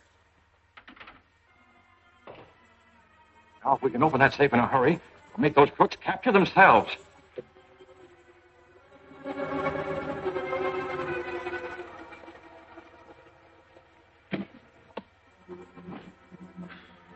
Hey, where's Andy? Monroe told him to stay on the job. I'm looking for Pete, I guess. Where's he? What's that? The signal Monroe gets when the chief wants to talk to him. Let's see what he's got to say. Attention, Monroe. Pete and Andy have been caught by the police. They will talk. Get all the money out of the safe and take it to the Mortensen place. I'll meet you there later. And it's important to get rid of Dean and Corey at once, as we discussed. Oh, they discussed us, huh? They're going to get rid of it. Come on, Corey, we'll beat them to it. And what do we do? Open that safe, take the dough, and get out of here. Oh, it's open. What a break.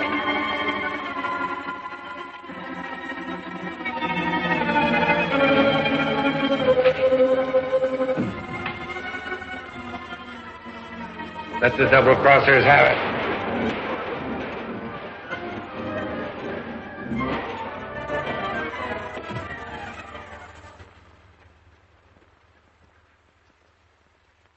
Gather up all that money and put it in the Black Beauty at once. There is a lot of it.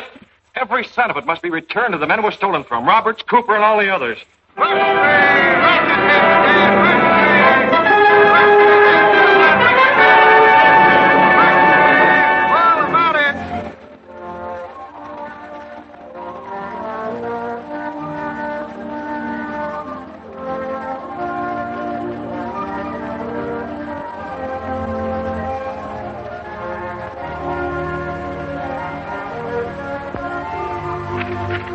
Can you imagine me sleeping there and the Green Hornet delivering letters to me?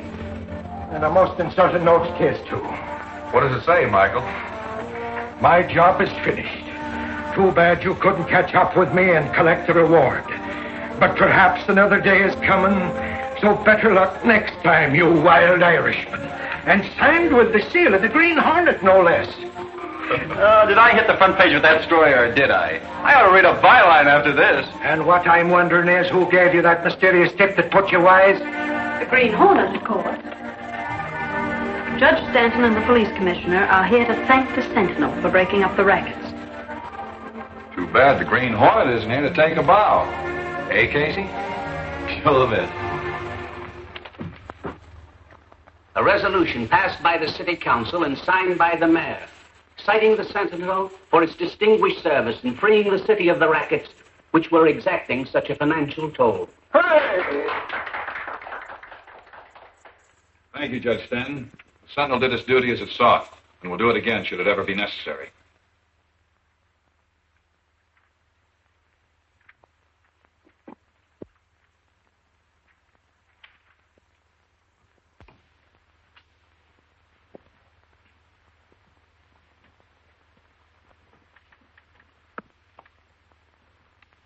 He's the one who ruined it. Oh, take that thing down. Sure, it is a sight that makes the eyes of me sore. Let us stay, Michael. The Green Hornet is gone. He said his job was finished. If we get Miss Kay sore, she's liable to call him back again. I don't believe he's gone. I believe he's just been too clever for us. And he's probably someplace close right now, lying at us all for our stupidity. First case, you're positively psychic.